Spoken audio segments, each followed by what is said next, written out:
All right, great. There we go. Hello, everybody. Welcome. Hey, Divine Grace. So good to have you here. Welcome.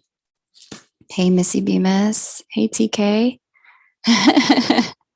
You did find me. Good morning, you guys. How are you all? Great. Oh, let me turn myself down. Hey, Charlie. Great to see you. Awesome. Hey, Elisar. I saw you got my email. I'm glad you were able to get what you needed. Kylie, what's up? Hey, sweetness. Okay. Let me go ahead and get the links together. So if you guys want to sign up, you can. One moment. Great to have you all here. There we go.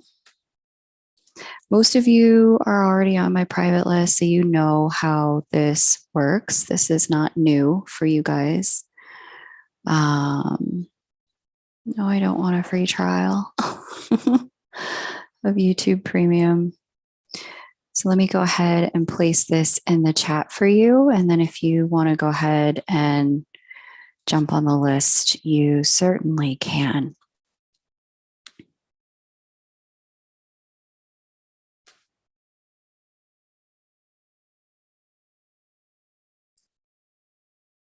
There we go. All right. Hey, card activation. Hi, Van A. Welcome. All right, that's how you get on the list right there. I'll pin that so that anyone who needs it can find it. And if you would like to ask a question, you certainly can. How have you guys been? How was your new moon solar eclipse? What was the energy like for you? Was it good? Was it smooth? Did you find any surprises? Was it tough? Did something new happen for you? Would love to hear.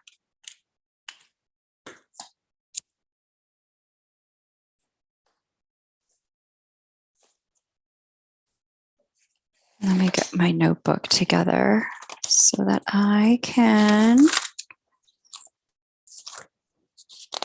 There we go.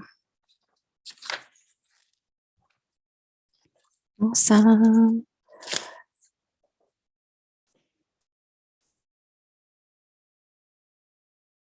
Hey, Jennifer. Welcome. Good to see you. Awesome, TK. Let me just see.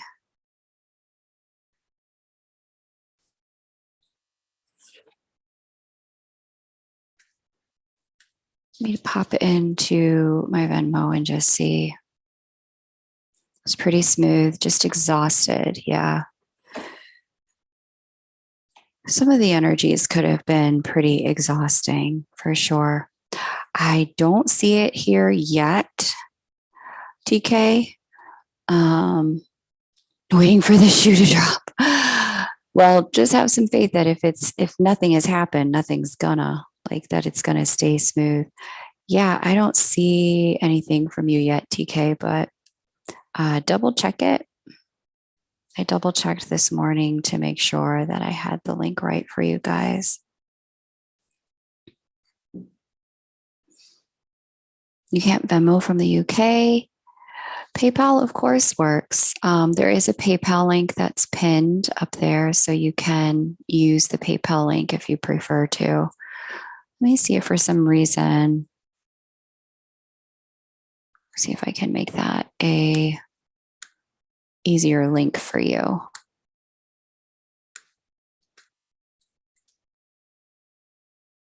I know a few of you emailed me to be like, I'm going to be there. So let's see if I can edit this, unpin, remove, drop in the new link, paste, and pin. There you go. There we go. Awesome. Yeah. Yeah. I can check again, TK. Let me look for you, sweetheart. Aha. There we go. I think I got ya. Yep. All right. I have you, TK.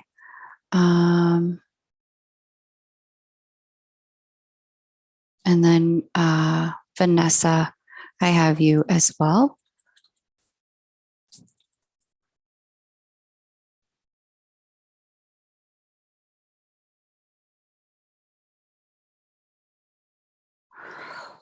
All right. Let me just refresh. I see Charlie. I see you.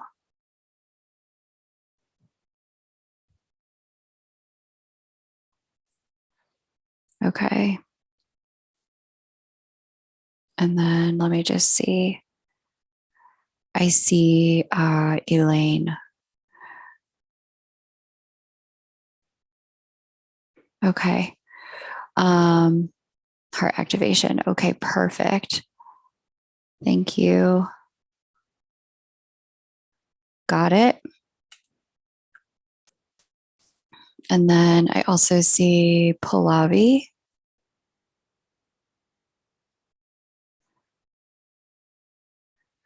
Got it. Okay. I think that's enough to just get us started. I can work with you 5 and then we'll jump in. We will double check the apps and come back. Pallavi, I have it, sweetheart. Thank you. Yeah. Okay. Yep. TK, this is here. It is right here. It's not going anywhere. I mean, unless something awful happens. Thanks, Kylie. I really appreciate it. And then so here's the list in the order that I've received it thus far. We have TK, Vanessa, Charlie, Elaine, Pallavi, and LSR. So we'll have you guys in that order. TK, you are first. If you would be so kind as to paste your question and your which chart I'm going to look at for you. I think, TK, I have saved charts for you. So I can pull up your chart if you want to look at yours.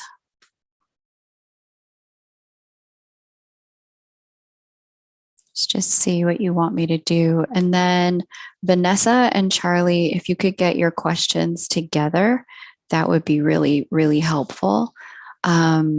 Just start writing them out, copy them, but don't send them until I call your name. Okay, so you guys are going to be after TK, Vanessa, and Charlie. Then after that, we have Elaine, we have Pallavi, and we have LSR. Okay, in that order. Awesome.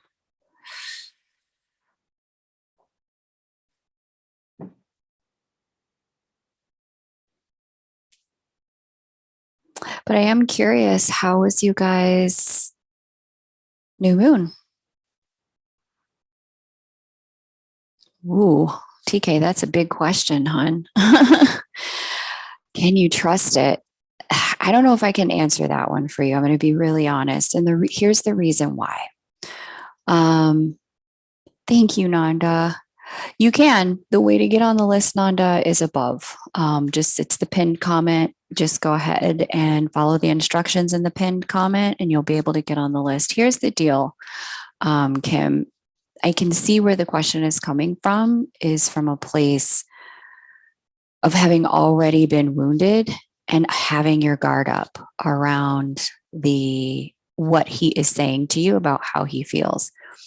He may feel that he loves you, but how he's going to express that is 100% going to be a function of his consciousness, a function of his own wounds, and how healed or not healed, resolved or unresolved those are. So, can you trust it? I mean, trust is a function of both congruence, his words and his actions lining up, and consistency, right?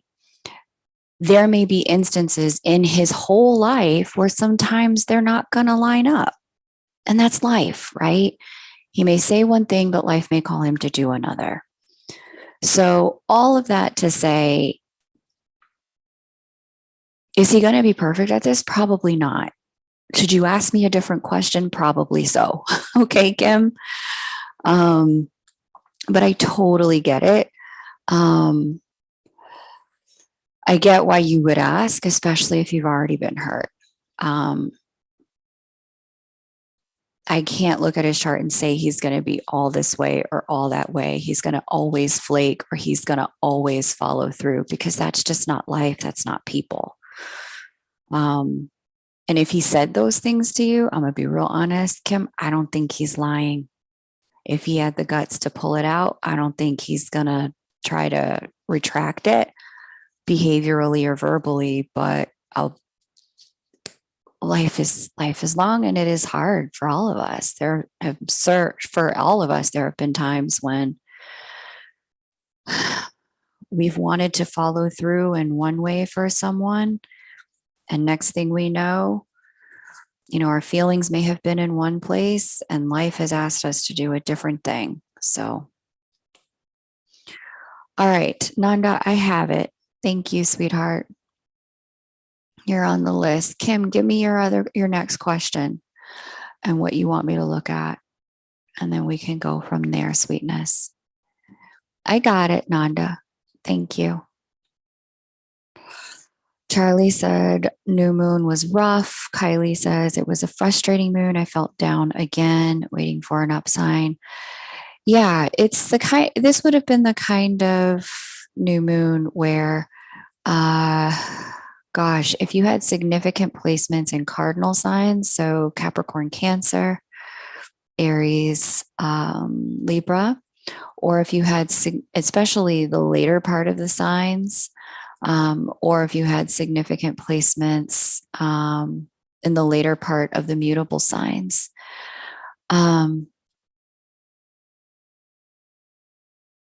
Okay, no problem, TK. Come back to me. I'm going to place you right after Nanda. Okay, Kim? I'm going to place you right after Nanda, and that's not too far from here. Vanessa, it's your turn, sweetness. Let's go ahead and have your question. Not to worry, TK, all good. Vanessa A. Hey, Elaine, heart activation. I'm gonna need you to just hold you. Okay, you met with a karmic feminine partner during the new moon. Yeah. Yep. Pluto conjunct Venus. Oh, so much fun. All the fun. So there's that.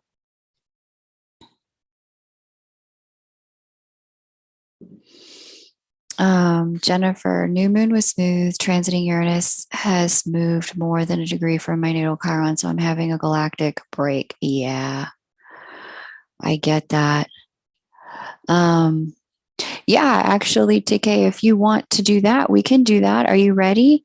Look at my chart to see what I should focus on these few months. Okay, yeah, let me find your chart. All right.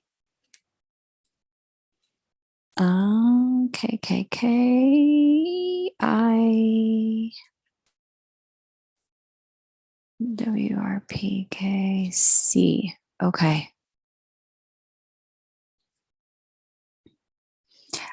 And let me just confirm you're July 10, 1971, 11:23 a.m., Martinsville, Virginia. Is that you, TK? If you were a Pisces, Virgo, Sag, Gemini, or had significant placements in those signs, it would have also been rough for you as well, or challenging, I should say. As you, okay, here we go. Let's dive in. We're going to get it for TK. We go ahead and hit my timer and share screen. Okay, share screen. What do you need to focus on in the next few months? That is what we are going to have a look at for you, Kim. All right. And let me just get back in the chat here so that I can keep up if you share anything. That's not you? Okay, hang on. 1/12/1963. I need your birth time, Kim.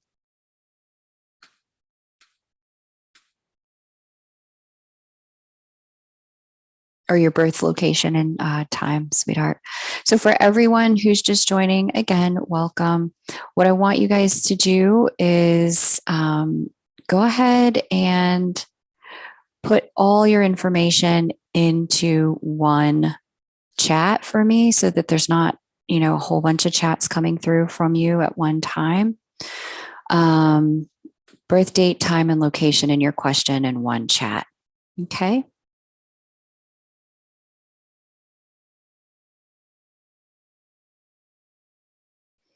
And that way it smooths it out on my end to give you a seamless reading.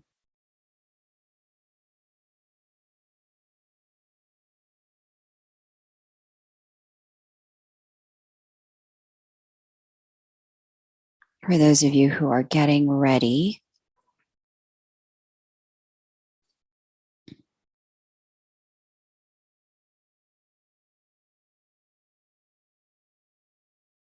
awesome. Okay, so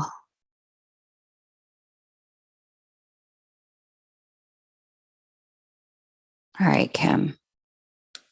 I do not have a saved chart for you, so we're just going to create it. Okay. All right, so yeah, Kim, for whatever reason, I just don't have you saved, sweetheart. So even if you think I would have you saved, be sure to put your birth date, time, and location in for me so that I can give you a seamless reading and we're not holding up the entire list trying to just get your chart together. Okay.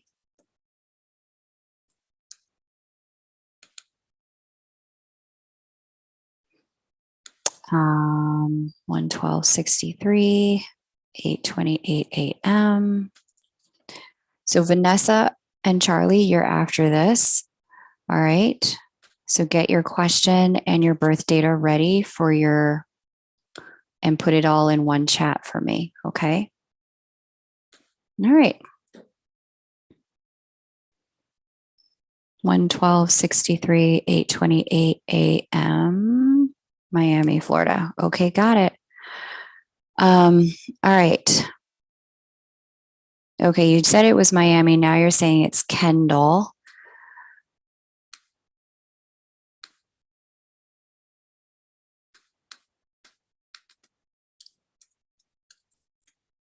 Okay, there we go. All right. Katrine, I have you on the list, sweetheart. All right. Madeline, don't put your information in until I have you on the list, sweetheart. Okay. Here we go. Here is what Kim should focus on in the next several months, because that whole thing just took up an entire 4 minutes, which is the space of time for one person's reading. So make sure you're ready when I call your name and make sure that you have all your details in one chat for me. Okay. So here's what you should focus on in the next few months, my dear. The next few months are very heavily marked by the transit of the Venus retrograde. For you, that's going to occur here, conjunct your sun in the 12th house of the subconscious mind. What you're dealing with here is a return of energy from the past that may have something to do with unresolved or unfulfilled hopes, wishes, and dreams, given that this is going to go back and forth between your house of wish fulfillment and your subconscious mind. With Sun in the 12th, you're an extremely intuitive person. And so some of what you're going to be dealing with is perhaps dreams. That's the 12th house. When you are sleeping, literally, that help you understand how you can bring those things to light, bring those things onto the planet.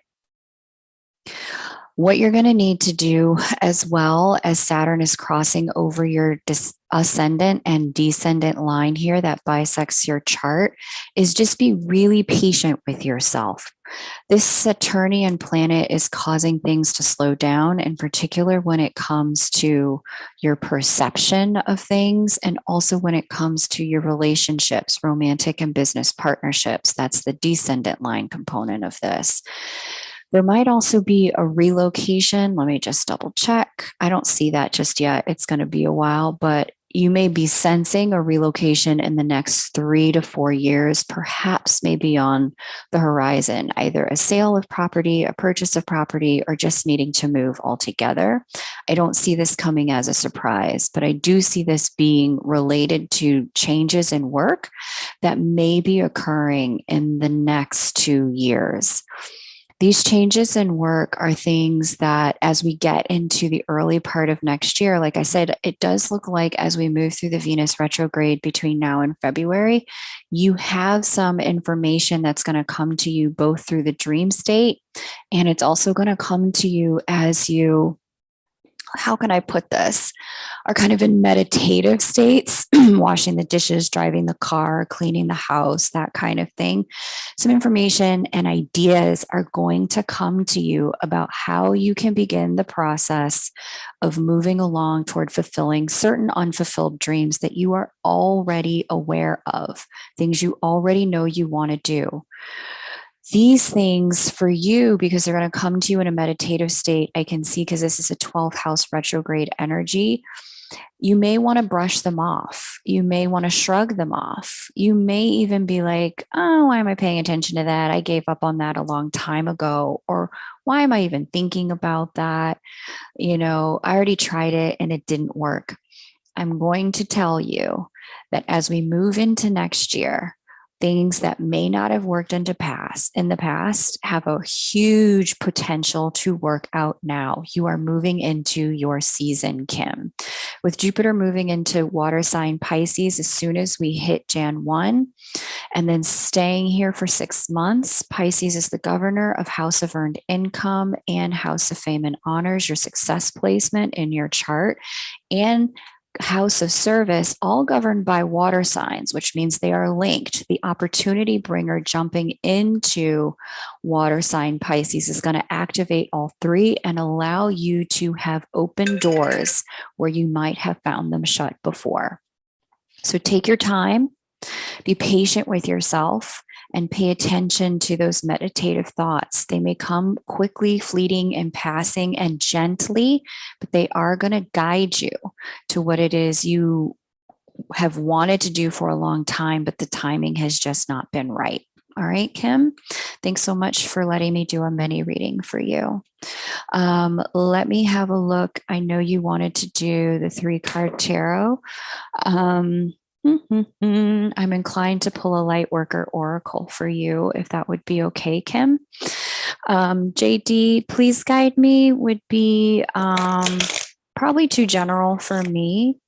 The best reading I can do for someone is where the question is really focused for either a challenge they're experiencing in their life. Kim, let me know if a light worker oracle is all right for you. Or if you want 3 cards, the 3-card tarot. The best reading that I do for people are one where the question's super focus.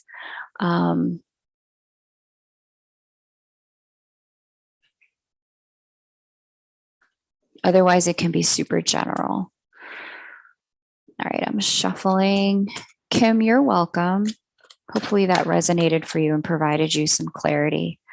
Vanessa, if you could get your question ready, and then Charlie, you're after Vanessa. Okay. Lightworker oracles. Okay. We have Vanessa, Charlie, then Elaine, Katrine, Madeline, and Jackie, and Jessica. I have added you to the list. There we go. Okay, so here we go. Here's what synchronicity brought forward for you. No accidents. Life, the card is called Life Path, and it is card number 20. Let me just get the initial message together for you. Do you wonder about your divine life path and purpose? You have been enrolled in spiritual training. This training might be obvious in the form of a course you are undertaking or hidden in a life lesson that is currently triggering your healing, learning, or growth. Whether it is obvious or not, successfully completing this training will empower you, TK, to fulfill your divine purpose in this lifetime. Further clarity will be revealed to you. The universe promises that you shall know what you need at the perfect time and in a way that you cannot miss. And some of the highlights from this card say, if you're unsure what you're meant to be learning of exactly how you are in spiritual training at the moment, look to the situations in your life that are causing you the most struggle. This is where you will find your training taking place. The struggle is the place where holding on is competing with letting go. A growth edge, where you're doing the inner work of growing into more peace, trust, and love, is a sign that you are growing. If you're feeling stuck, you're working on a significant issue or challenge that won't seem to resolve itself no matter how much effort you apply, ask for help from your spiritual team. Be patient. Do not resist what is, but don't collapse into it either. Use your spiritual practice to strengthen you as you move through your training. Vision, this card is a confirmation that a vision of your life path on earth is being shared with you, whether in small daydreams, big dreams at night, in meditation, or simply in the feedback you receive repeatedly from different sources. You are being asked to trust what you see, sense, and feel about your vision for your life path and divine purpose. Trust that is coming to you with loving divine timing. Be open-minded and listen for what makes your heart sing. Okay, that's what we got. Seems to align with what the chart showed there, Kim. Thank you very much. Let me just cross your name off the list and then come back to our chat here. Okay. Oh, you asked for the 3. TK, I'm sorry. I did the pull for you, hopeful, or the light worker, since we were talking about your light work. Hopefully that's okay. But yeah, that seems to be what Spirit wants to bring forward for you to focus on at the moment, kind of where you can shine, where you can rise. Okay. Heatherette, hang out for a minute before you jump on the list. Watch kind of what people are saying and what people are asking and how I'm reading for them. And you'll be able to get a sense of what I can and can't do. I'm not psychic. I can't read people's futures, or I'm not an empath either. I can't pick up on thoughts and feelings of another person. Sometimes those things come through, but certainly not in any reliable way. So, if you're working on something, you want clarity about something, looking for a breakthrough about something, if you want to understand something, I'm really good at those kinds of questions. Okay. You're good. Okay, Kim, thank you. Vanessa, did Vanessa drop in a chat? Not yet. Okay.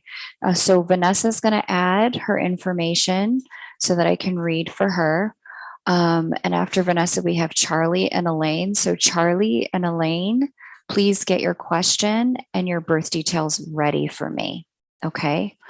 And put it all in one chat so I can just roll out when I call your name and we can move through the list pretty quickly.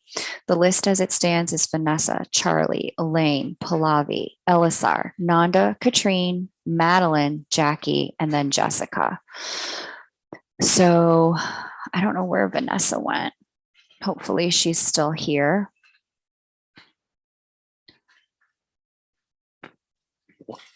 So I can read for her. Glad that was good for you, TK. JD, yeah, okay, you're JD. Got it.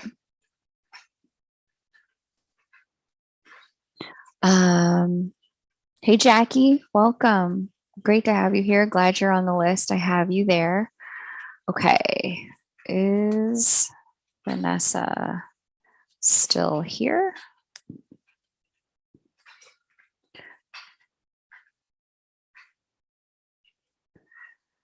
Charlie, are you ready?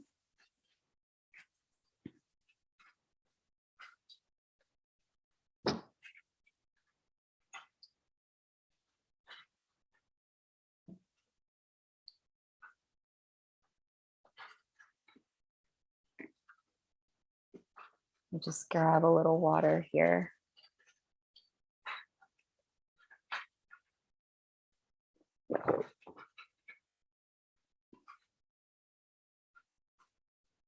Oh my. I don't know if there's a huge delay or if you guys just left the space. Elaine, are you here? Heart activation?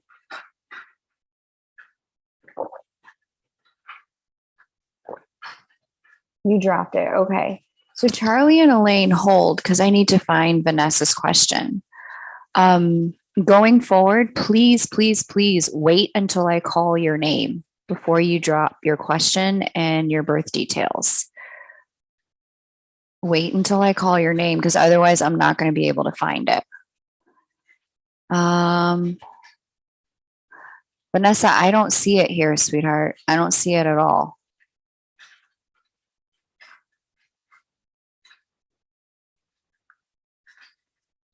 Can you please repaste?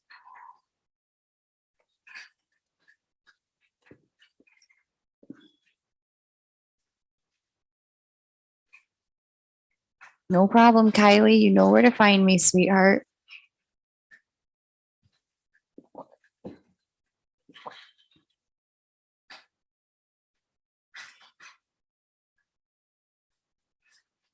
Okay.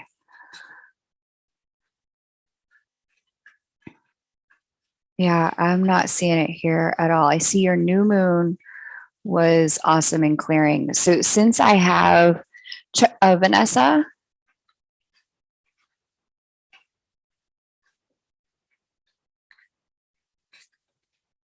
since I have Charlie, I'm going to work with Charlie. Vanessa, when I call your name after Charlie, be ready to drop your details then. Okay. Charlie, let me get a chart together for you, hon. Okay, Charlie Wells. And then we have April 6th, St. Charles, Missouri.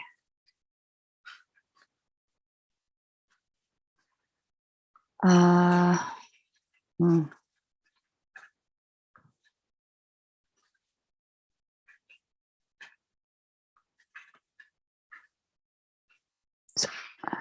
10:28 a.m. Okay, great. Let me go ahead and share a screen. Yeah, so you're going to have to trim it down, hun. Okay, no problem. Just trim it down, Vanessa. Get more granular and more focused. Okay, Charlie, let's go ahead and do yours.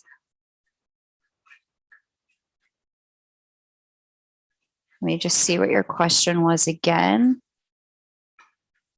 What do I need to focus on in the coming months or year regarding my healing journey? Okay. Coming year, a few months regarding healing journey. Okay.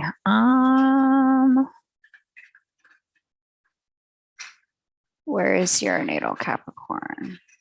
Saturn, partnership asteroid in Sag.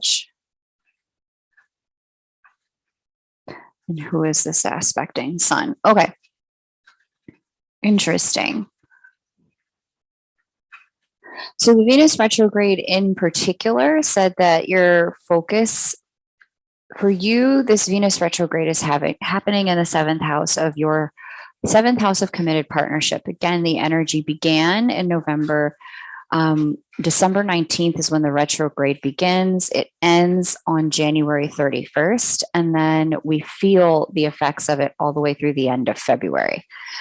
All of that to say, between now and the end of February, there's some emotional housekeeping to do in the world of relationship and romantic partnership. What's interesting about this is that this retrograde is going to square your Chiron Sun Venus conjunction with Eris here in your 10th house. this is really about starting to understand who you are in relationship. What kind of relationship person are you?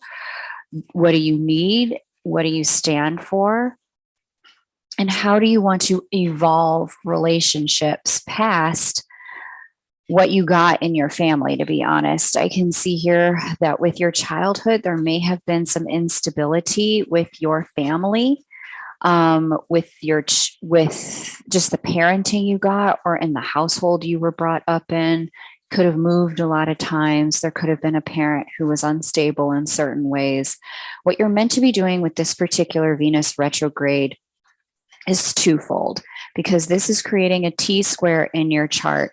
We have to utilize the energy of the sign conspicuous in its omission, and that's Cancer. This is going to bring up a lot of emotions for you between now and the end of February. With these emotions, what you're meant to be doing is clearing, purging, detoxing emotionally, so that you are no longer holding on to what you got from your family templating around love and relationships. And instead, you are transcending and transmuting those patterns so that you can become the kind of leader in love that you were born to be. But this isn't going to be without a process. It's not going to be painless. I can tell you that right now.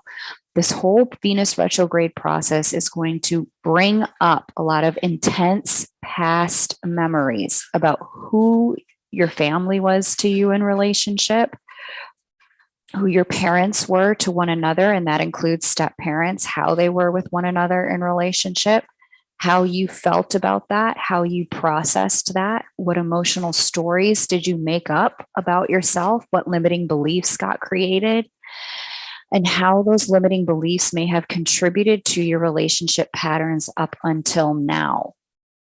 Because this is going to be a turning point. This Venus retrograde is marking a turning point for you. You have a choice here, because Venus is conjunct Pluto in this way.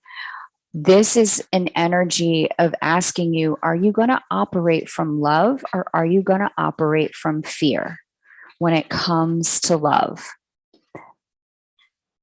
This is going to ask you if you are going to give yourself permission to heal, or are you going to let your wounds puppeteer you? And this is a critical decision.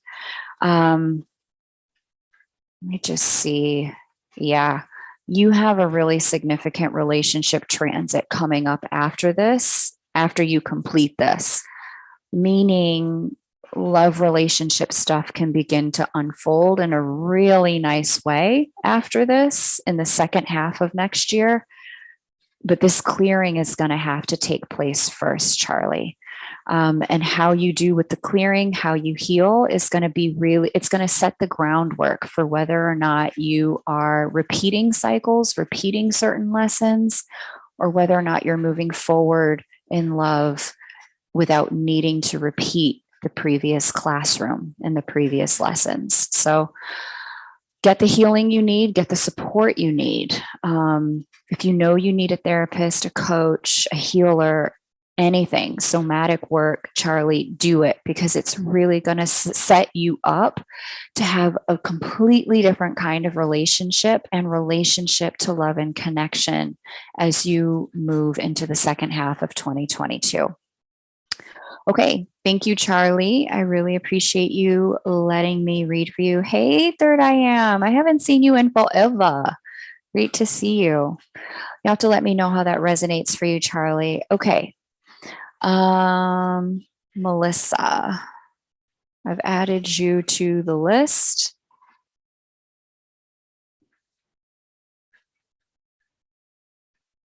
Okay.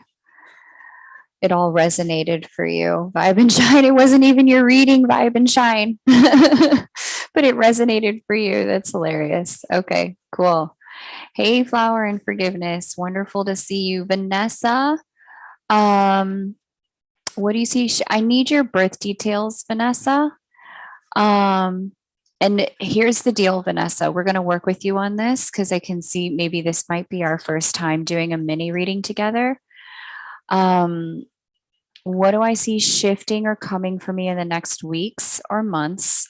That's one question, especially about union energy. That's a second question.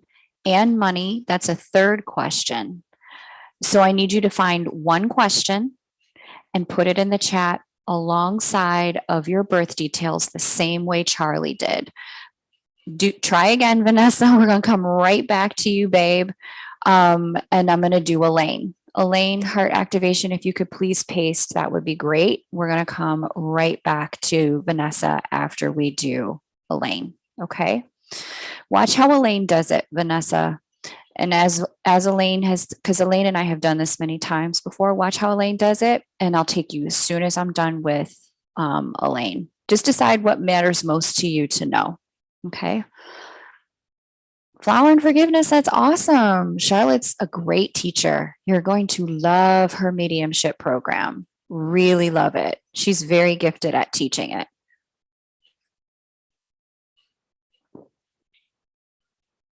Okay.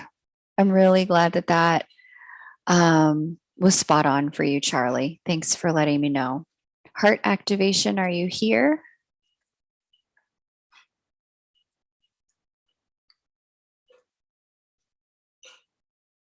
After we do Elaine, then we'll do Vanessa, Pallavi, and Elisar in that order. We have Melissa. I just want to let you know that I've added you to the list. Okay.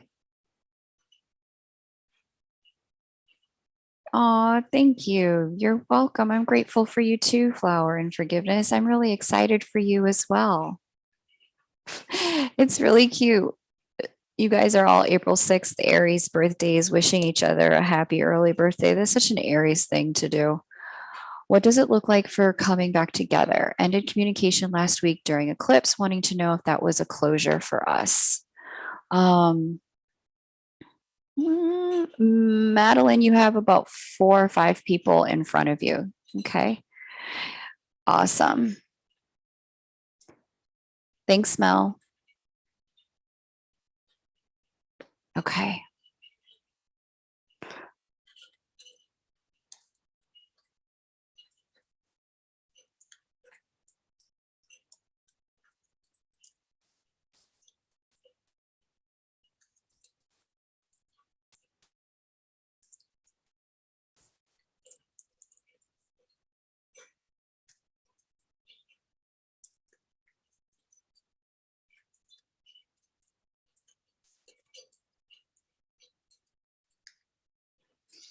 Okay.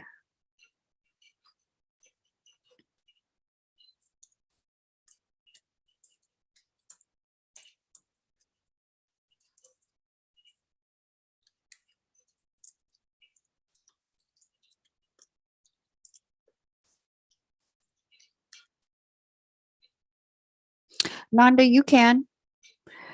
You can do that. That's fine. Okay. Let's do Elaine.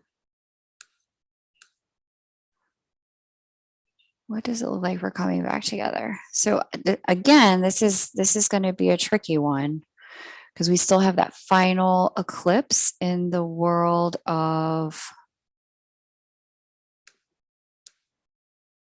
Sag Gemini eclipse cycle. Let's see. Charts. And since I can only read your chart, Elaine, and I can't have a full conversation with you, I don't know that this is going to be the most useful question for me to answer. Because I can only read one chart. I can't say for sure what's going to happen. And I don't have context for what I'm about to see. So all of that to say, Lady Elaine,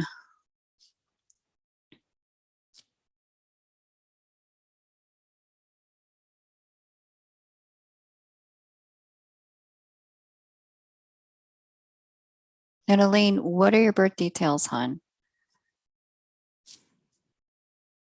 No, not yet, Pallavi. You're going to be we're going to do Elaine, then Vanessa, then we're going to do you, Pallavi. Okay, so stick around. Don't go anywhere. 9/29, 1974. Okay. And okay, Fond du Lac. Okay.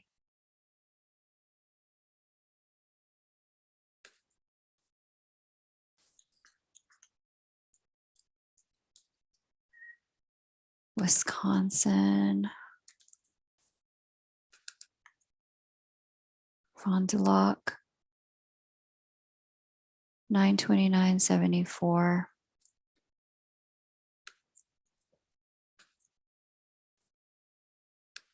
230. Okay. Okay.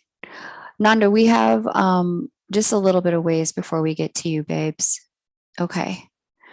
All right.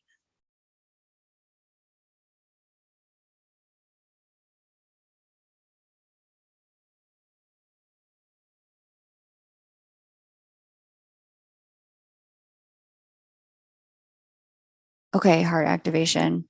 Let me share screen and show you what we have here.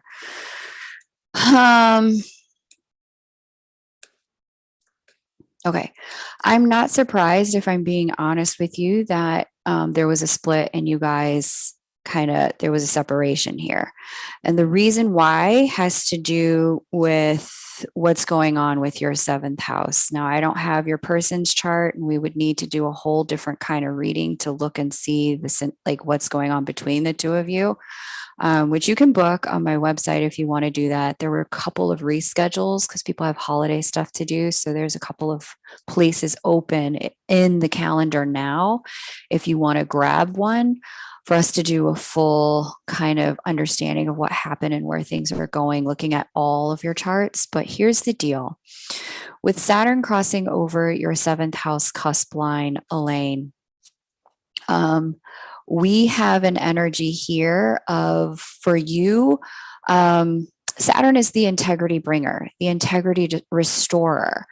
When Saturn, and it's the ruler of order and time, there was a moment in Saturn's mythological storyline where he also became known as the separator, because after his mom's lover began to try to hurt her by pushing their co-created babies back inside of her, what ended up happening was, she asked, her original children, can one of you help me? Saturn responded, said, what do you want me to do? And she said, I want you to castrate him. And Saturn did. Now, when we take the male perspective of astrology, which is what we have had since the before common era times, right? And even the early kind of pre 1000 AD times, if we take the male perspective, Saturn is known, from the Greco-Roman era as the separator. He's known as the punisher, the harsh teacher, but that's what happened from the male's perspective only. From the female's perspective, what we got from Gaia's perspective is a restoration of her ability to do what she was created to do in the first place, which was populate the earth, give birth to lots of babies. She got restored to her wholeness and to her original function. And this is what's going on here. With Saturn crossing over your seventh house line, anything Saturn touches, Saturn is looking to do two things. We're not going to take just the male or just the female perspective. We're going to include them both. Anything, any planet, any sign Saturn touches, it's looking to restore integrity by removing anything that compromises it. That's a holistic view, right? So Saturn moving into the seventh house of committed partnership is looking to remove everything. Remove everything that is compromising your ability to have a whole, healthy, aligned with who you really are in your soul relationship. If there were things about this person and the way the two of you were interacting that was compromising your ability to be your best self in relationship, as Saturn has been retrograding back and forth over this line all year long, this person was going to be invited to exit stage left. Likely it would have come kind of as a shock or a surprise, given that it happened at an eclipse and that this is an Aquarius house.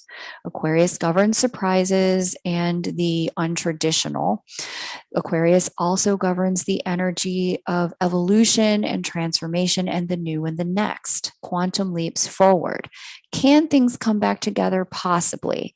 Will they come back together? I'm going to need to look at their chart, your chart, and hear some context to understand the circumstance better. But what you're being asked to focus on is what specifically in this relationship stopped me from being able to be my whole self, my best self, my truest self, and how can I begin to be that regardless of whether this person and I come back together or not? Because it is only from that place that Saturn is going to permit you to have a romantic partnership with anyone, including them. Okay. So you're going to look for which parts of yourself were compromised that you personally need to reintegrate. And after you reintegrate that part of you, then you can start to look at how does relationship need to look different? How does it need to shift so that the relationship can be stronger should it come back together, as opposed to a repeat of a cycle? Because that's one thing Saturn will not allow us to do, is repeat a cycle. All right. So that's what we have, heart activation. Thank you so much for letting me read for you. Hopefully that resonated. You're gonna have to let me know. All right, Vanessa, third time is the charm. Let's do this. Please paste, Vanessa, your question and your birth details for me all together. All right, I would love to read for you. After Vanessa, we have Pallavi, Elisar, Nanda, Katrine, Madeline, Jackie, Jessica, and Mel, in that order. And we'll go ahead and do our lovely Vanessa. I agree, Heatherette. Removing can be a real benefit. Okay. All right, let's go with Miss Van A.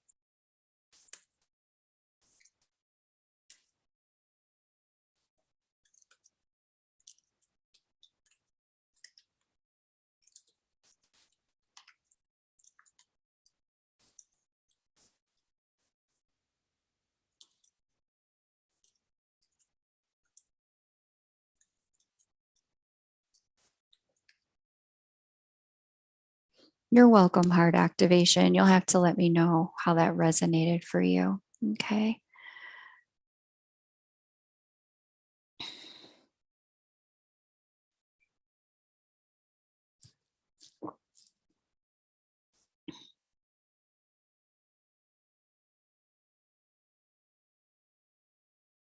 All right.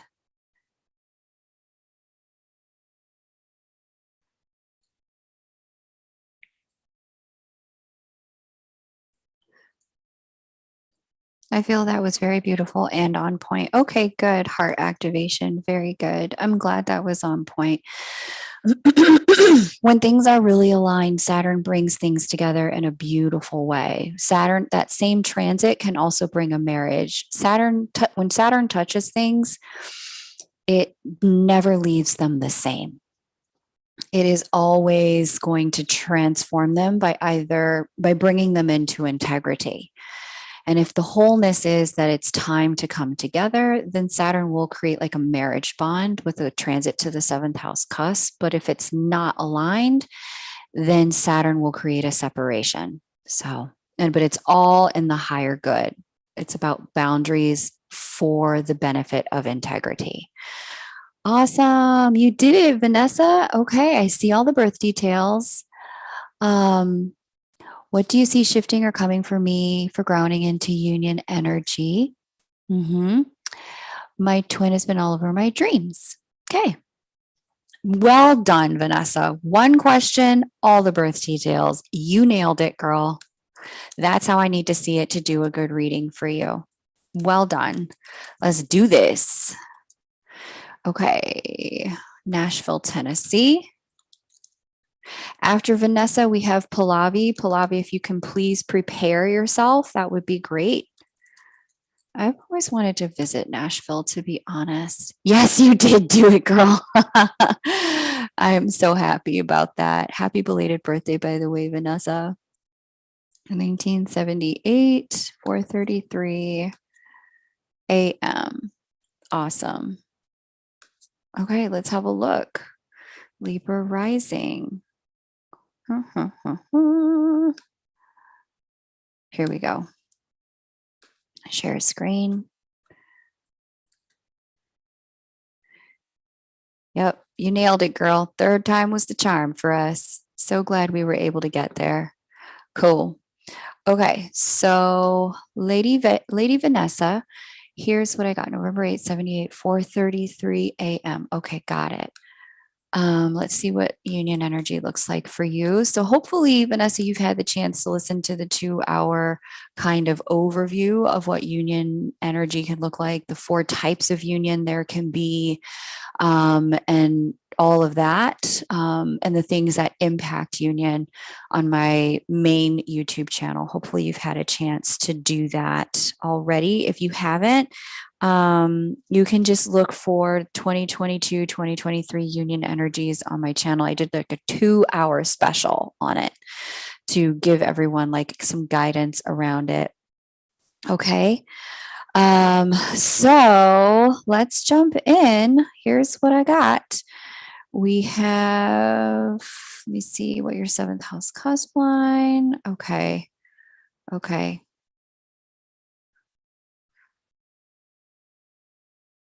Interesting. And who's the ruler of the 12th for you? Mercury.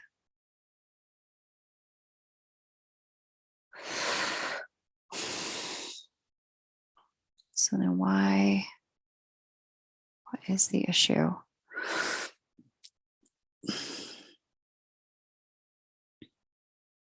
Interesting. Okay. So since the very beginning of the year for you, we've had the divine counterpart Jupiter transiting over the divine counterpart Juno in the exact same sign, Aquarius, since the beginning of the year. Normally, Jupiter moves 1 year per sign. So when you get it in the exact same sign, you don't get that energy again for 12 more years. Now, you can have Jupiter in another harmonious sign placement. Okay. However, what we have going on here is, in your case, this particular year, 2021, as we hit December 21st, 2020, last year, so a year ago at this time almost, we had Jupiter pretty much conjunct your Juno divine feminine energy in a precise conjunction. So you would have felt this energy of a pull between you and your counterpart, your own internal masculine and feminine energy all year long.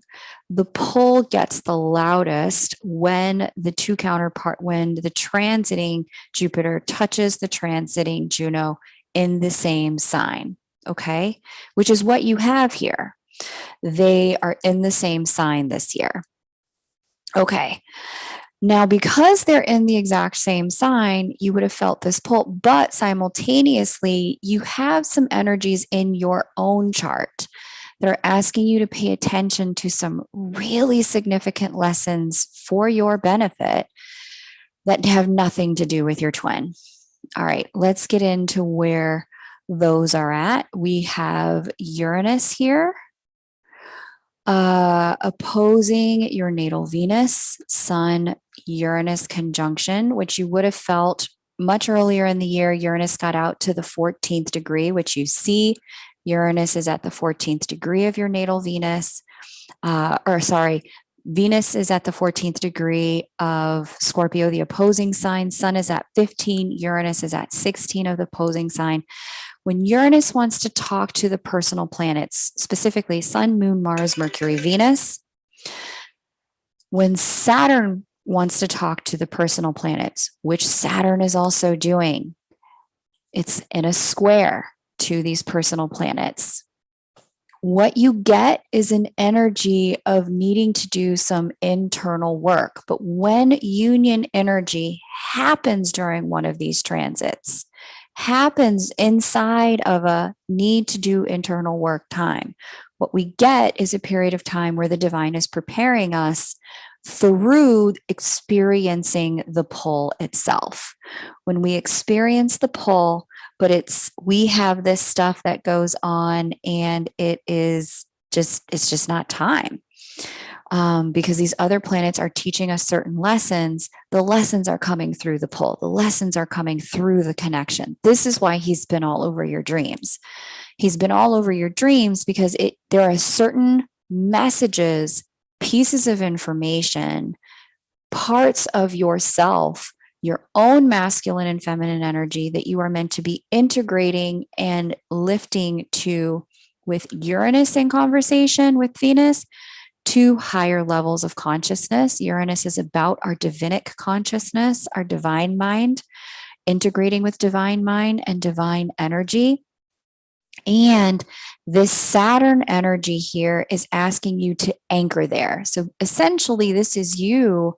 This energy right here is calling down the heavens onto the earth, calling down your divinity into your humanity, becoming the embodiment of divine love on earth, and shedding anything that would somehow or at all ever cause you to be out of alignment with that. That's what's going on here for you this year and next year. Does that mean union won't happen? No. In that 2-hour special that I posted on my YouTube, I shared that there's 2 factors outside of things you can control that you cannot control at all around union. And the factor number 1 had to do with your own growth. That's the first thing. You can control that. Thanks, Vanessa. Pallavi, please go ahead and get your question ready. Pallavi, it's your turn. However, what you're going to need to do, or what you're going to need to accept, what we all have to accept, is that the kind of relationship that divine counterparts, twin souls have, it's not the standard, hey, let's get married, have kids, and ride off into the sunset and build a house and play with our dog kind of relationship. We're called here to do other things. And so one thing that we can't control is whether or not the people we're here to serve are in place by our union taking place in the third dimension. If they're not in place, chances are it's just not going to manifest. The second thing is it safe? Many of you have already know that because of the way your light is so amplified, you're just susceptible. We're all susceptible in certain ways to being a magnet for dark force energies that they're trying to sway us to the other side, to get us to anchor in fear because our amplitude and frequency is just so high. All of that said, it is really important that when you come together, you're so stable that if something happens to them, you don't go down too. So those are the 2 things we just can't control from the spiritual perspective. So all I can say is hang in there. There's a lot of work that it looks like you're in the midst of doing. The work is happening in the context of the connection. Yes, union energy's been here all year. Yes, he's been in your space all year, but it's not so that you can focus on forcing this into the third dimension. It's so that you can understand how to become an anchor of love in the third dimension. Hopefully that makes sense. There will be other opportunities in the future. A lot of this also has to do with free will and choice. They have to want it in their co-creation as much as you do. They have to be willing to choose to withstand. And these are the parts the 2 of you can control. You can't control him, he can't control you, but you both have to be willing to face the triggers that are going to come with a connection of this caliber. You have to be willing. All right, so there you go. That's that. Miss Pallavi, I thank you. And Miss Vanessa, I thank you. Hopefully that was helpful. You can always book a private reading if you want to look at things more in depth. Okay. Okay. Okay, yeah, we can look at the lessons he's working with Pallavi and what he's invited to learn. Okay. All right. India.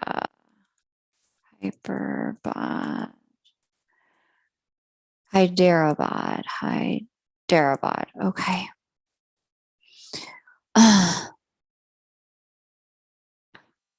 Yeah, they really get the distinction, right? That you just can't pull this into the format of a structure in the third dimension. It doesn't really work very well. Um, I mean, it's one thing to have like minimum standards, like, look, if we're fucking, don't be fucking nobody else. But that's very different than kind of like all the other ways that this could manifest. Because you do have to take care of your physical form, right? It's like, listen, we can't be out here like causing problems to the physical form and the physical body while we do this. Sorry for the curse words. Forgive me. So good to see you, Crystal. I got your email this morning and I was like, I'm going to see Crystal today. I'm setting up your chart, Pallavi. Thank you. 10:18 p.m. I love that you're here. Great to hang out with you. Okay. VW list is open. Okay. All right.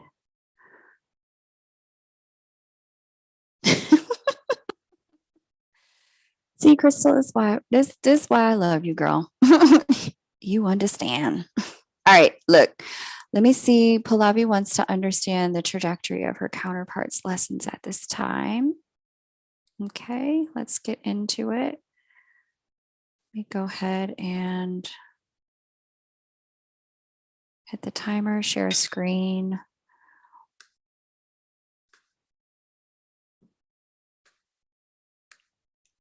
Okay, Pallavi, lessons in the next several months. He's going through a rough patch.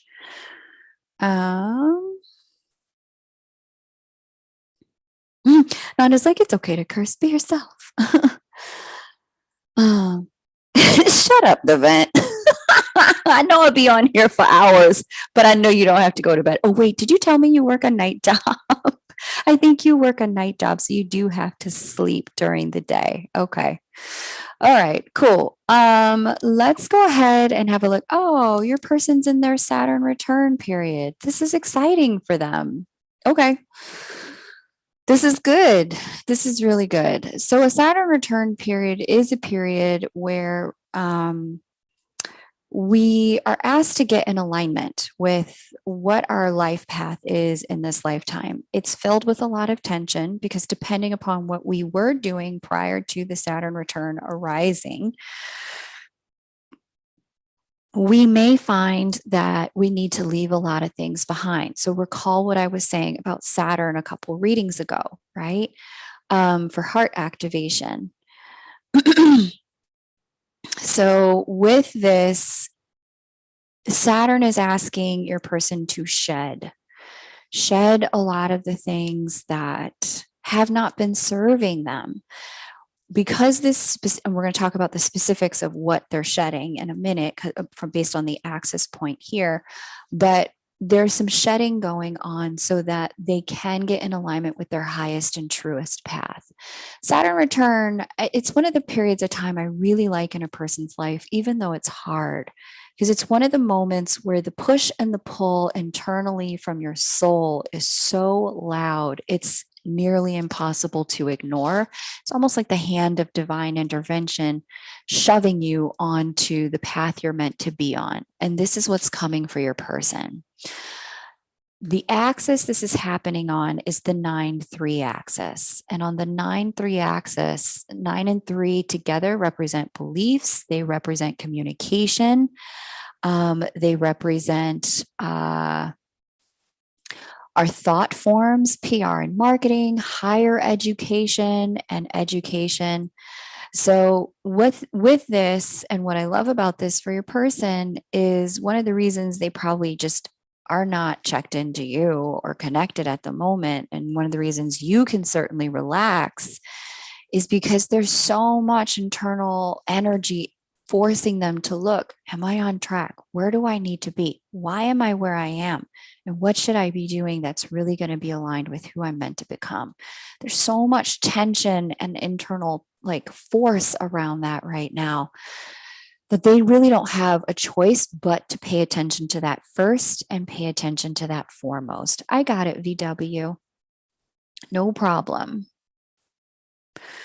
All of that to say, what's shedding are old beliefs, what's shedding are old educational frameworks and mindsets. This is a period of time where perhaps in the third dimension, they may go back to school. They may recognize the career path they're on just isn't aligned with who they really want to be. It's not all it's cracked up to be. As Saturn moves here into house 10, house 10 is our career house, it's our success house. And so, what your person is being tasked with this year and next year is getting their work in the world in alignment with their soul on the earth and not being incongruent. And so, this is because all of this hinges on survival mechanisms, survival needs for a person. What this does is it prioritizes this as until I figured this out, I'm not going to be able to really do anything else. And that's what I got. Hopefully that gives you a little space for some compassion and understanding as they move through it. Because right now, until that's resolved, Pallavi, having a whole lot of other stuff with other people, like relationships are quite secondary for a person in a position like this. So all of that to say, stay encouraging, keep them hanging in there, or you keep hanging in there while they hang in there. LSR, it's your turn. If you could go ahead and paste your question, hon, that would be fantastical. I'm going to go to LSR next. After LSR, we're going to do Nanda and then Katrine. LSR, Nanda, and Katrine in that order. Okay.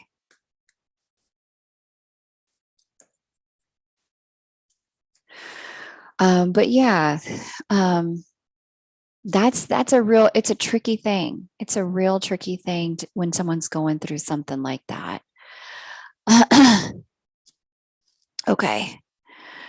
All right, let me just see what happened here in the chat. You'll have to let me know, Pallavi, how that resonates with how they've been sharing with you. Okay, got it, Pallavi. Vanessa's on the list. Okay, good. Thanks for the permission to be myself, Nanda. Okay, that's right. I forgot you had that overnight job. But I do know I'd be out here all day doing stuff. So that's why I laughed, because I was like, oh no, she's making fun of me because I'd be on here for so many hours late at night. You do encourage me to curse. You're also in your Saturn return event. Very nice. Okay. You cut your best friend off 2 weeks ago. It was hard, but you had to. Okay. VW, I have you on the list.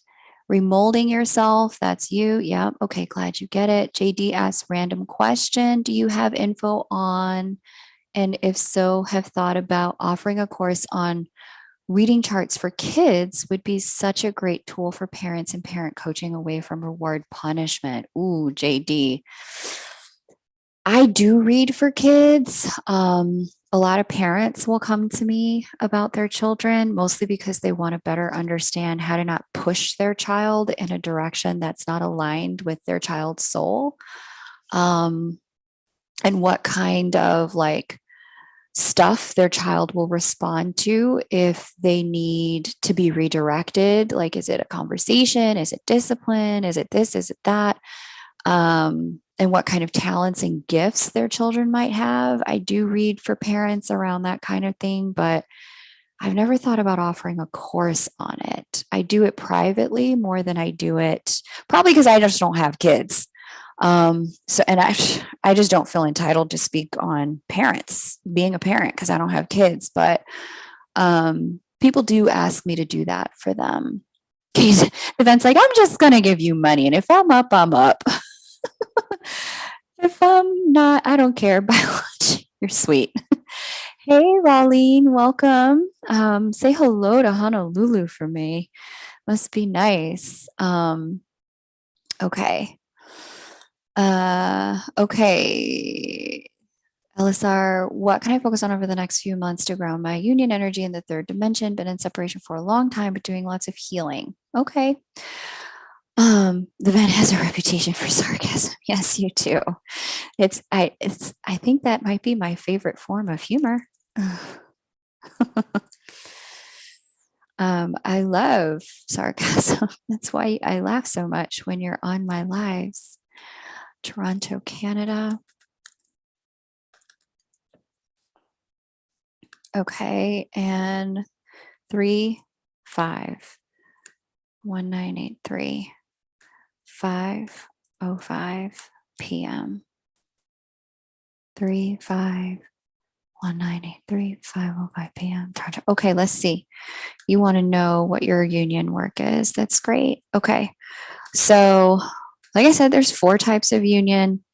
Not all of them romantic in the third dimension. So hang in there. Okay. Madeline, hang on till I call your name, baby cakes. Okay. Don't post until I call your name because the chat's going to fly and I'm not going to be able to find my way back to your question because the chat will cut off and everything before a certain point I'm not even going to be able to see. Okay. So just be prepared to repost what you just posted, Madeline, when I call your name. Okay. All right, LSR, next few months, here's what I got for you.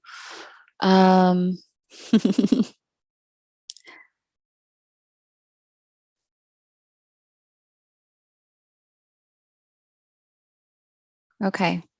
Here's what I got for you. Jupiter in the 7th.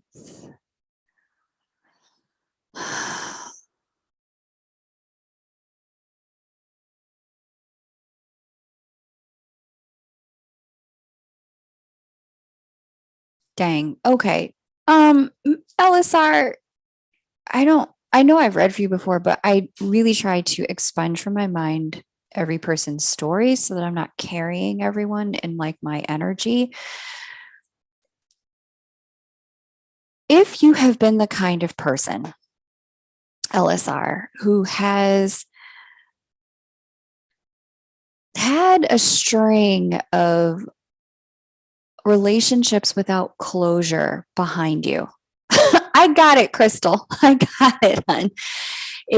Where, you may break up with people and or they may break up with you. The relationship's supposedly complete, but then everyone's door, including yours, is always just a little bit cracked. And because there's just a little bit of a crack in the doors for you, for them, what I see going on here, and I bring this up for a very specific reason because I see some of that energy in your chart. During this Venus retrograde between now and the end of February, I see a lot of boomerangs, girl. I see a lot of your exes getting up in your space, trying to be like, knock, knock, LSI, what's good, girl? What you doing? How you been? I know it's been 20 years, but you were on my mind. I was thinking about you and I just wanted to know, or people kind of popping up out of nowhere talking about, yeah, back in 1952, I had feelings for you. And you're like, why did you say nothing before now? I see a lot of that coming up for you with this particular Venus retrograde, ironically. So, all of that to say, if that's the case, hun, where you got people coming back in and everyone's doors cracked and you're finding yourself a bit of the kind of like the cat's meow. Like everyone's just like, where's LSR? What's she doing? There's a reason for this. Some of what you're meant to be doing with this energy is really figuring out for yourself closure. That's the word I'm looking for. Learning how to create completion and closure. With the Venus Pluto part of this, where is your natal Neptune? Yeah. This is a completion and closure issue for you, and learning how to create appropriate completion, appropriate closure with people so that there aren't all these back doorways into your union energy space with all kinds of different people from all kinds of different circumstances. Now, when the other person isn't available to talk to you about what they were going through, or let's just say they're going to gaslight you about the ending. Some people do that. They don't like to face endings for whatever reason. This closure is going to be entirely your own affair. Closure is going to be the gift you give yourself so that you have a boundary around your union energy space where not just anyone can walk in and out of. So that's going to be part of this. The second piece of this for you is a real kind of understanding.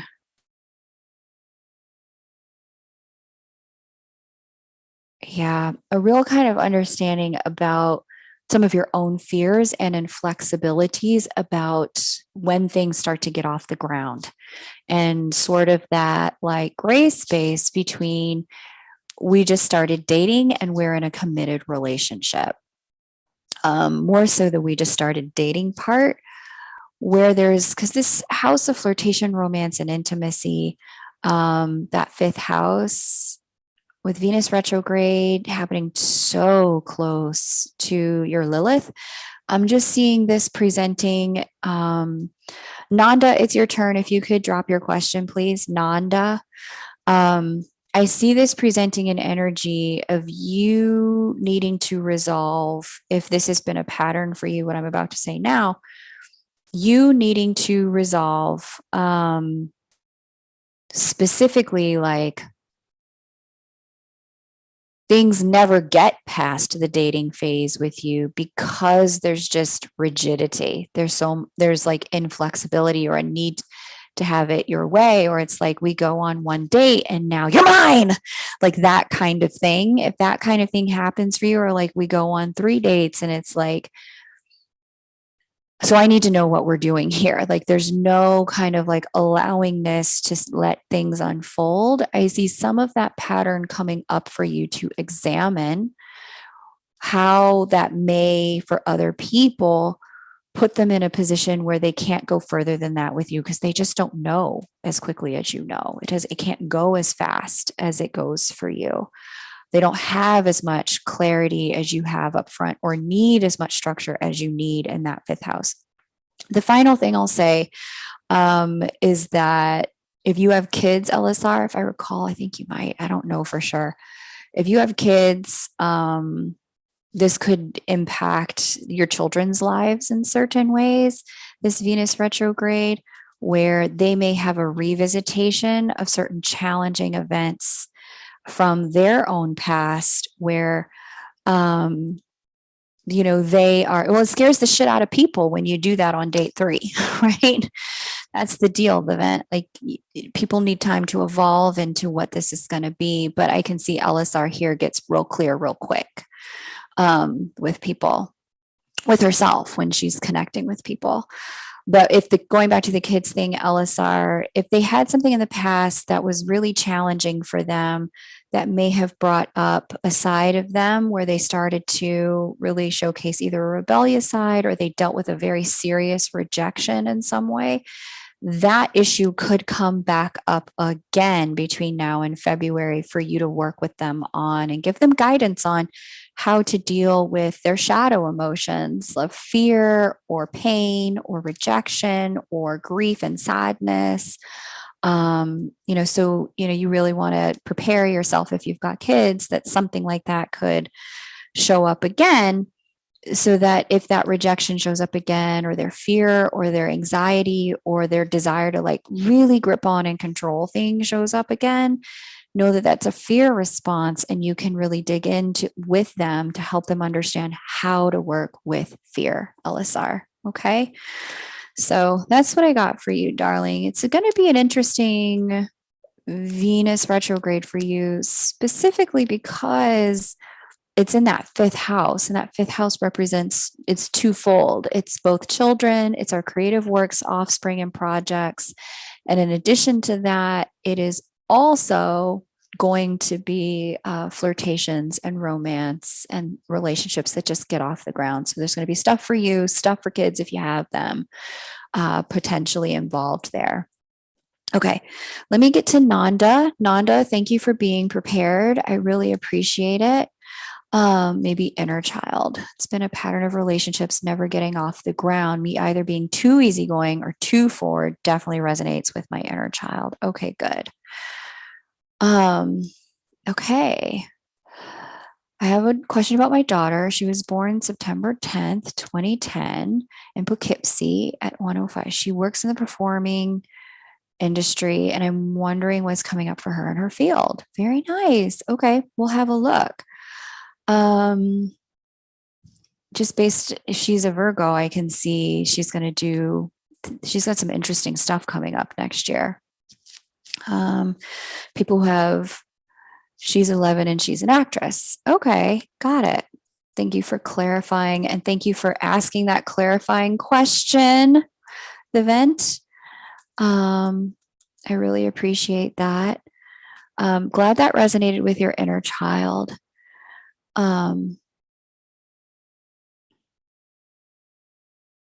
Let's see. Where was Nanda? I gotta scroll back and find her. There she is. Okay. New York. Poughkeepsie. Were you also an actress, Nanda? Like, did you work in the performing arts as well? 2010, 1:05 a.m. Okay.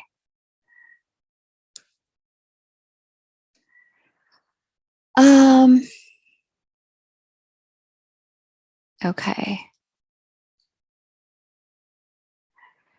All right, cool. So let me set the timer so I don't go too far. All right, so Nanda, here's what I got for you, beloved. Yeah, I had a feeling. Okay.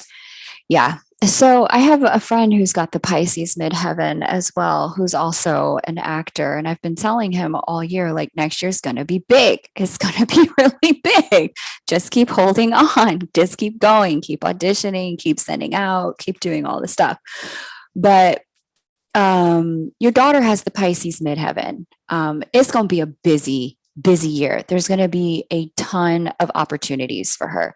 Like from the minute we hit the ground in January, which I'm sure, and you guys got a taste of this in June, July, where there may have been certain like calls to do certain things, or she may have gotten like an inkling that there's going to be certain work on the horizon, and then it may have gotten retracted just as quickly. However, here's the deal. Jupiter hit Pisces in June, July, and it's going to hit and then it retracted back into Aquarius. It's going to hit Pisces again in January 1.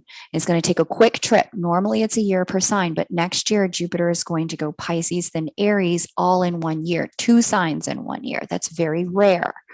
And so it's double work. It's double work in the same amount of time. It's going to hit her 10th house of fame and honors and the highest point in her chart.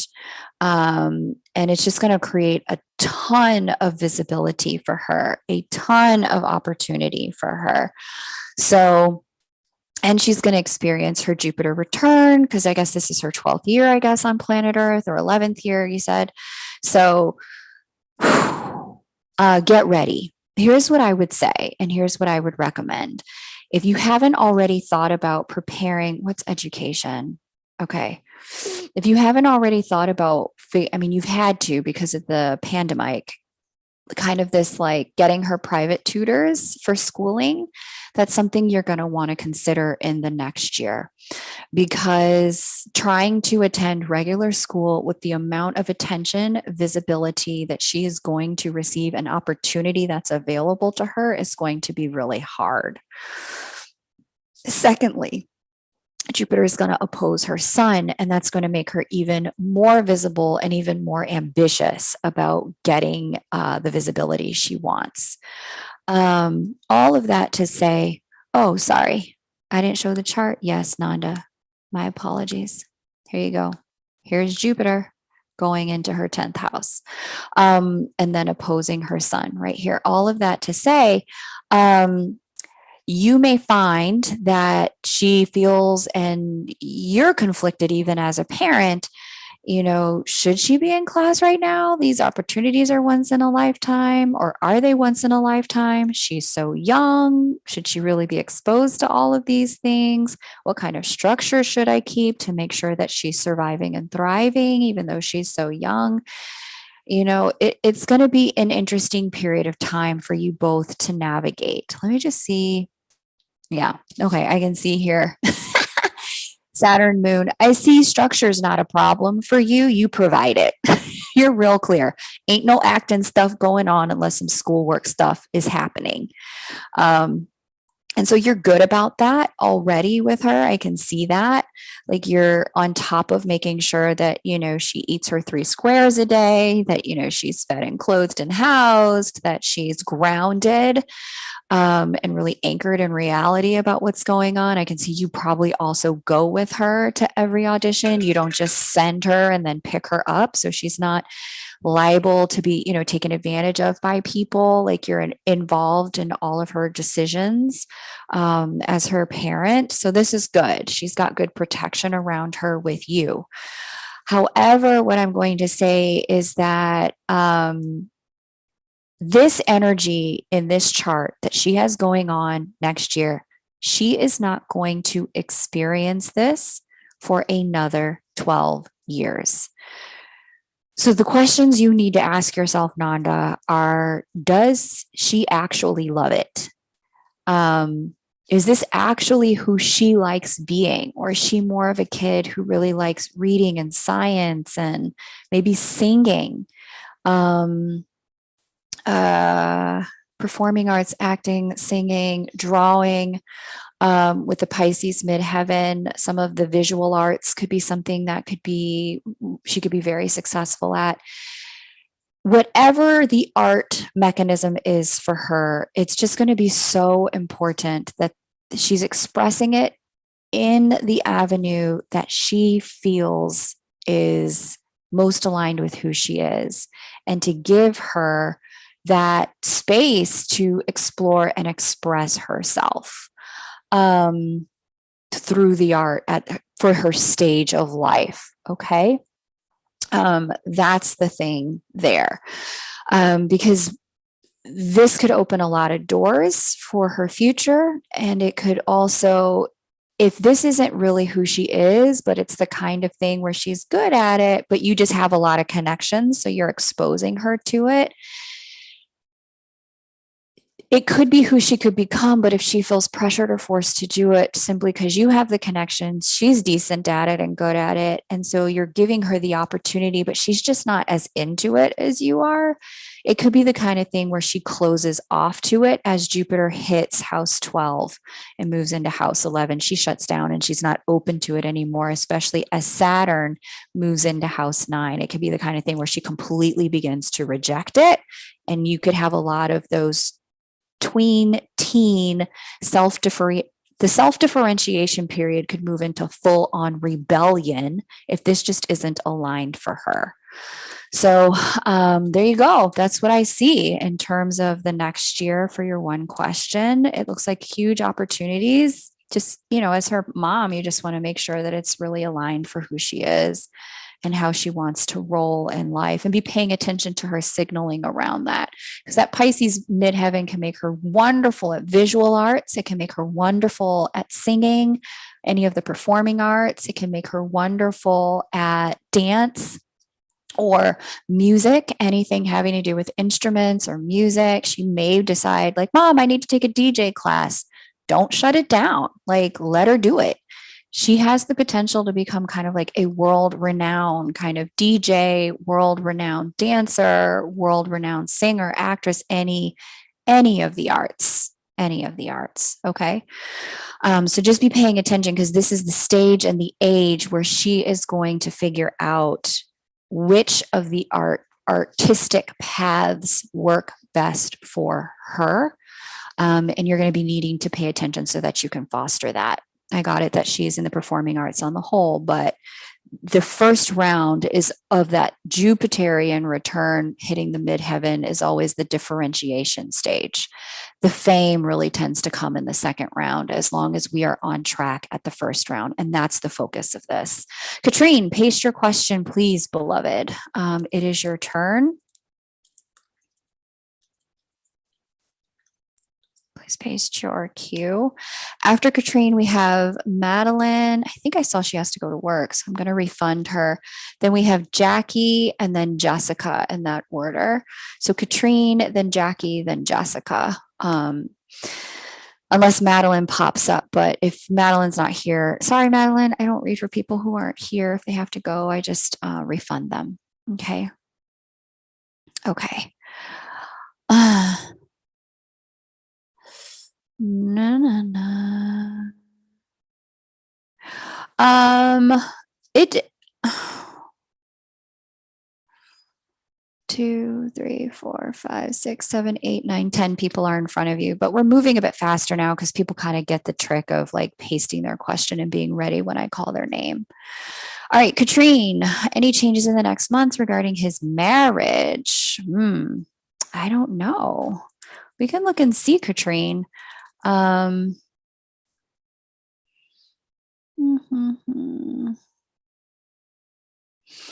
be curious to know what he told you about his marriage, to be honest with you, what he has said to you about what he wants to do, about his connection to you versus the marriage he's in. It's interesting because yesterday I read for 2 people, right? Thank you, Kylie. I'll double check after this vibe and shine. Yesterday I read for 2 women, both of who have union energy all over their chart, and it's specifically 3rd dimensional union energy with their counterparts. Both of them are married to somebody else, and they came to me to talk about, married to a soulmate, want to talk about their twin. And both of them said to me, yeah, I got it that there's this union energy here, but I have absolutely no intention of leaving my marriage. The decision is made. I'm not doing it. So I just want to know some other ways to work with this energy. Free will, yo. You can't force people. Free will. I mean, I wish, that the astrology is only one factor in what plays out in our lives. It is not the only factor. So, stuff may be going on, but that doesn't mean, the energy could be there, but they could really be like, yeah, I just something I got to fight through. I don't want this. I want something else. So there's that. I can tell you about some of the lessons in relationship he's learning. That's going to be more my area of expertise.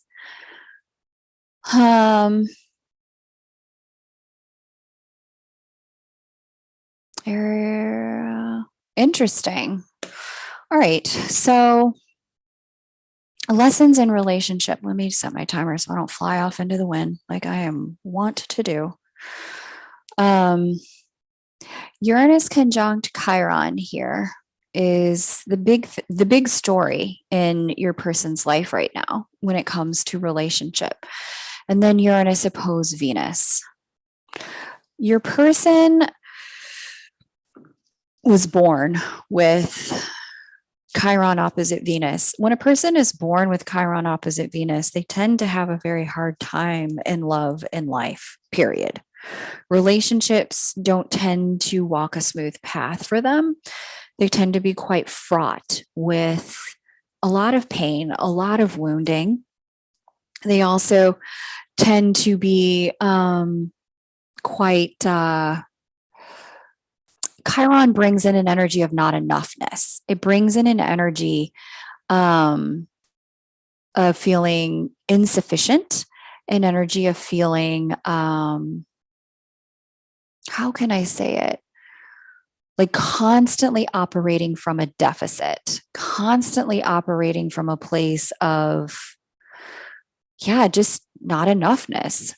And specifically for your person, this is in the arena of love, but also in the arena of money, because we're talking Scorpio Taurus axis here. With Uranus hitting his Chiron, one of the things that's going on for your person is a transmutation of some of that storyline and some of that lens that he incarnated on the earth with.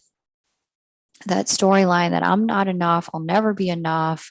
I always have to work to earn my worth in a relationship. I'm not lovable just because I'm here in the relationship, because I'm a person.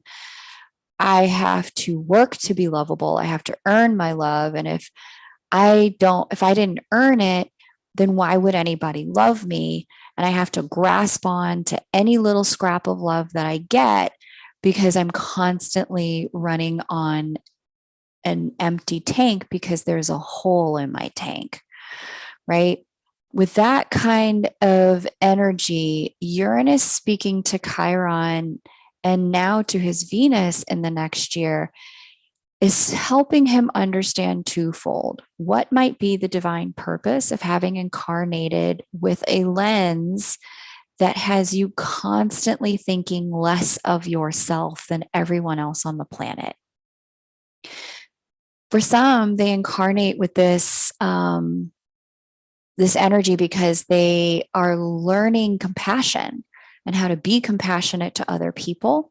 For others, they incarnate with this energy because they are learning once and for all for their soul, lifetime to lifetime. I have to learn how to fill up my own cup, because if I can't figure out how to fill up my own cup and plug up the hole in my tank, I'm always going to be starving, no matter how much love I get from my wife and whomever else is out here around me. Uranus in this transit is asking your person to start to understand the nature of their wounding in love. Where did it come from? Why do they believe what they believe? Why do they think what they think about what's possible for love in them? Because I can guarantee you, with Chiron opposite Venus, the way this person perceives themselves when it comes to love and relationship is less than. Okay. And so, because there's a less than energy here that your person is struggling with and working with, what he's getting the opportunity to do at this year and next year is start the process of cleaning up the floor. His floor is like 10 feet below everyone else's floor. He's getting the opportunity to raise the floor so he can see himself as an equal to the people that he loves and worthy of the love that he desires. Okay? It's an opportunity to elevate his concept of love and elevate the way he allows love to manifest in the third dimension. Okay. So, Katrine, baby girl, that's what I got for you. Hopefully that helps you have a bit more compassion for where he's at and his struggles, and, gives you a bit of an understanding of just some of the things he may share with you in the coming months. There could be a lot of negative self-talk that you hear from him when it comes to love. Jackie, unless Madeline's here, Jackie, it's your turn.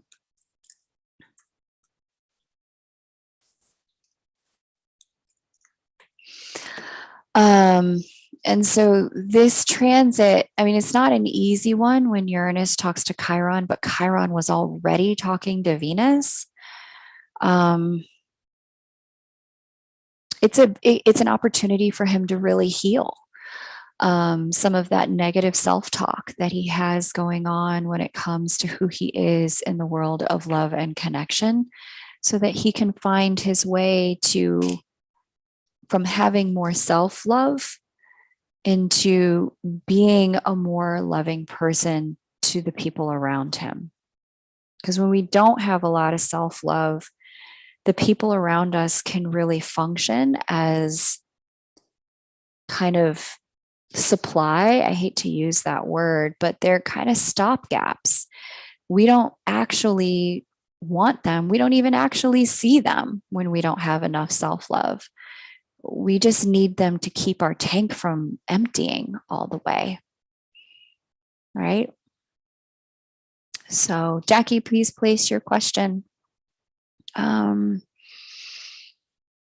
so, yeah, this transit is going to give him a chance to really see some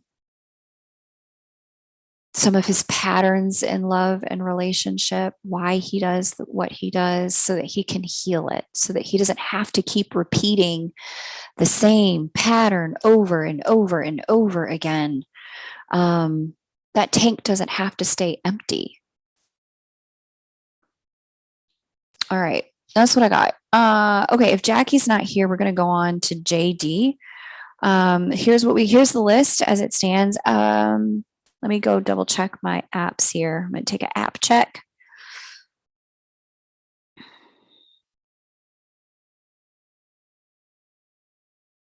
Make sure I have everything. Okay.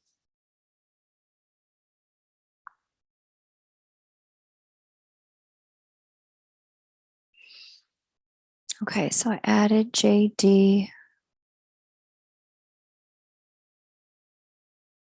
I got Madeline. The vent, I got you. Miss Stokes. Miss Stokes. Okay, I got you. Fernanda. Okay, Sheehan, I got you. Rosa. Oh no, Rosa booked a reading. Okay.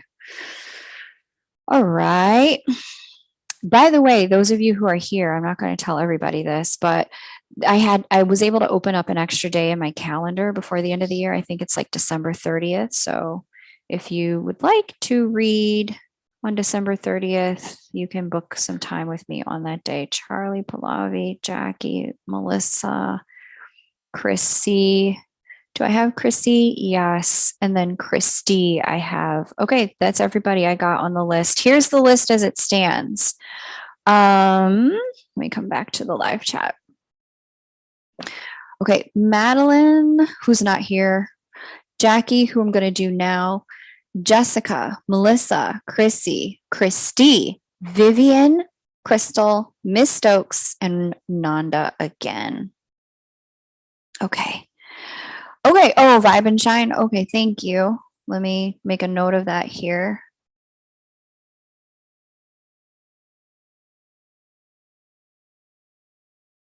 Thank you. Okay. Is Madeline still here? Madeline, hit me with your question. I know you got to go to work. Hit me, hit me, hit me, hit me, hit me.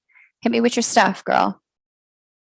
And then, because you were before Jackie, but I think you said you had to go to work. So hit me with your stuff and then I'll do Jackie.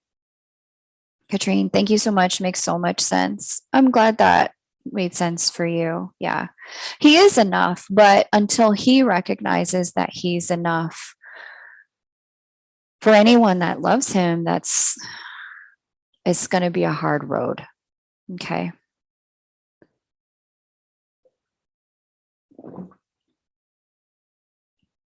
And like I said, like the reality is you didn't cause it.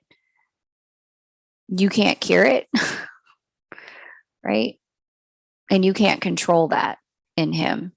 He's got to really figure that out for himself. Okay. Thank you, Madeline. Let's get this. Jackie, I'm going to do you as soon as I do Madeline. Thank you. Madeline.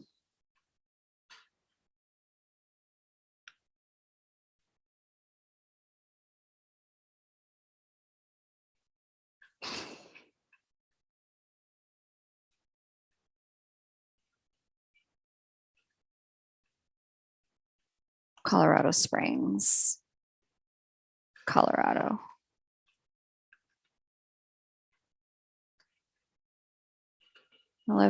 Happy belated birthday, Jackie.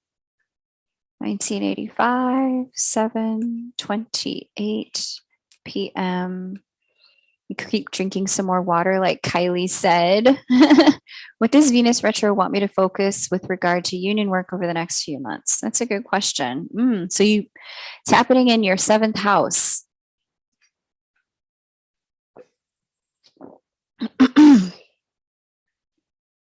Of committed partnership. Let me set my timer, Madeline, so I don't float off into the wind, which I am wont to do from time to time. Okay. Crystal, you're hilarious. We save us holes in here. Call out of work. That's too funny. Call out. Don't call out, G. Go to work. When it's time, I'll be able to read for you, but don't call out of work. It'll align when it's time. Let me share this screen for Madeline. Uh-oh, where's that? Okay, there we go. Share screen. Okay, Lady Madeline, Venus retrograde for you is up here in that 7th house of committed partnership.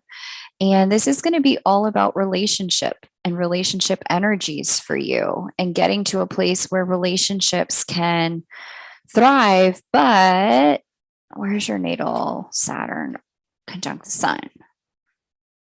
And who is she talking to? Thankfully, nobody.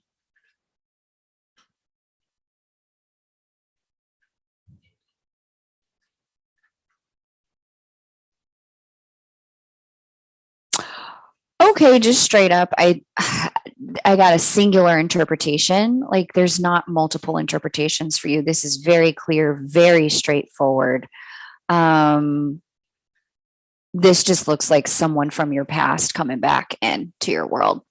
People say that Venus retrograde is notorious for that, but depending upon the house placement it falls within and the axis it falls on and the other planets that it's going to speak to, it could happen. It could not happen. It could manifest in a totally different way.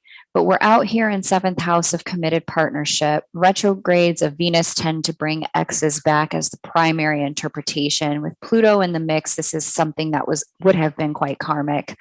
And then on top of that, we have a connection to, not there, to your verdicts point. With this Venus retrograde by sextile, this is likely someone who's gonna be at a distance at this point in time, and who is not just at a distance, but who is what's it called? How am I going to put this? Someone you had a breakup with but didn't get closure with. That's the best way I can put it. What I'm seeing with this is twofold. I think they're going to pop up to try to rekindle. I think based on what I'm seeing here, I think you're done. Like, I think you closed it, but I think they are going to want to try to rekindle. I think you are going to need to make a decision about whether or not that's something you want. Yeah, this is a straight up Lazarus transit, a ghost of Christmas past transit for you. Oh, sorry. Am I reading for Jackie right now?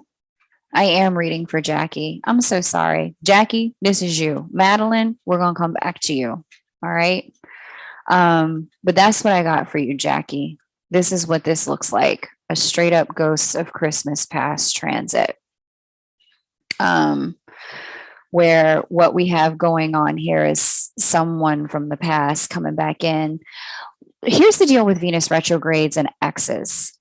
When people from the past resurface, specifically during a Venus retrograde, it is a direct function of needing to put closure on something that was. Something that was, now that could either be a pattern that the two of you had between you in communication or behavior, put closure on and get understanding and completion about why something happened the way it did so that you can let go, you can release it. And sometimes people want to rekindle, but it's not easy with this kind of energy. If they resurface for the rekindling, they're coming, especially with Venus retrograde talking to Pluto, there is baggage here that needs to be deaded, squashed, dealt with and confronted before things can move forward. Okay. So that's what I got here for you, Jackie. All right. You have to let me know. Shoot me an email, see what happens. If it's not a person, Jackie, this is telling me that it's going to be a circumstance that it's like somehow, some way, maybe someone new reinvokes someone from the past in some way. Like it reminds you of a situation from the past so that you can triumph over the challenge that the thing had for you before. Okay. That the issue was in the past. All right. Let me find Madeline because Madeline was up in here. Where was she? Why can't I find her?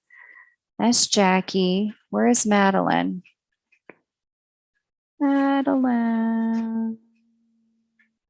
Okay, I don't see Madeline's questions here. I see a bunch of other people's stuff, but not Madeline.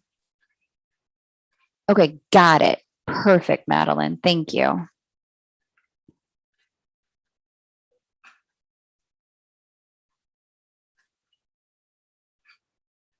Okay. United Kingdom, London, 3/8/1993, 10:30 a.m. Okay. Can you share screen? Okay, so just so we know, Madeline, I'm doing now, but here's the order of things. After Madeline, I'm going to do JD and Melissa. JD and Melissa, don't paste yet, but please get your question ready for when I call your name.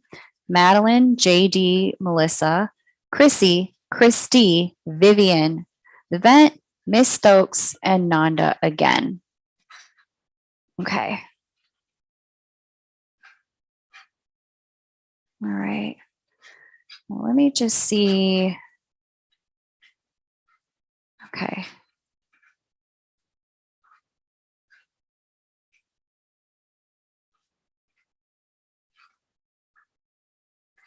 All right. Let us see.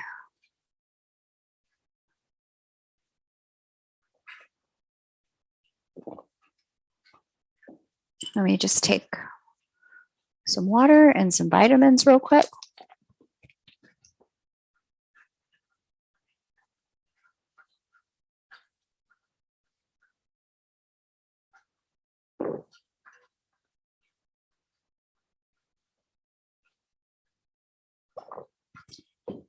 Okay, Madeline wants to know when her money is going to improve, right? Okay, soon, very, very, very soon. Okay, so Jupiter, the opportunity bringer, has just arrived here in house 10, which is success, fame, and honors, and it's going to hit Pisces. When it hits Pisces, it's going to harmoniously aspect Cancer. Cancer is the ruler of your second house of earned income and bring opportunities also to the second house of earned income. Okay. With the opportunity bringer landing there in house 2 or in house 10, aspecting house 2, it looks like money is going to come. It's going to come from a job opportunity specifically. Because it's coming from a job opportunity, Madeline, what I need you to do is to be on the lookout, to actively be putting yourself out there, sending that resume, following up, doing all the things that you know how to do. And here's the other thing I want you to do, because this is the opportunity bringer. What I want you to do when you get offered a job, and if you haven't yet, oh, Elvin, it's so good to see you. Hi, sweetness. Ask for more money, Madeline. Ask for more money, more money, more money. Whatever your last salary was, add 20,000 onto it. Whatever you last charged for your hourly rate, add $20 onto that. Get more money, because the opportunity, if you ask, the likelihood that you are going to get a yes with this transit is extremely high. Extremely high. Okay. Now, what I say, Jupiter, where's your moon? Here in Virgo. Yeah. Oh, and you're going to be busy. Are you employed, unemployed, looking for a job, Madeline? Whatever you're doing, money is coming. Madeline Jones, this is facts. Yeah. If you're employed, what I'm going to recommend is, because I see you not having to find, like, let me put it this way. They're extremely likely to want to promote you, or a position could come open that seems perfect for you. I'm going to say it's maybe sort of perfect, not exactly perfect, but you're going to become the perfect person in their eyes with this kind of transit. Okay. And then you're going to get really busy. One of the things you might want to consider with a transit like this is, when you see the position, if you can get it to interface better with a skill set that you have that you know the company needs, what you're going to want to do is say, hey, you know, after your, I was going to say audition, after your interview 1 and 2, I would say, you know, I've been thinking about the role. Thank you for interviewing me the second time. I'd also like to advocate that we expand the role to include this and this, because it would be of benefit to the customers, the clients, the company, in the following ways, if you're open to doing that. And then just see how they feel. If they bite, if they're like, oh my God, that's exactly what the role should be, then say, perfect. I also want to talk about adding to the compensation of the role as well, to ensure that everything is done in the way that you need, that the company would need it to be done. If they don't bite, just ask for more money. On the whole, Madeline, the last time you had a transit like this financially was 12 years ago.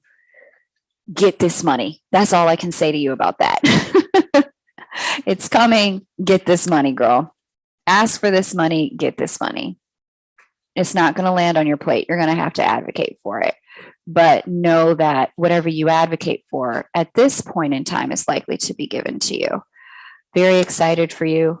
You have to let us know. Well, an MBA plus waitressing is a total mess. Yeah, it's hard, but trust me, I think you're going to get the job. JD,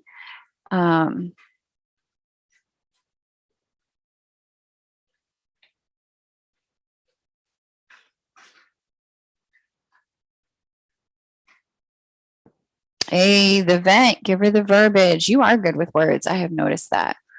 Give her the verbiage. So we're going to do JD, who also has a 3-card tarot pull. Then we're going to do Melissa. We're going to do Chrissy, Christy, Vivian, Crystal, Miss Stokes, and Fernanda. Okay. Oh, wait, did I? Okay.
JD. Okay, thank you.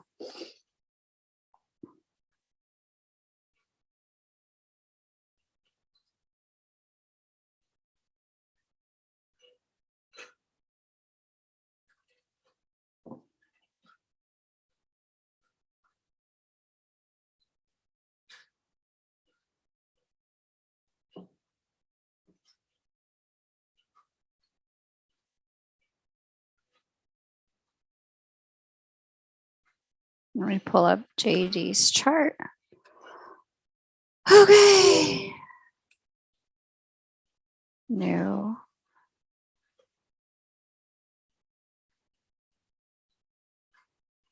JD, Sudbury, Ontario, Canada.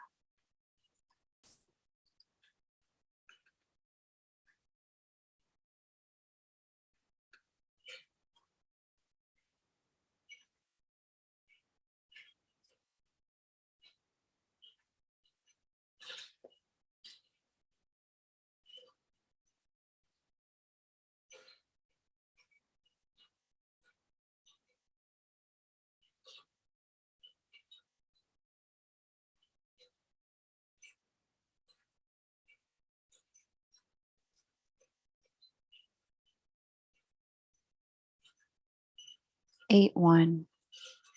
Did somebody send over a payment you haven't heard me call your name that wanted to be on the list when I read out the list? You haven't heard me call your name, but you sent a payment. I'm going to read the list before I get into JD's one more time. Okay.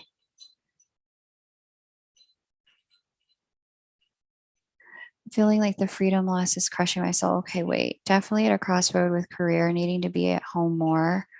Suspension because of vaccine mandates. I'm struggling between being the responsible person I've always been and feeling like the freedom loss is crushing my soul.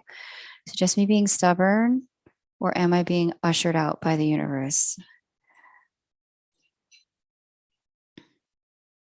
Hmm.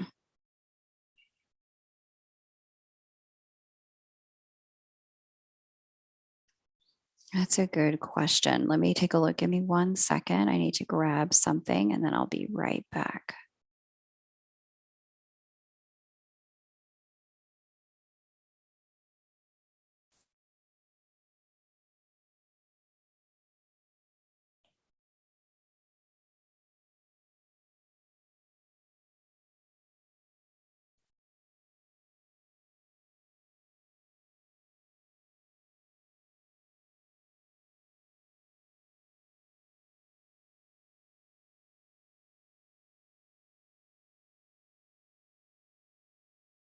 All right, let's get into this. Share screen. I gotta say,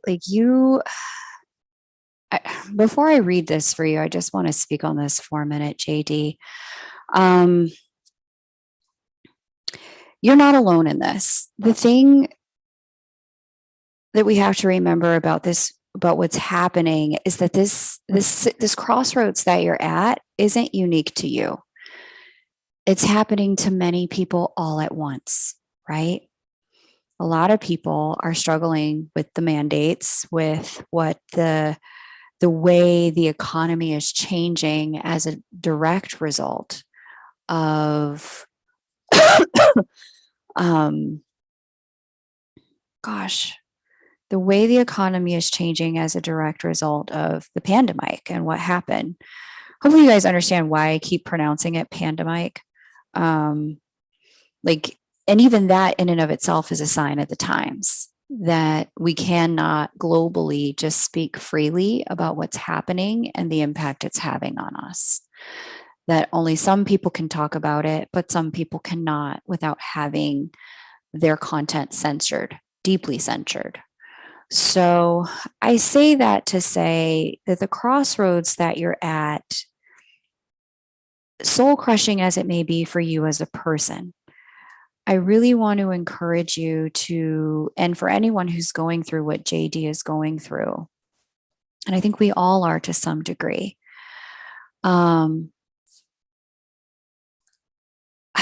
it's really important to how do I put this? To not personalize it, to understand that this isn't happening to you, it's happening through you. And then to understand this from the greater context of life here on planet Earth, right? Look around the realm we live in. Look around the dimension. Look around at life on Earth. When you look at the ecosystems on Earth, everything in every ecosystem, there's nothing superfluous. Everything on Earth is needed, from the venom in rattlesnakes to being a potential medicine, to certain herbs and plants, poisonous plants growing right next to their antidote plants. There's absolutely nothing on Earth that is without purpose, that isn't here for a reason.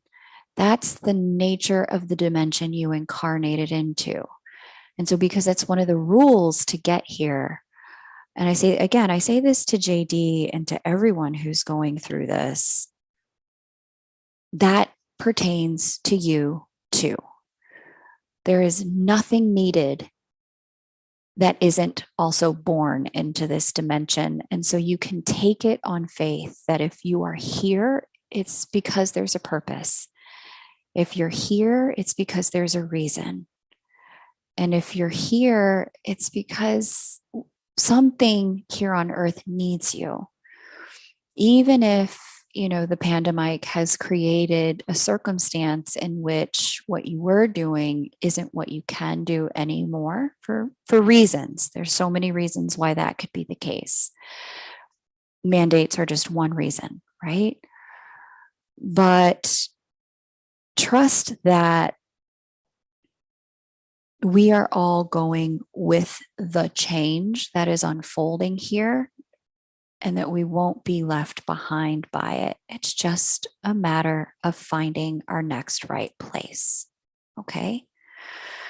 So I just wanted to offer that as kind of encouragement for everyone, not just, and we'll get into your reading, but I know that what you're experiencing here isn't, it's not exclusive to you. And it's just, it matters so much that you don't take it personal, that you don't make it mean that somehow you're less than, or somehow you're not enough, or somehow you are without purpose, or that your life is sideways, or that somehow you have failed at being a successful adult in life. You haven't. The earth is in a transition. The people on it are transitioning with her. And to have incarnated at this time, especially given what I just said about the realm, you had to have been needed at this time, and you will find where you fit. Okay? You're welcome, JD. I really appreciate you asking such a thoughtful question about yourself, but I also wanted to make sure that as you're thinking about what's next for you, that you are allowing yourself to see this from a higher perspective, and that it's unfolding the way it should, the way it needs to. It's not happening to you. It's not even happening for you. It's happening through you. You are a part of this. Okay. Okay. All right. Awesome. Thank you, the Vent Magda Hangout. So freedom lost, soul crushing. Am I being stubborn? Am I being ushered out? I'm the only parent to a young boy. I'm forced out of my job because it's a chance I don't want to take. Okay. All right. Hopefully that message was helpful for a lot of you who may be experiencing this. But if you're here with me hanging out in the middle of the day on a Wednesday, chances are you ain't got no job in the first place, or your job is very non-traditional. Let me put it like that. You're like me and you have something non-traditional and you kind of keep your own hours, that kind of thing.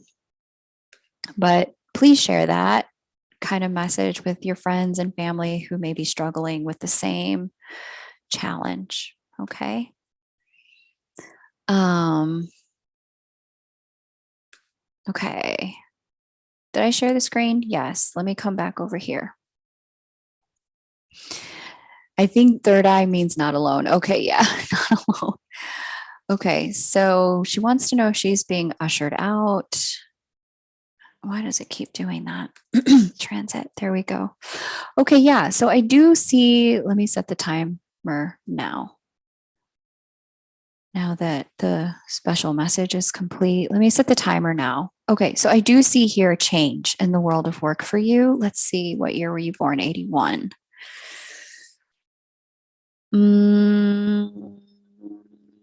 Okay, so I do see a change in work here for you. This change was on schedule, astrologically speaking, with Saturn crossing over into your 10th house. So remember the conversation we've had up until this point about Saturn, right? Saturn wants to remove anything from our world that is misaligned with who we really are. Um, Jackie, that could also be true. Remove anything that's misaligned with who we really are and get us into what's going to be deeply aligned with our soul path in that house or pertaining to that planet. Okay. Saturn is opposing your sun. SON, not SUN. Sorry, SUN. It's opposing your SUN sun, not your child sun. It's opposing your sun. And it is asking of you to create a path of congruence between where you know you can shine on this earth, what you feel like you can give to people, what you feel most whole sharing with life in terms of your gifts, JD, and the way your job world is structured now. You're being asked to, and so, you know, I like the way you put it. Am I being ushered out by the universe? I think, given the context I just provided for the group here, and the way to understand this is you're not necessarily being ushered out as much as you are being invited in to start doing your soul work and your mission work on planet Earth. Okay. Pluto's arrival at this point in another 2 to 3 years is only amplifying this for you. Okay. Pluto creates endings. It is the ruler of completions and the ruler of things that are over and done with. And with Pluto moving into house 10 and Saturn already there demanding integrity from you, the career path you have been on, I'm going to say it's probably complete. Does that mean, but as we know, completions happen in stages. It's rare that they're kind of overnight and all at once. Endings are very rarely one time, one fell swoop. Instead, what we have here is Saturn demanding that you begin the process of getting into alignment, and Pluto following up with, and do it now because I'm about to shut the door. So, if there has been an industry you've been in that just doesn't speak to your soul but pays the bills, you're being asked to find a career path and or an industry that does both going forward to get whole, get congruent, and start removing things, because Saturn's already removing them for you, that don't align anymore. Pluto is going to follow up in a few years' time and fully shut the door. So, if you've had a business idea, I certainly see lots of entrepreneurship energy in your chart.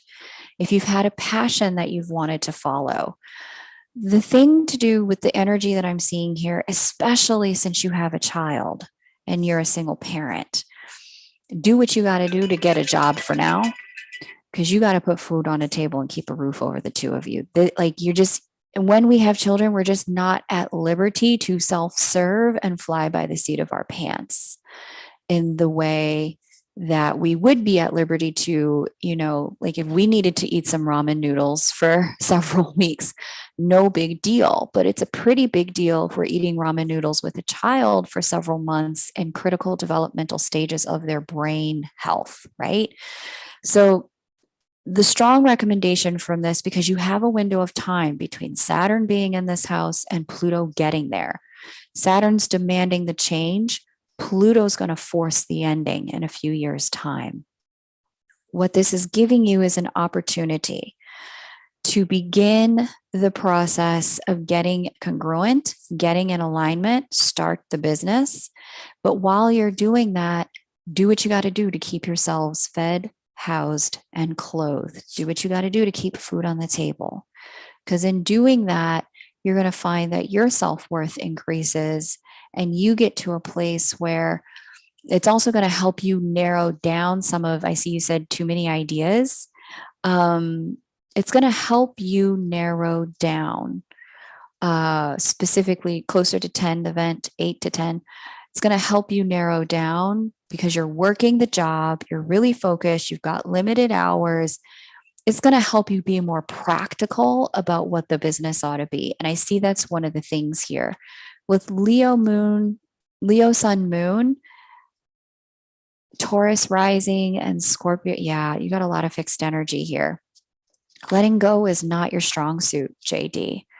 Letting things in, not easy for you, but it's going to be a lot easier if you can whittle down to practical ideas which business you want to go ahead and start on, JD, and start doing that in the spare time you've got, because the close to this chapter of your life with this particular job position, it's upon you. It's not now, but it's coming. And so because it's coming, you want to get ready. And what the loss of the job that you have just now, it was a harbinger, it was a sign, but it wasn't the complete ending. It's the likelihood that you're going to be able to get another job doing the same kind of thing that's going to last you several years is very high. It's going to take a lot of work. It's going to take a lot of discipline. It's going to take a lot of focus. That's the nature of Saturn. Okay. That's okay. Let it be hard work. Let it be arduous. It is arduous in part to motivate you to find something that makes your heart sing, find where you fit on the planet. Okay. So hopefully that helps you, JD. You asked for a tarot pull. Let me just go back to your question. Only parent, free to be at home more. Suspension 3 weeks because of the mandates. Yeah, I can't tell you what to do about the mandates. I'm inclined to pull a Lightworker Oracle card for you as well, rather than do tarot for you, to give you a message from, the divine and angelic realms to support you in your movement forward. Hopefully that's okay for you to give you a message there. The thing about the mandates for a lot of people, in the last decade, I'll say 10 to 15 years, we've seen a depreciation of a value with what facts look like. I'll never forget watching one of the US presidential debates, and one candidate turned to the other to say, whose facts, my facts or your facts? Facts are facts. Sky is blue, grass is green. Ain't no other facts, right? Okay, so I'm going to go ahead and shuffle then for you. Wow, that came out quick. And you're not going to be surprised at what came out for you. Okay. But when we start to have opinions about what facts are, and we accept that we make that culturally acceptable, we start to put reason, logic, and science up for debate. So all of that to say, hey, the vent, I'm going to close the list. Kylie. when we start to put those things up for debate, we get into a situation where we're in right now, world crisis, and we've got some scientists saying one thing and other scientists saying a completely opposite thing, and both of them claiming to have studies, and one group pointing to the other and saying, the your facts aren't real facts because you've doctored the data in this way and you've doctored the data and that. And so now we have, what can we base reality on? Right? So I can't tell you one way or the other what's going to be right for you or right for your kiddo in terms of the mandates. What I can say is that circumstantially, based on what I saw in your chart, or for anyone, right? I can't say that for anyone. What I can say is that this is going to, because of the way that information has been subject to such supreme manipulation in the last decade and a half, and data has as well, it's going to be, there can be no other right decision other than what is right for you. Okay. And you got to really be okay with sticking to that for yourself and being clear about that for yourself. And that, yeah, that's what I got for you on that. Don't betray yourself to be in a place where, yeah, just don't betray yourself. That's the best I got. And that's for everyone. Do the best you can to live a life where self-betrayal is not your path forward. Okay. All right, the card you pulled. Thanks for letting me take so much time with you, Jessica, because I think you asked a question that the answer that came through was going to be helpful for everyone. I'm going to do this card for you, and then we're going to do Melissa. Mel C, if you could place your question, and we'll go quicker from here. Mel C, Chrissy, Christy, Vivian, Crystal, Miss Stokes, Fernanda, Magdalena, Tamara, Diva G, and then Christy again. Okay. So, Mel C, if you could go ahead and get your question ready and paste it, that would be great. The card you pulled, unironically, is number 16, Dark Night of the Soul. You are ready for a more real and radiant relationship with the divine. Your preconceived ideas and safe, limiting beliefs may be sacrificed in order for this to happen. To the divine, these are only the clothing of your spirit. They are impediments to the absolute intimacy the divine seeks with you. You might feel vulnerable or uncertain as the divine goes about stripping away these barriers. This is when you enter the dark night of the soul. You understand there is nothing to rely upon but the divine. And if divine doesn't resonate for you, insert God, insert Jesus, insert Allah, whatever works for you, right? And you will find it difficult to trust at times. This night will end, however, when the sweetness of the divine dawning in your heart shall render all worthwhile. But for now, you are meant to feel exactly as you feel. You are not doing something wrong. You are moving closer to the divine, JD. Goes on to say, even though you're already on a spiritual path in this lifetime, you can go deeper. Sometimes people know this and yet are afraid. Filled with emotional drama, they're hesitant to let go of what they know, which is big for fixed signs. And you have a lot of fixed energy in your chart. Letting go is hard for fixed energies, even if that is emotional suffering and mental anguish to hold on. That fear prevents them from being willing to trust in the loving hand reaching out to them. It might seem silly, yet letting go of fear to take hold of the hand of love can be extraordinarily difficult. If you don't trust that love will hold you, letting go can seem like allowing yourself to fall into an abyss. Even if you know in your heart that this sort of spiritual death is an opening to new life, it can still be profoundly confronting. The only way to end the dark night is to go through it, to endure it, and know that although you will not understand how it could be possible, it will transform itself. In time, you will be on your knees, not despairing in prayer, but in gratitude, peace, and devotion.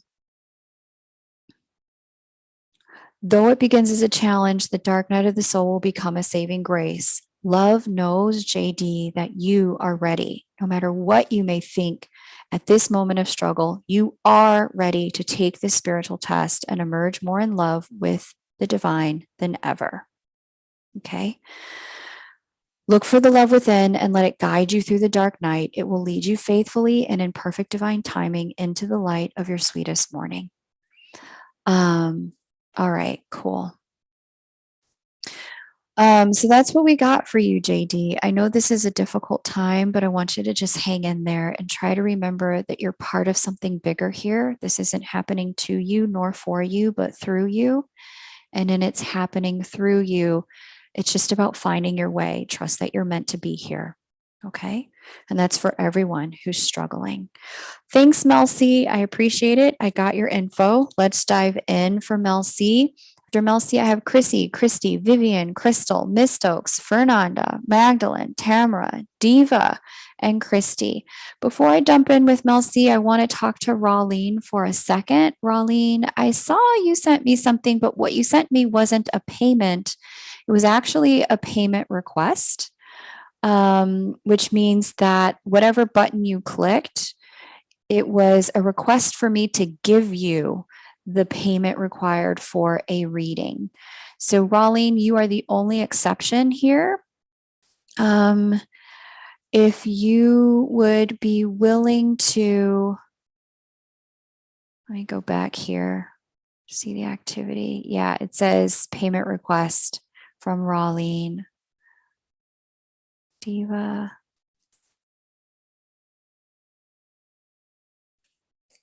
Tamara.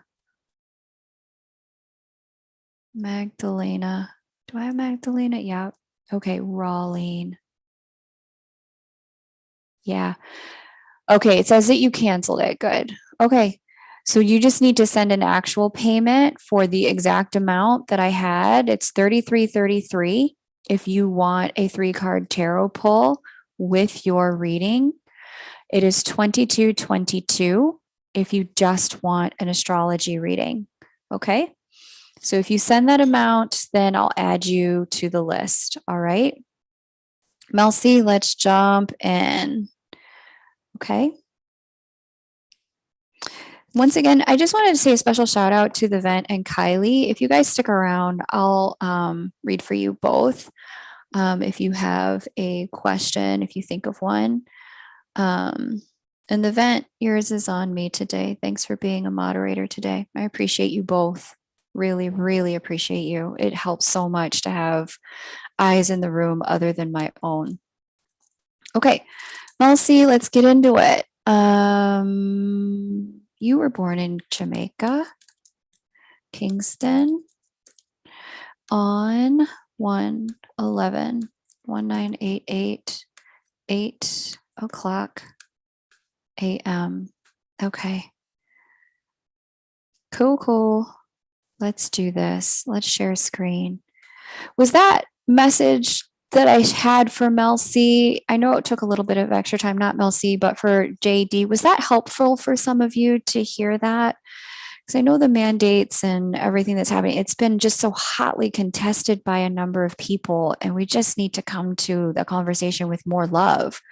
We need to come to the conversation with more compassion. And so I'm hoping self-compassion and compassion for others to recognize that there's something bigger going on here. We can't blame ourselves for all of it. You guys let me know in the chat if it was helpful. Mel C's question had to do with in which areas am I being led to be more in alignment with my divine self-expression? Where to unplug, where to tap in? Dang, that's a good question, Mel C. Wow. Okay. Your divine self-expression.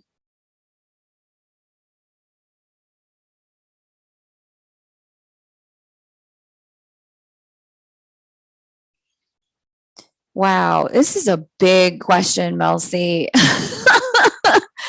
I don't think I've ever been asked anything like that's this rich and multi-layered, like kind of all like in this way. So thank you for asking such a good question. Here's what I got for you, darling. There's an interesting transit here. There are two divine aligners in in the planetary energies, like major divine aligners.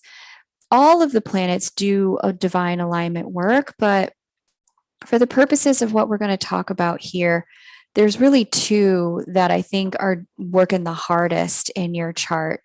And that is this one, Saturn, and this one, Uranus. And they have been in square to one another all year. They're squaring in houses 1, 2, and 3. Houses 1 through 4 are about our relationship to ourselves. Then we're going to go 5, 6, 7, 8. They're about our relationship to others, 1 to 1.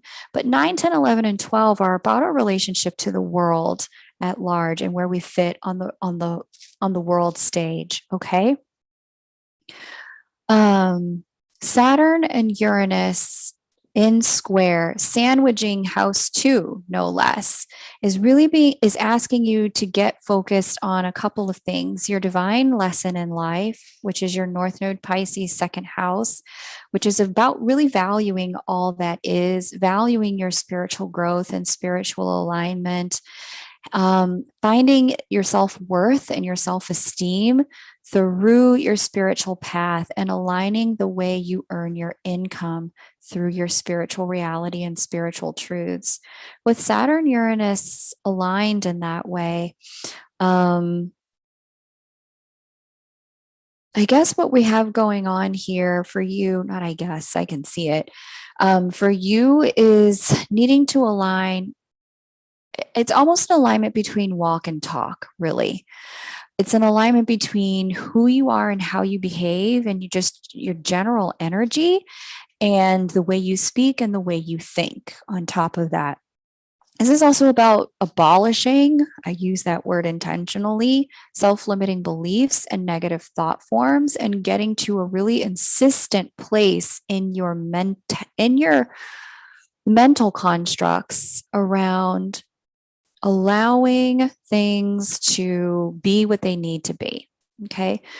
For you, allowing yourself to be who you really are with North Node Pisces second house.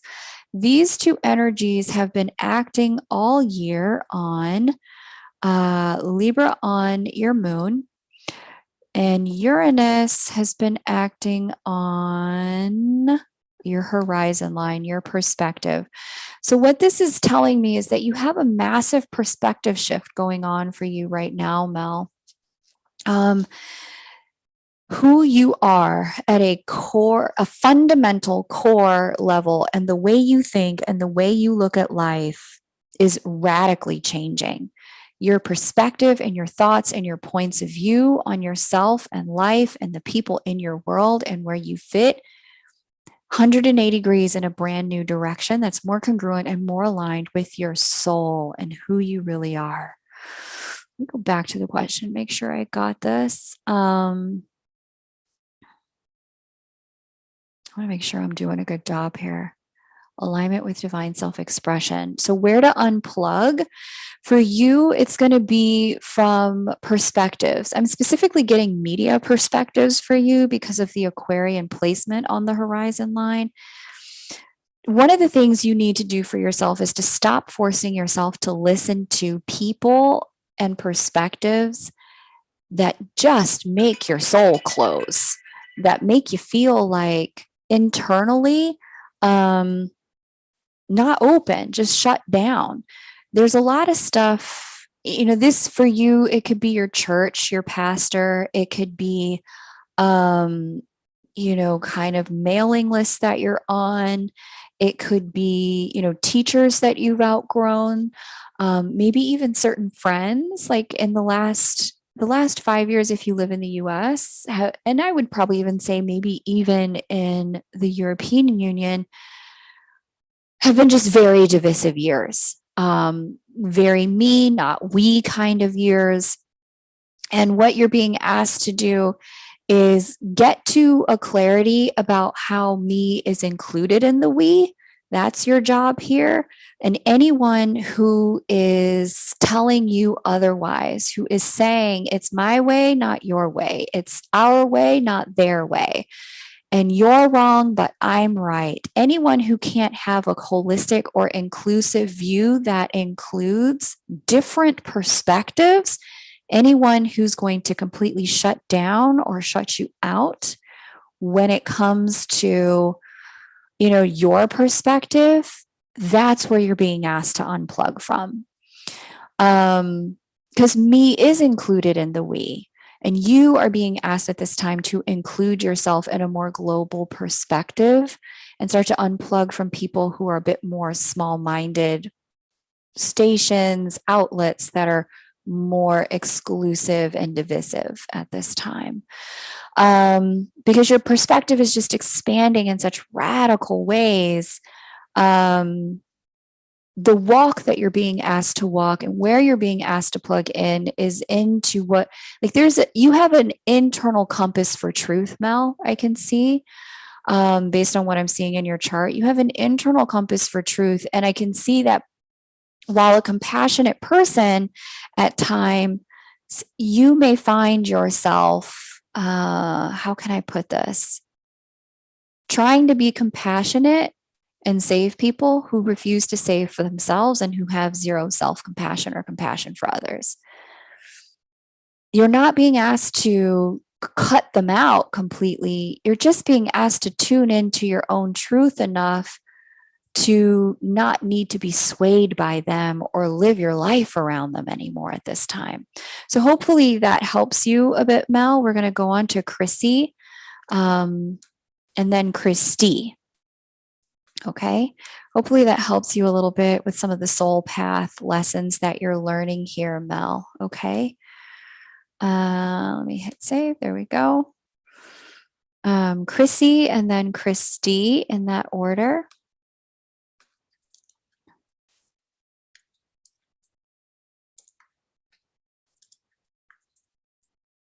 Does that resonate for you, Mel? What I just shared, was that useful? Did it resonate for you?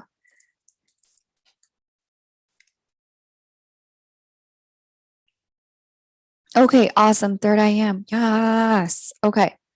Thank you for being ready, Third I Am. You guys, I see Third I Am has a channel here. If you guys are looking for additional messages and you resonate with the way I read, the way I message, kind of just my spirit and my energy, Third I Am has been a subscriber to my channel for a long time. So I know she's been hanging out with me for as long as she has. Like, there's resonance here. And I strongly recommend that you go ahead and subscribe to Third I Am's channel for additional messages that might be useful to you as you grow. Okay. Fort Myers, Florida, 6678. Wow, that's 666. Maybe not. No, it's 667. Okay. 10:02 p.m.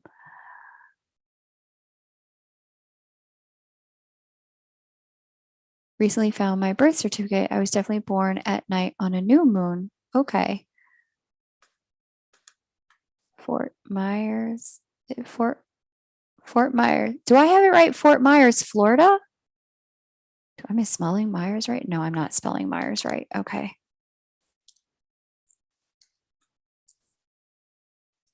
There we go. Now I'm spelling it right. Okay. My question: someone, something possibly new is on the way to me. I can feel it. What can you see in my chart during this time regarding something new coming in? What stands out to you? All right, let's see what something new coming in looks like. Okay.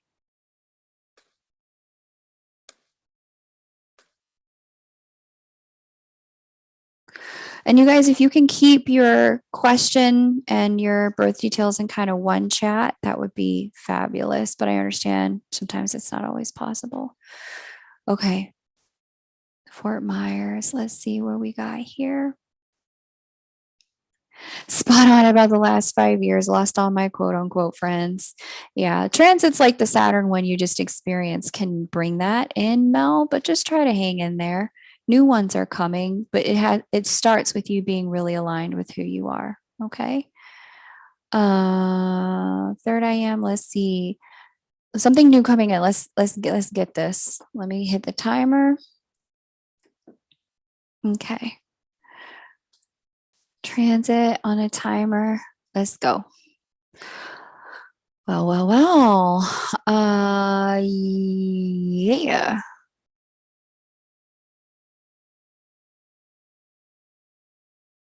Oh, child. Are you, have you been trying to manifest? No, I don't need you to manifest it. Listen, a relationship is coming. That's what I got. Let me just be clear. There's so many connections here that shout relationship coming in for you, romantic partnership coming in for you. Jupiter's arrival in Pisces, June, July is when you might have first felt this kind of like, someone new is coming in.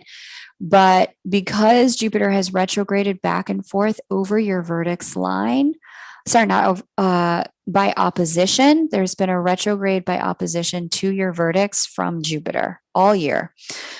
Retrogrades to the vertex, opposition, square, trine, doesn't matter. But when it's a retrograde, there is definitely a person coming in. Jupiter traditionally represents husbands in a chart. But Jupiter's also, as it gets into Pisces, going to harmoniously aspect your seventh house of committed partnership, which is where husband lives. Jupiter lives in your natal chart. And it's going to harmoniously aspect your moon. Jupiter trine moon tends to also bring relationship and really good positive relationship stuff in. This could also be for you a completely new chapter in service and career as well. Moon Cancer is in the late part of your house of service. 10th house is water sign Scorpio for you. Water signs all speak to each other. All the air signs speak to each other. So when something hits one, it hits all the other three at the same time to bring something positive into the mix when it's Jupiter. Okay. And the Jupiterian energy for you, I'm going to be honest. Money, yeah, but more so love, if I'm being really honest. Looks like love. It looks like relationship. You're going to have Jupiter trine Jupiter, which is a beautiful period of expansion. You're going to be feeling far more light than you have felt in the last 5 years. Saturn through the first house is a tough year for relationship, 2 years for relationship. 2019, 2020, and the beginning of, and this 2021, these would have been hard, very hard years for relationship. That difficulty is over. You are entering a new chapter. And so the newness that you're feeling coming in is really asking you to get open, be open, get to a place where you're not shut down or closed off to possibility. Allow yourself to, go out, flirt, make eye contact, and be connected. Even if some of your old wounds and triggers I see may come up with Chiron moving through the third and the way that it is. We're not immune. And as Chiron touches your Mercury by trine, some stuff might come up. But you had a Uranus conjunct your natal Chiron this past year, mostly in 2020, but also this year as well. These would have been really painful transits. You've done a lot of clearing, a lot of purging. There's been a lot of heartbreak, a lot of pain. Third I am. And now that chapter is done, your rewards are on the way. That's what I see here. It's a really beautiful transit. Like I said, stay open to people. It looks like you're probably going to meet someone through the realm of just your normal self-care routines out here on the internet and in like social circles. And as long as you're just kind of consistently putting yourself out there and being connected, someone's coming in who's got real partnership potential, real partnership possibility, Chrissy. So congratulations, hang in there. The storm is mostly over. I'm inclined to do the 3-card tarot pull for you to look for something new rather than the Lightworker Oracle deck. So let me just get this together. And shuffle. Since you asked for the pull, 3-card tarot pull, 3-card tarot pull. Shuffling for third I am. Shuffling for third I am. 3 cards for third I am. Yeah. Okay. Oh my gosh, this is so good. Third I am, since you run a tarot channel, I trust that you are very familiar with the Light Seers Tarot. It seems to be the popular deck of the moment. The way it came in as I read this, Queen of Swords reversed, 5 of Cups reversed, and Death and Rebirth upright. You're coming to the end of a period of time that had you, I would almost say this, to me, this looks like twofold looping negative thoughts, Queen of Swords reversed, and 5 of Cups, where you reversed, where you have just been twofold beating up on yourself and depressed. Third I am. And that period with Death and Rebirth finishing off the spread here, that period's coming to a close. This is an energy of you getting to a place where you've come to terms with the fact that, you know, you're just not going to beat up on yourself anymore. Life gives you enough shit to begin with. You're not going to be a part of that. You're not going to be the kind of person who participates in putting third I am down. And as a result of getting committed to being more positive about your mental habits and your mental hygiene, that 5 of Cups upright energy gets reversed, and you get to a place where instead of feeling, you know, kind of depressed and in a downward spiral, which is what in the Light Seers Tarot, that's what you see going on here. This woman's depressed, downward spiral. It goes into reverse, and you end the cycle with Death and Rebirth. You end the cycle of, you know, being in a depressed state. So that's what I got for you, beloved. Hopefully you have that deck and you can take a look. Now we're going to do Christy. Christy, if you could be, don't cry. I mean, cry if you need to release. Happy tears are good. Release. Go for it. Please place your cue in the chat. Third I am, you're going to have to let me know if that resonates for you, that period of time that I just referenced that you've been going through. Okay, Hope Glitterati. I really love that. Hope Glitterati. Ut Glitterati. Okay, so let's do this.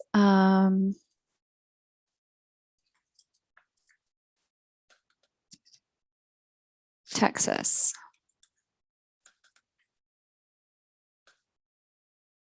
4,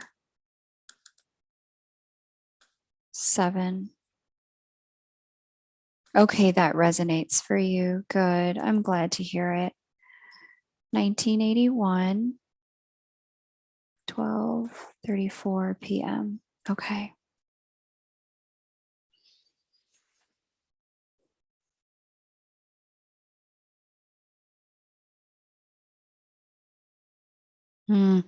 Okay, that's 2 questions. Old Glitterati, I can only do 1. What do you want me to focus on? The cutting of communication, or what you're being called to work on to align with higher purpose at this time? Pick one, and I'll do that. I think you're on the list twice, so I can come back to the other one when we get to your second question. Okay.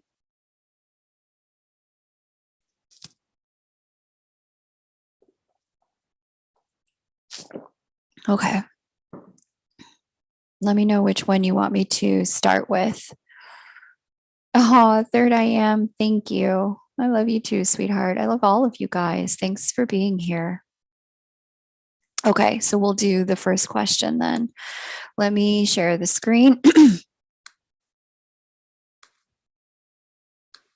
All right, what am I being called to? The other was just reference. Oh, okay, got it. Okay. What am I being called to? Yeah, you're welcome. And for those of you who are listening, if any of you are called to book a private reading with me. I did have some reschedules because of the holiday. So there is some space in my calendar on December 30th, as opposed to all the way out in January, the end of January.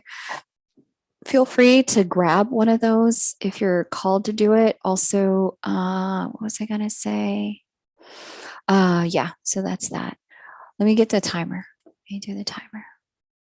Because I will sit here and read you like it is a private reading. And everyone will be like, what is she doing? Okay. Call to focus on. Wow. Okay. What is Uranus doing? Mm-hmm.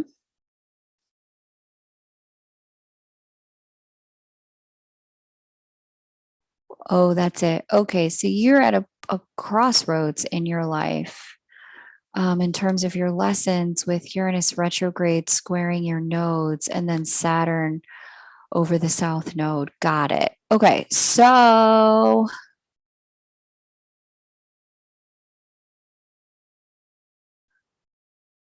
glitterati, this is really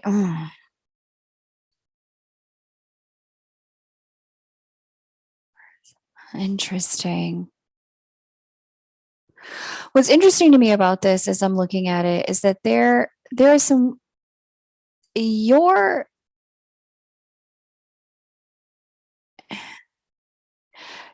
at this moment in your life, your love life and your work life are deeply connected. Um, there are things that you are learning through both that apply to the other. And that's not always the case for people. Sometimes love life and career life are very separate. But there are certain lessons that you've been learning in love and the way things work in relationship and what does not work for you. Again, Saturn, restorer of integrity, that you are being asked to apply to the world of work. And there are certain ways in the world of work that you are being asked to evolve, grow, that to keep your position, you're being demanded that you change at this time.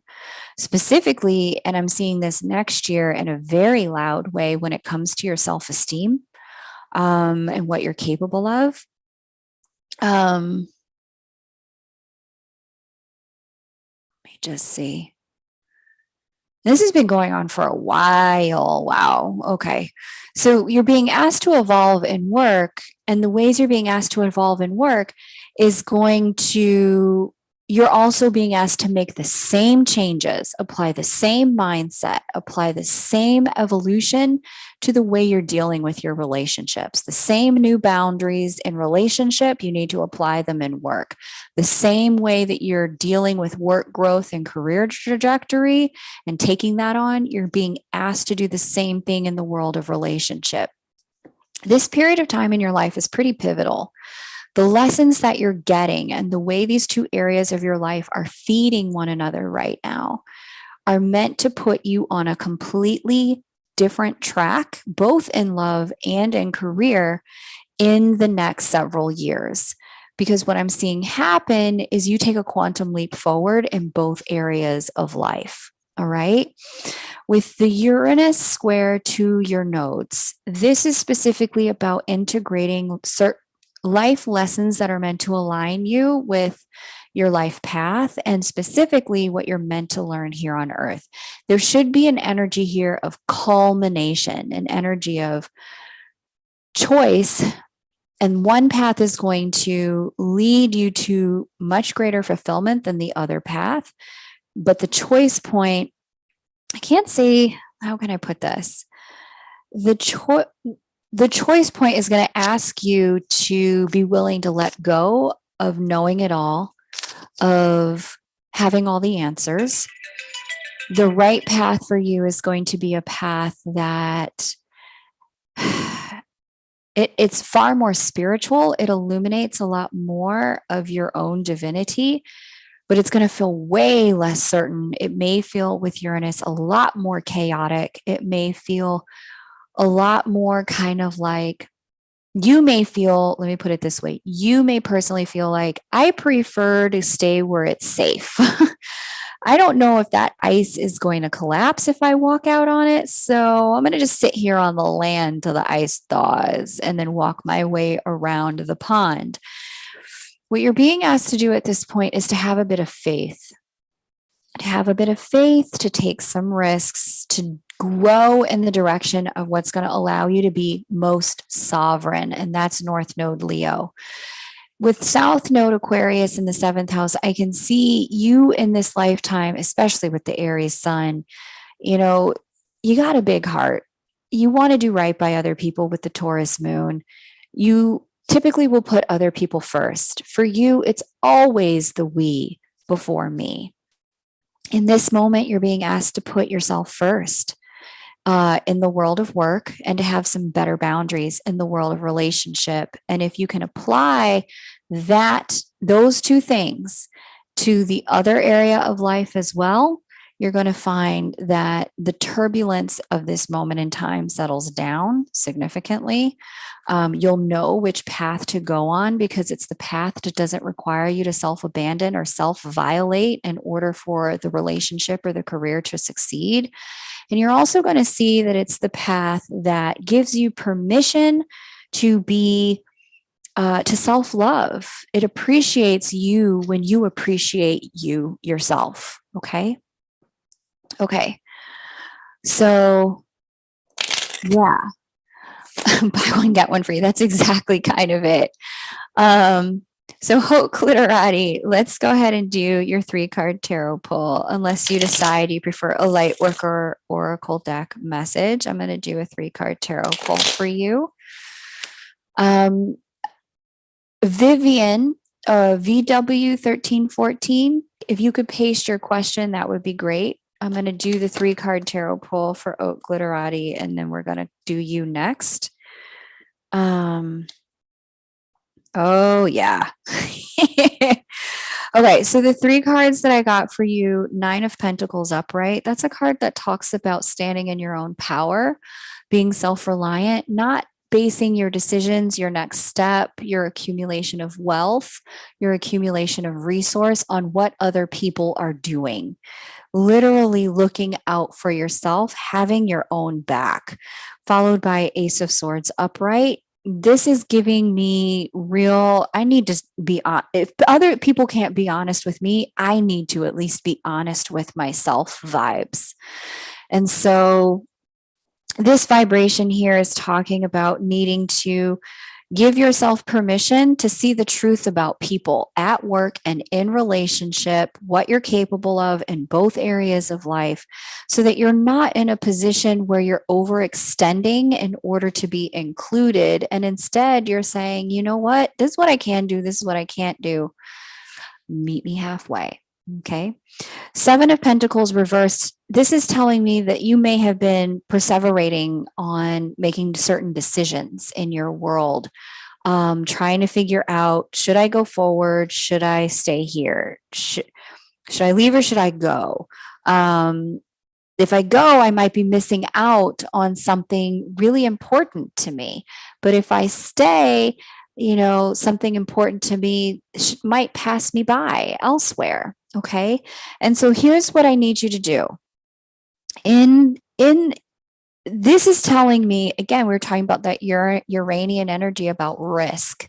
This is telling me you need to take a risk with 7 of Pentacles reverse. Don't stay stuck anymore. But the risk you need to take is based on having your own back and being really vulnerably honest with yourself about truths that you'd rather not know, rather not face, be very practical about it.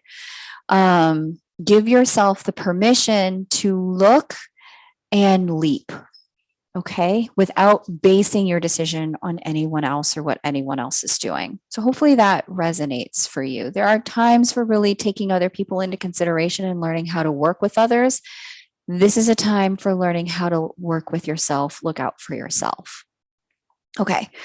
V-dub, it is your turn. After V-dub, we have the vent. The vent, can I do you last? Are you able to hang out? If I do you last? After V-dub, the vent, Miss Stokes, Nanda, Magdalena, Tamara, Diva G, Christy, and then Kylie in the vent. We'll do Kylie and the vent together at the end.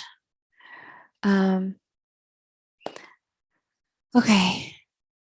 I can't win for losing. It felt like, yeah, that was it. Hope Glitterati. That was the issue. It was the kind of thing where the more you looked out for other people, the more things went sideways for you. This transit is asking you to cut it out. So just look out for you and let the pieces fall where they're going to fall with other people. Thanks, VW. I appreciate you. I got that dry winter heat going on. Hong Kong. Got it.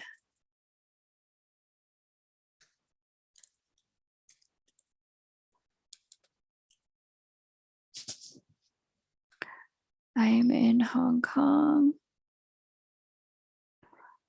Or maybe you're not in Hong Kong now, but you were born in Hong Kong, 1995, 10:30 a.m. Okay. 2022, what's it about? Let's have a look. Let me share the screen and set the timer.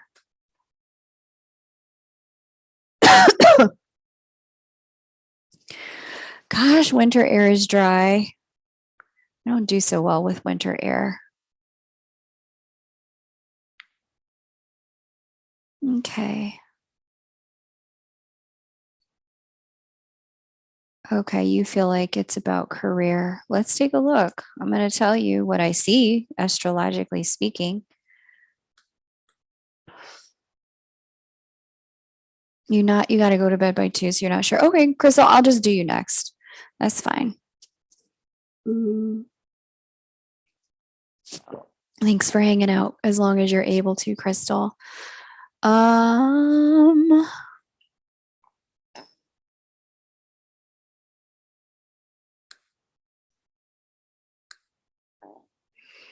Rather yes and you were asked to focus on career all this year as well, and the influence of needing to focus on career just gets louder as we move into next year. Saturn making a harmonious aspect to the ruler of your career house up here is demanding a change. The change that it's demanding is one where, to be honest with you, Saturn on that axis of education is signaling to me that career change, yes, but you also may need to do some online training, online courses to expand what it is you need to do to get more opportunity, more growth, more responsibility, more money in your career. Saturn is saying whatever you need to do in order to have more expansion career-wise, do it as fast as you can. Learn it, do it, integrate it. So what you know about my project Heat Crystal? With this energy, Saturn talking to Mercury this way is asking you to double down, get super focused on your brain, on your mind, expanding the way you think about your possibilities in the world of your career. You may find that you need to,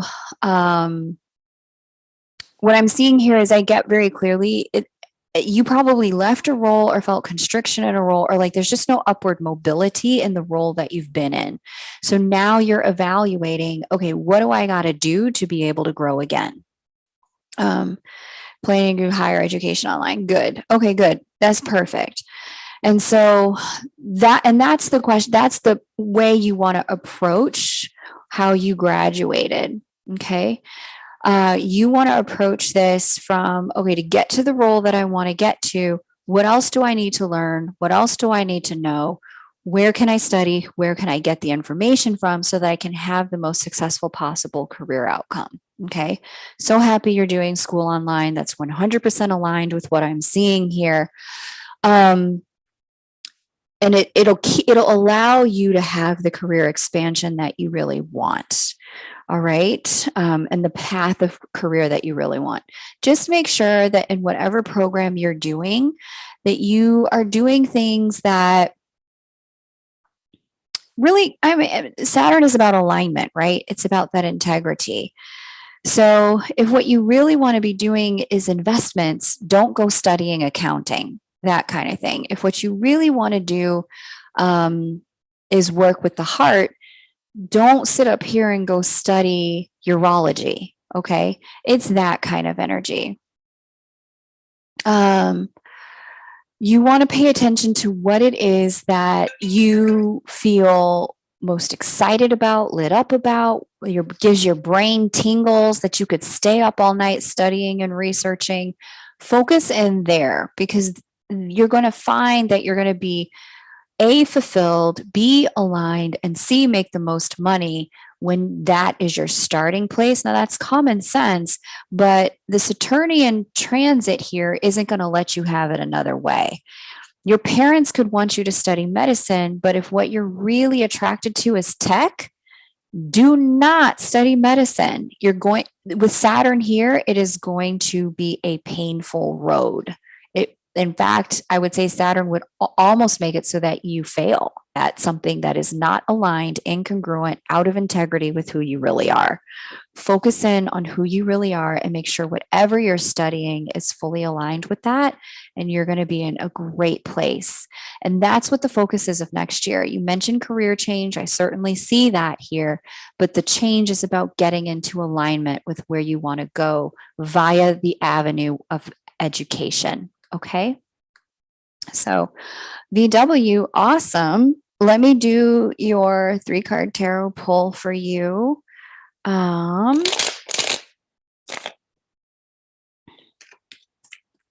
then the vent, get your question ready for me and just paste your stuff in the chat because I have too many charts to go back and dig them out at this point. But if you go ahead and paste your question, the vent, and your birth details, I'll do you next. Okay. You hate starting over and you hate laziness. I tried to avoid going back to school, but I know I have to if I want to earn more money and be successful. I just can't avoid this feeling anymore. I have been postponing it because I hate starting over, but I hate laziness. Okay, good. I'm glad you made the decision because it was time. It was definitely time. Oh, you didn't purchase the 3-card? VW, are you sure? I'm pretty sure you did. Let me look. Let me check my PayPal.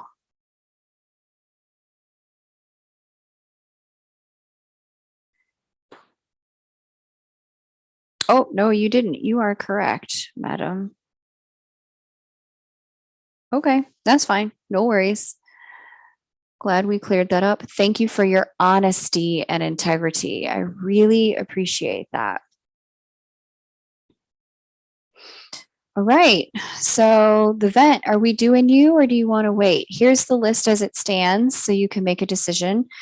You can go now, the vent, or we'll go to Miss Stokes, Nanda, Magdalena, Tamara, Diva, Christy again, and then Kylie in the vent if you want to wait till the end.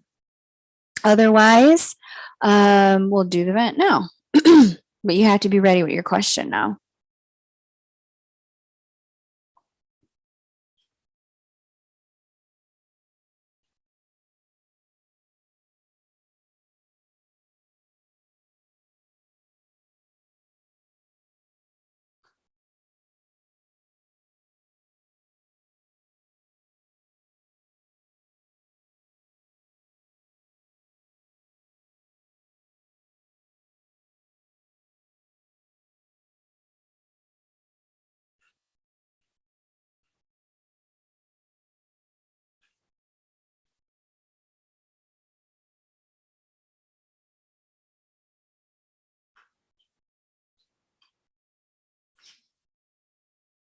Let me see what I can do for you.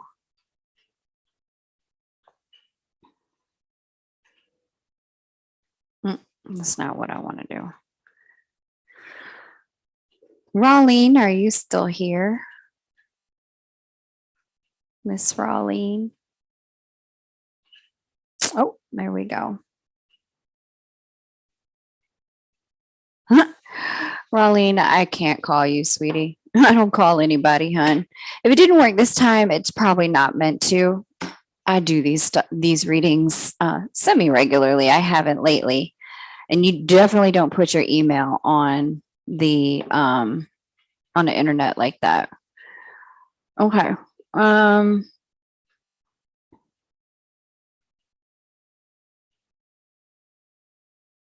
What's going on with work? I'm ready to jump ship. I don't know. I'm indecisive. I work in media. I have 3 potential moves I can make, but I don't know.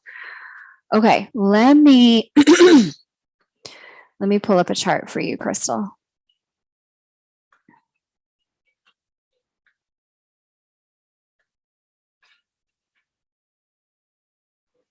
Crystal, I forgot you were a Scorpio. With all of your sense of humor.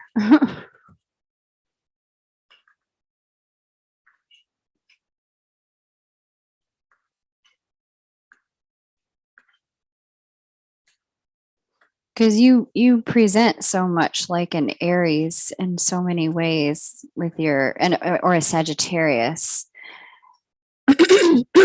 Excuse me.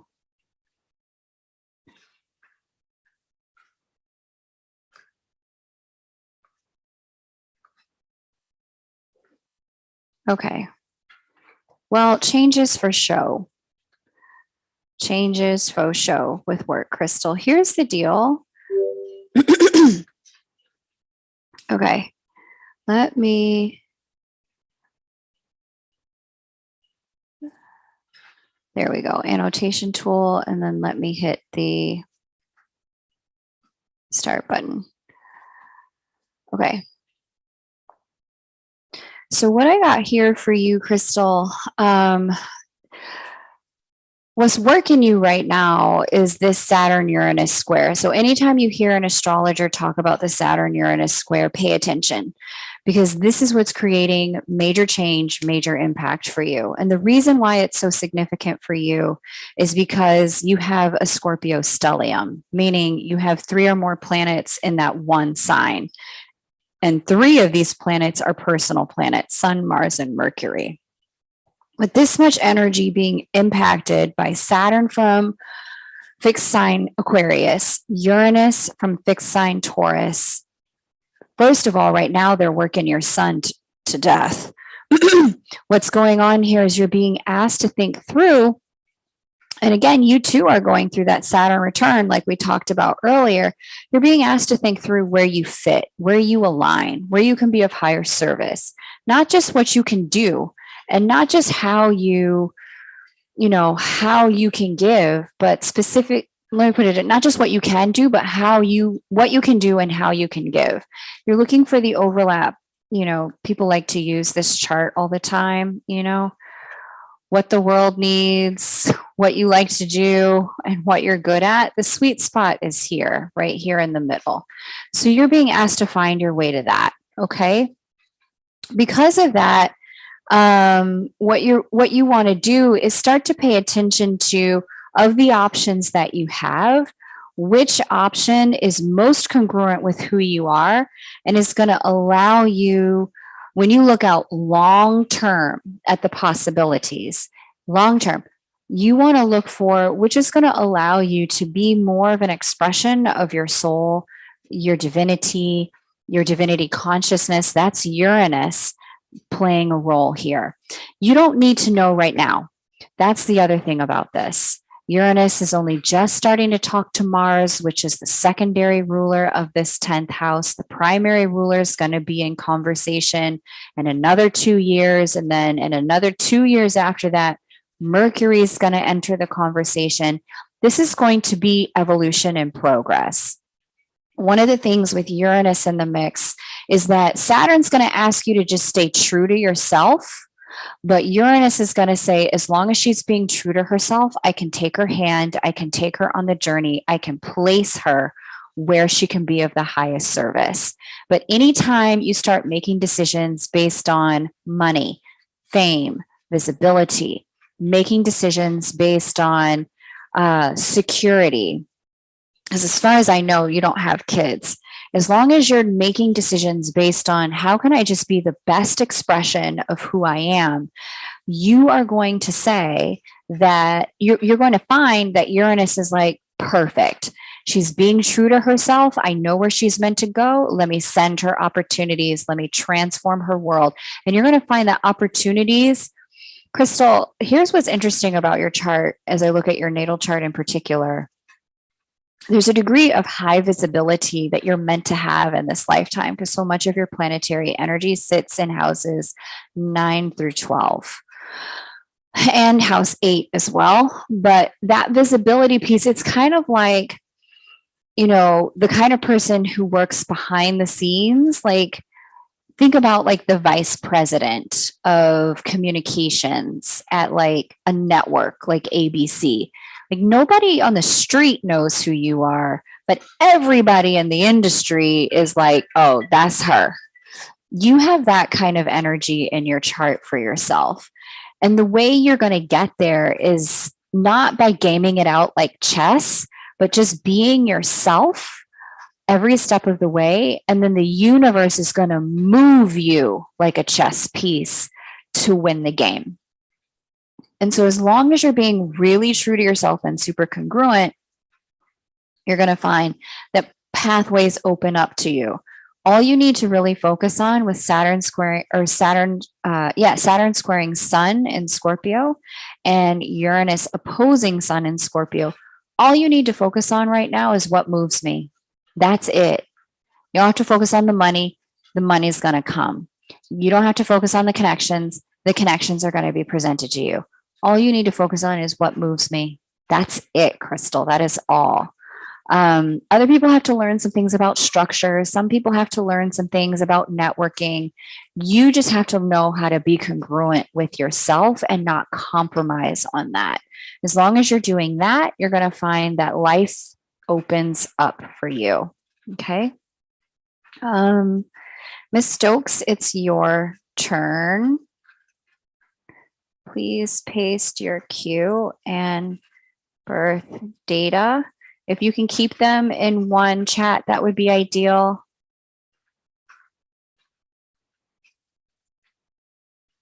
After Miss Stokes, then we're going to do Nanda again, Magdalena, and Tamra producing. Okay, good. Yeah, I see you. Interestingly enough, you may also move. I forgot to mention that part. If you're in production, you may actually relocate. My twin tells me I'm going to have a show, though. You may have a show, but it would be like, not that you're the Wendy Williams, but you are the person that is your show. You produce that show, and everybody knows you because that's the show you produce. Okay. Miss Stokes, are you vibe and shine?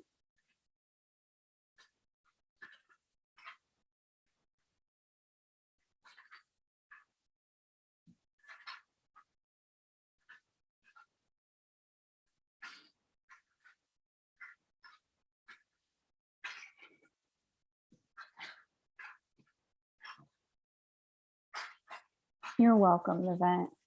Vibe and shine, are you Miss Stokes?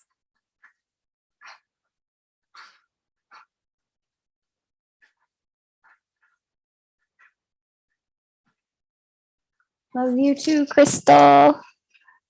Good luck with it all.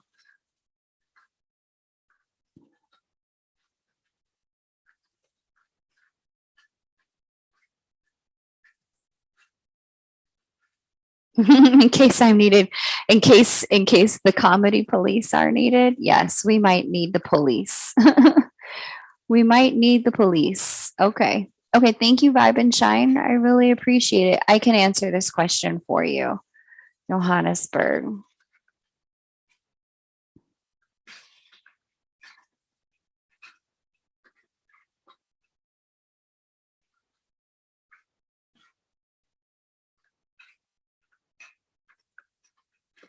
Didn't we read for like one or two other people who have an April 6th birthday today? This is so weird.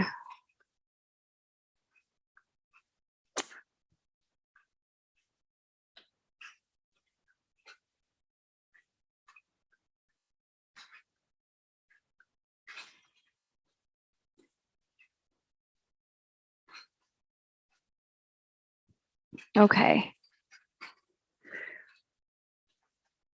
Let me set the timer. You said the past 5 years have been hard. Let's see what that could be about. And is it going to shift to lightness soon, is what you want to know.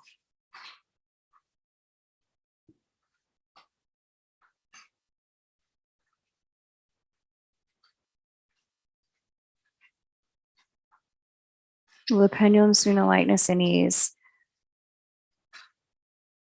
for a longer term to especially love life? Let's take a look. Why has it been hard? Will it turn to lightness and ease? Aha, okay. Dog. I don't like Saturn and moon stuff, man. I mean, I see you've had a Saturn opposite moon transit that you're at the peak at. Saturn first house, second house, and third house are hard. But I think the big thing, how many years did you say it was? Let me see. Oh, it's been a decade.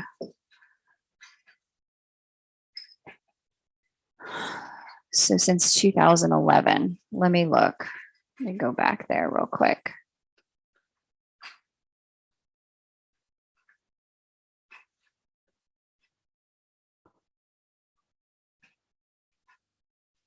Mm-hmm.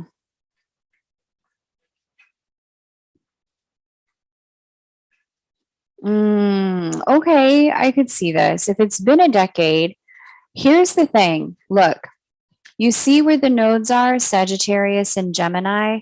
You are just wrapping up this 10-year cycle of Sagittarius and Gemini. The nodes are about to shift out of Sag and Gemini and start a completely new cycle again into Scorpio and Taurus. Now, here's the thing about this. The nodes move every 10, sorry, not every 10.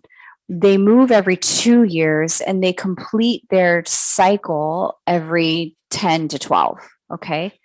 They move every 1.5 to 2. They complete a full cycle around the wheel every 10 to 12. So you had a 10 to 12-year transit of the nodes on the Sag Gemini eclipse cycle. But what came with that and what kicked it off was Uranus in Aries. Yes, I see, which is where your sun lives. And it also would have aspected your moon. This looks like intense change, like you went through a lot of change and what may have felt like to you a very short period of time. And for someone who has fixed angles, this is not easy. Okay. You can see your birth chart. Yeah, you have a lot of fixed energy. You have 7 fixed planetary placements plus all of your angles. When Uranus wants to make change in fixed signs, it's very uncomfortable for fixed sign energy because it's the opposite energy of what fixed signs want to do. Fixed signs like to have things consistent, predictable, grounded, structured. Like, let's just say if you give a fixed sign a steak for dinner tonight, they want to have steak every night after that, like that kind of thing. It's hard to accept less than that or change or things going up and down and fluctuating. And what Uranus has been doing in the last decade has been creating a lot of fluctuation. Let's get to now. Now we have the nodes wrapping up that cycle on the Sag Gemini eclipse cycle, but now we have Sagittarius South Node. It was the North Node in 2011. We have Gemini North Node, and moving into the eclipse cycle, that's Taurus Scorpio. This is going to create, a completely different person. Yeah, okay. This is going to create some shifts for you. The lightness for you is coming. It is specifically coming as Jupiter moves into Pisces. You have a huge Pisces stellium. Most people born in the early part of 1979 do. They're like more water sign than just about anything else. With this huge Pisces stellium and Jupiter coming to talk to your natal Venus, your South Node, your Mercury, your Mars, this, and then right after that 6 months, the next 6 months, Jupiter Opportunity bringer, expansion bringer, talking to your Juno, your sun in the second half of next year. This is going to bring a lot of possibility, a lot of opportunity. Jupiter's then going to slide into your seventh house and bring relationship stuff home. So, are things shifting? Yes. Hang on very soon. You may have felt some of this lightness appear back in June and July when Jupiter slipped into Pisces for a couple of degrees.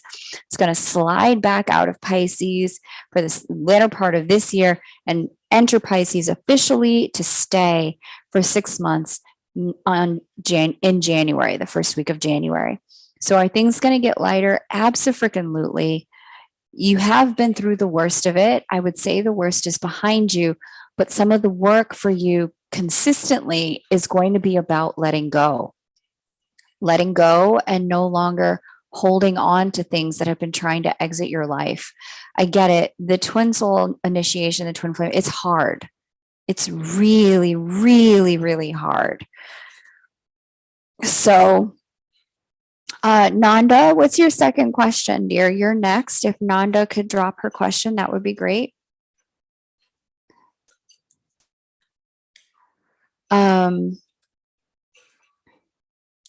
Oops, somehow I got off the page. Let me go back. Yay, happy tears and relief. I'm so happy to hear that. Oh, somehow I lost the page. Did my YouTube cut out? Nope, it did not. Okay, we're back. Awesome.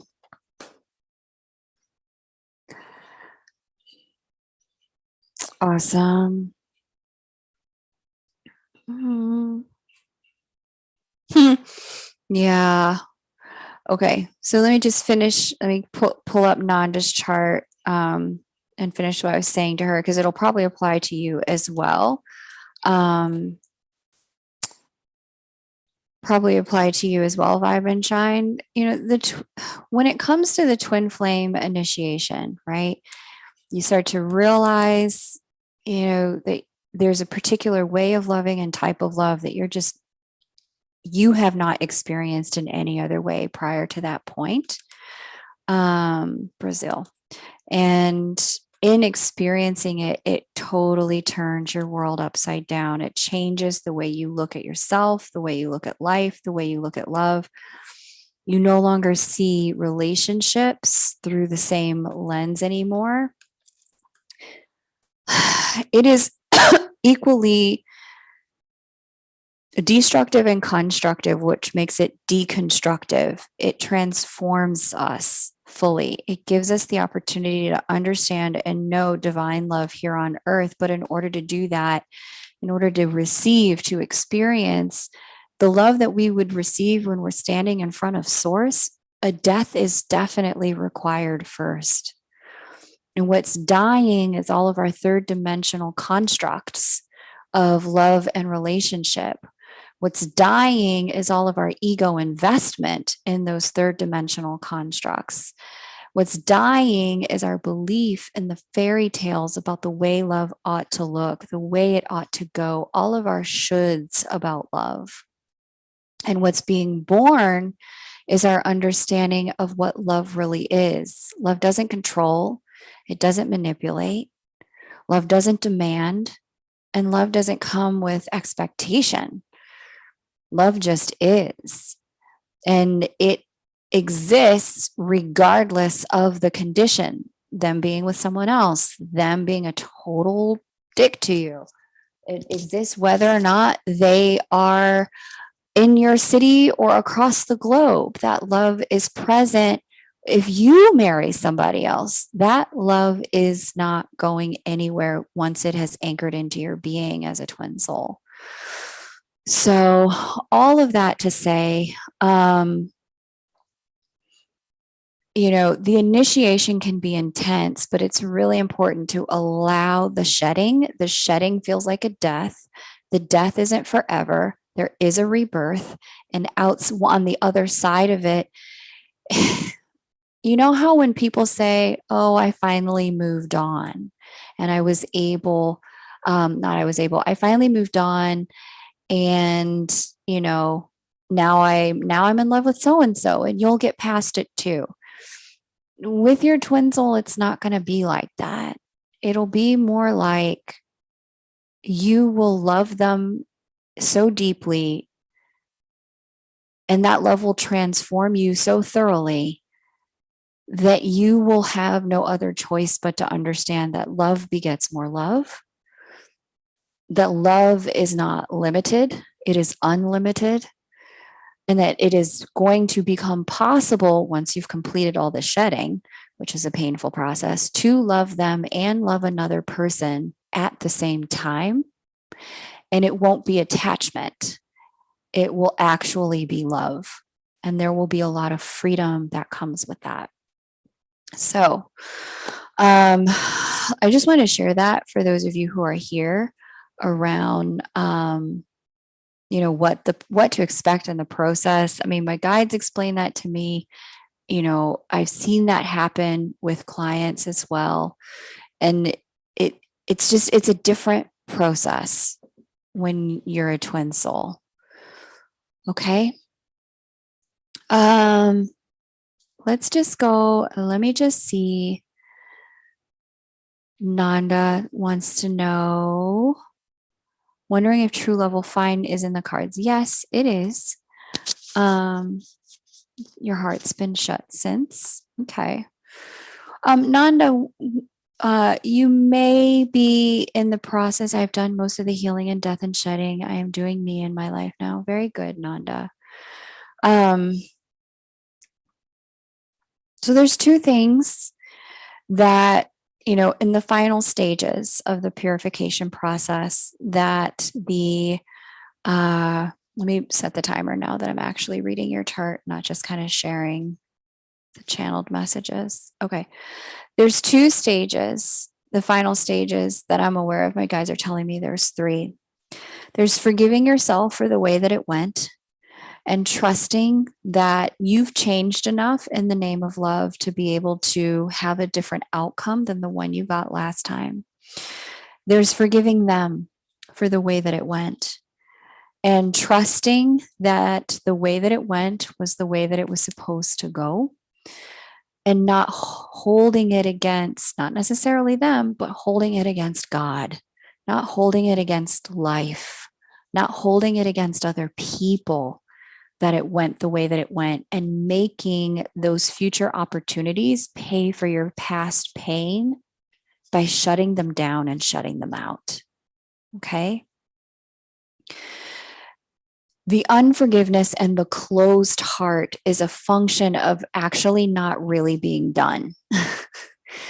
Because love heals that. When there's love still happening and the love is still active, it allows us to be in the place of not holding on to it so tightly, the pain so tightly, that we can't allow love to continue to bloom.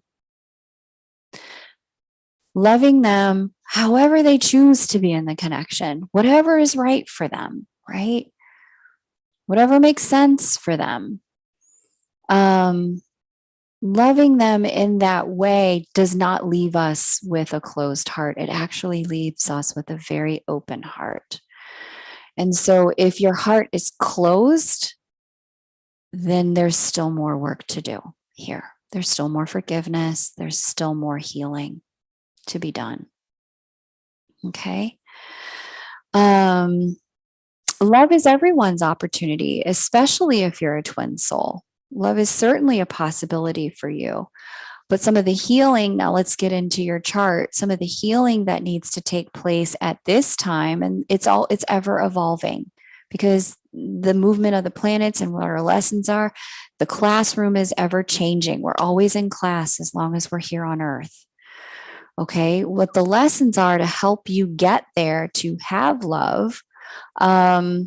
And I see why you would say this. I mean, even proof before your twin, with Venus conjunct the South Node, you just have a hard road in love and life. I have Venus conjunct the South Node, but it's not the end of the world, and it won't kill you.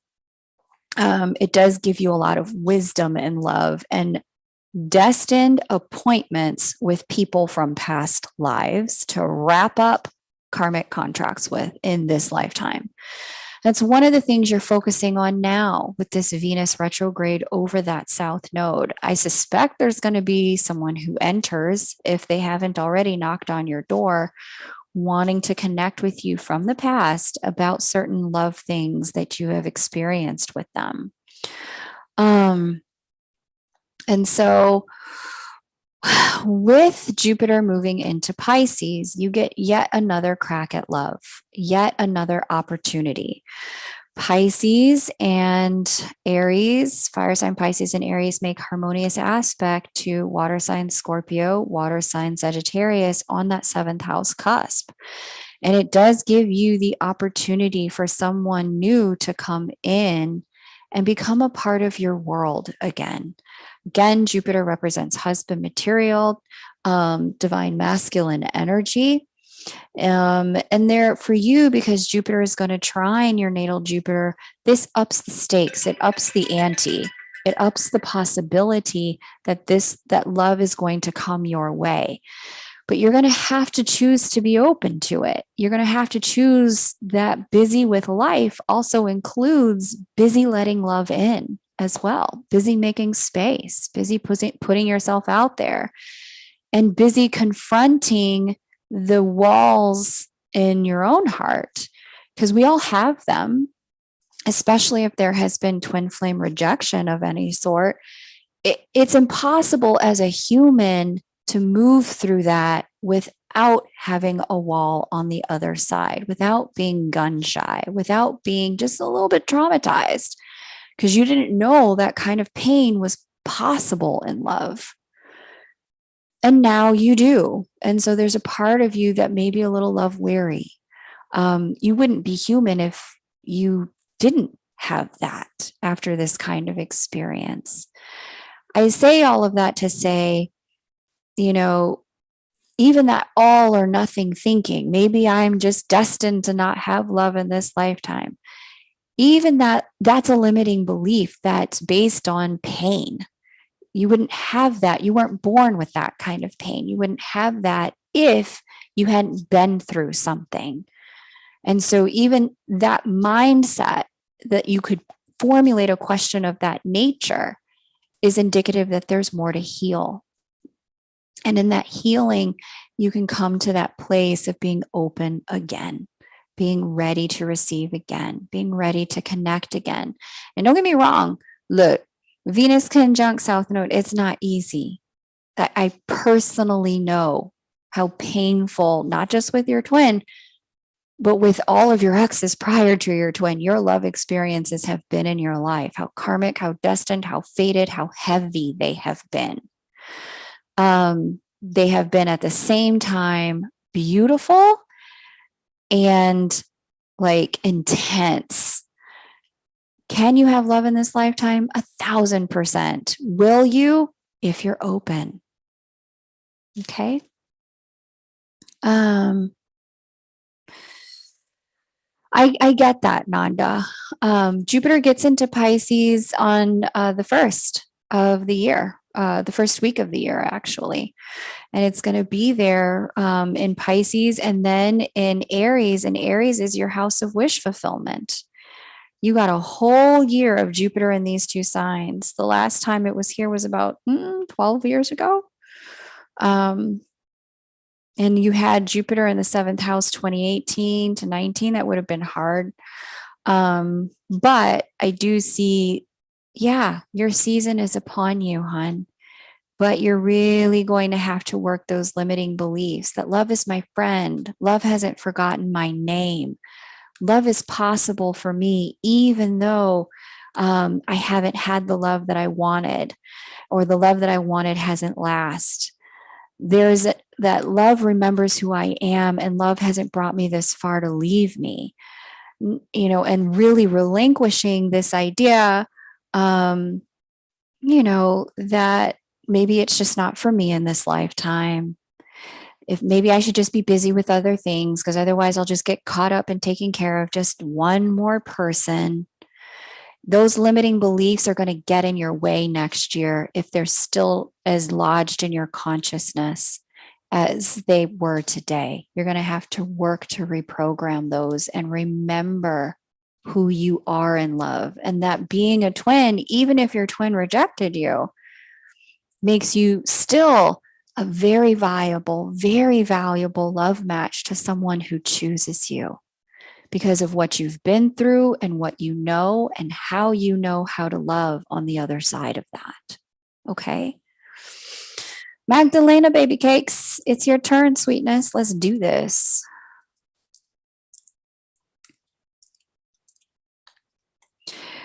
You're welcome, Nanda. Hang in there, hon. Lots of love to you. Okay.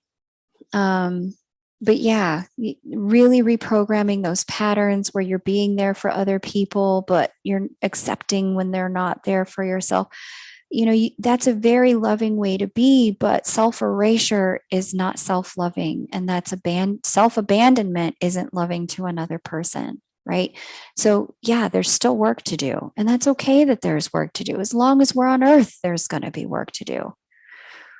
It's okay. Just keep going and trust that love will not have brought you this far to leave you, that you are a viable love match for a person who's looking for exactly what you've been through and how you've been transformed. And you just need to keep going.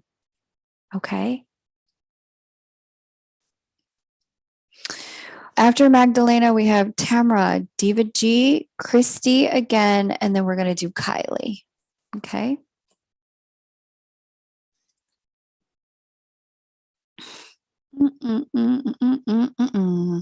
Magdalena, where you at, baby? Tamara, are you here? Just making sure Tamara, Diva, and Christy are still all here so I can read for you guys as well. You guys get what I'm saying about this, right? That it can feel like an impossibility, that love is a possibility for you in this lifetime, or that you can have love if you're not with your twin, right? But you get what I'm saying, right? That love, once you've been initiated into this kind of love, it opens you, it frees you, and it frees not just you, but it frees them too, frees your counterpart too.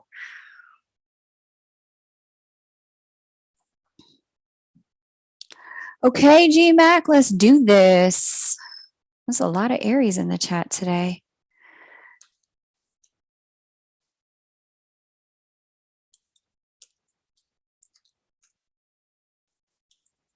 I've never seen Jennifer with a G, but that is so cool. London, Ontario. Ah, perfect, Diva. Okay, awesome. After we do Jennifer, then we're looking for Magdalena as well.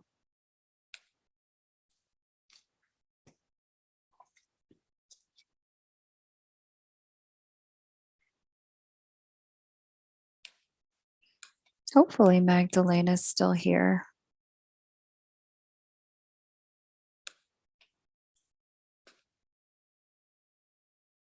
(2:45 p.m.) Let's do this.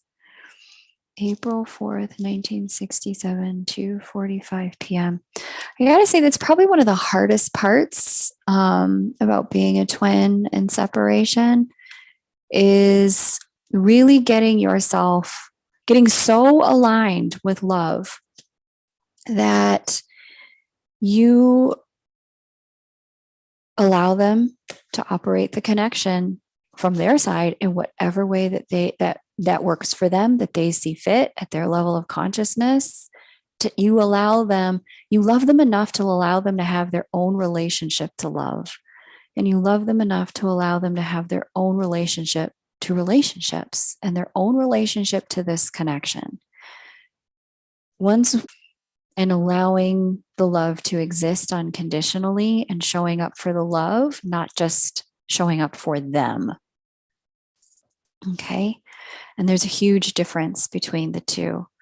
All right. What's Jennifer say? Advice on relationship energies over the next 6 months. Let me get up the transit so I can see what's what.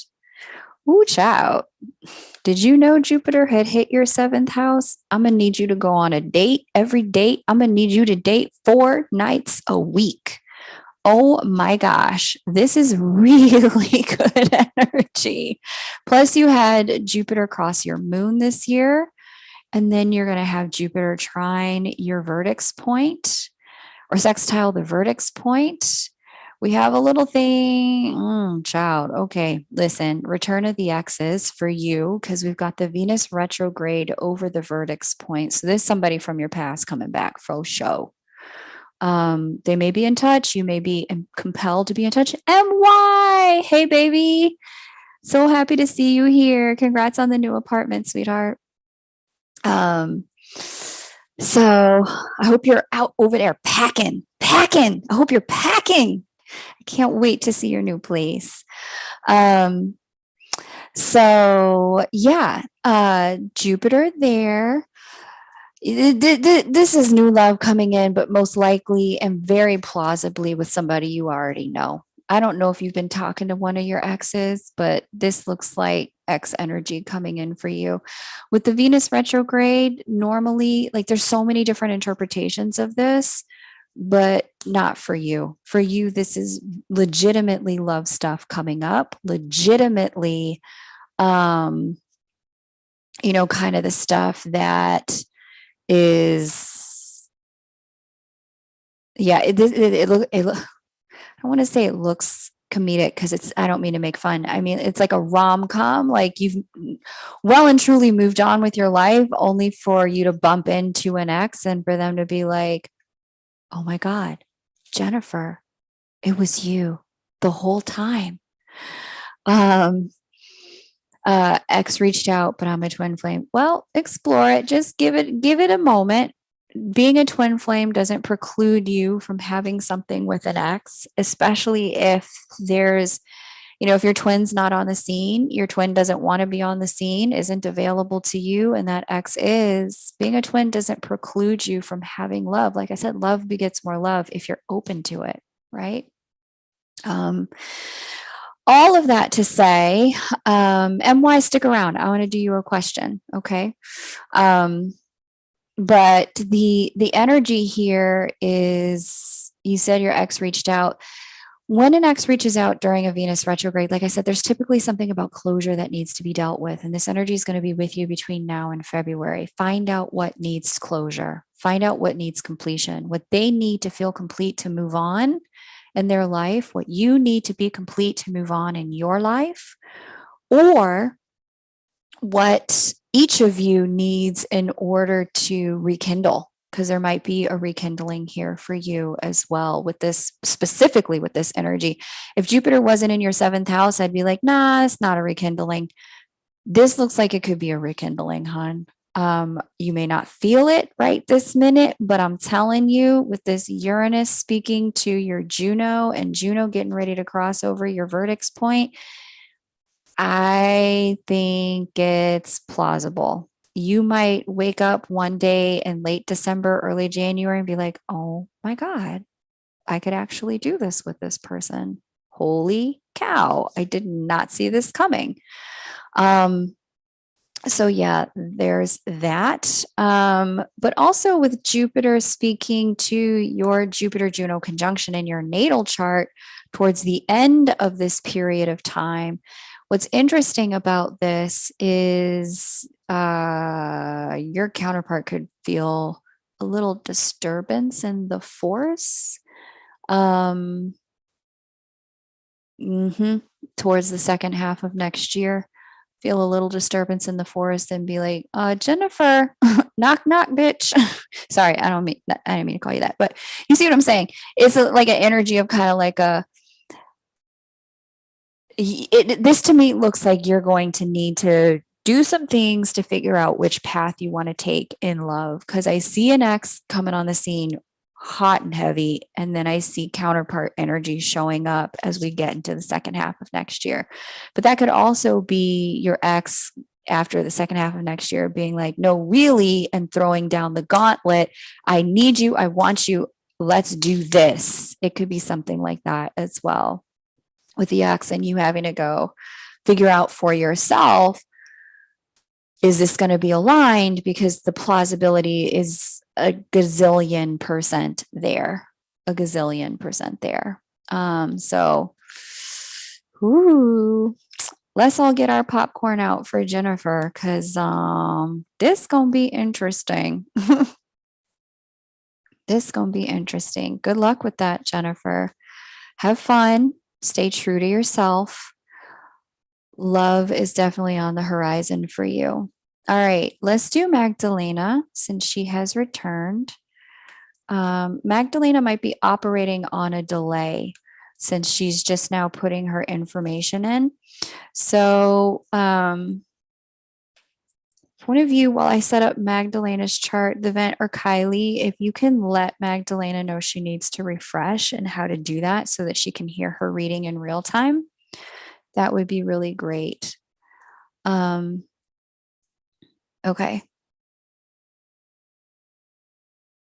Why are you laughing at me, Devin? Don't laugh at me. Okay, so yeah, Mia, here's the deal. I've got Magdalena that I'm doing now, Diva, Christy, Kylie, and then I'm gonna do you. So you get the gist, but you know what I meant, Devin. She's not a bitch, but you know what I'm saying. It's kind of like they can feel a disturbance in the force to such a degree where they're like, where do you think you're going, miss? Like, I know I haven't been on the scene, but you ain't going nowhere. I've had that happen so many times where it's like, yeah, you're not here. So, and I am actually now in a place where I've accepted that you don't want to be here. Now I'm going to go do something else. Here he comes. Where do you think you're going, Kay? What do you think you're doing? Haha, remember me? And I'm like, yeah, I remember. Trust me. Tattooed on my freaking heart. I haven't forgotten. Okay, let's do this. Okay. You took your dishwashing gloves. It's funny. You don't want another astrologer. Okay, I'm about to do your reading right now, Magdalena. Let's get into it. So for those of you who didn't know, in the most recent new moon eclipse videos that I posted on the channel, I mentioned that I had a friend who, if I hadn't spoken to her and she hadn't opened up to me about her experiences as a divine counterpart the day she did on my rooftop garden, I wouldn't have the channel. I wouldn't be where I am today. I wouldn't have done any of this. But because she was so like open with me that day, and then I felt safe to open up to her, and then it was just like dominoes from there. Like she was really a catalyst because I didn't know I would feel the way I felt after I shared with her. That friend is Mia here, and Miss Mia, if I hadn't talked to you that day, I would not be doing what I'm doing today. Girl, would not be doing it.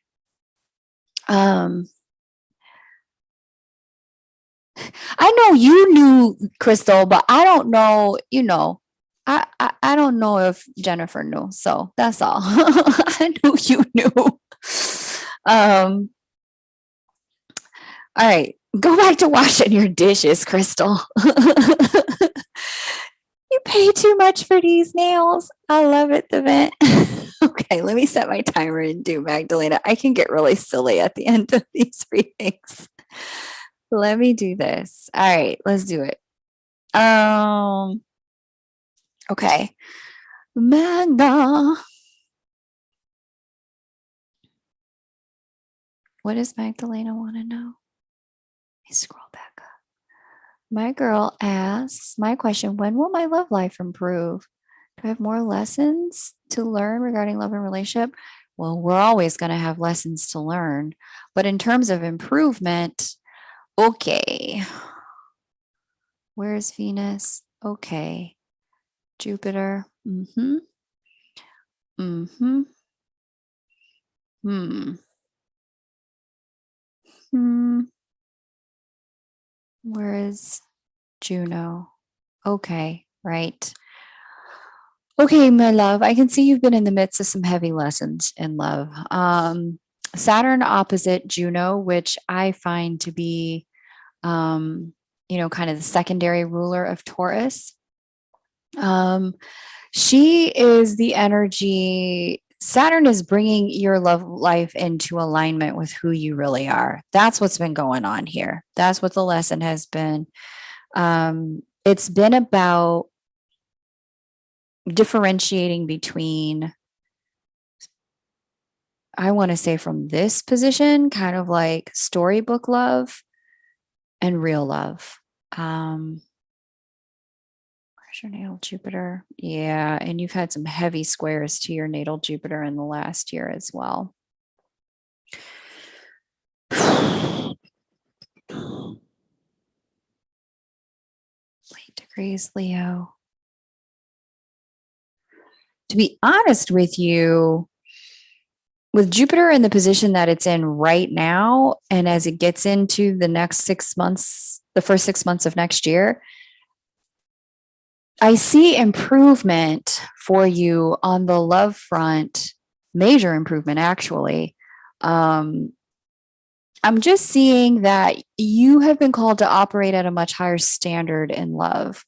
You have been called, like, when you're meeting people and dating and whatnot, I see that there may have been a bit of, let's have fun, let's see where it goes. And you're being asked to enter the arena with much more intentionality than maybe you have had prior to now. So, because of that added intentionality and that added kind of like focus on being congruent with yourself, not self-abandoning or giving way to some of, the patterns in love that may have really kind of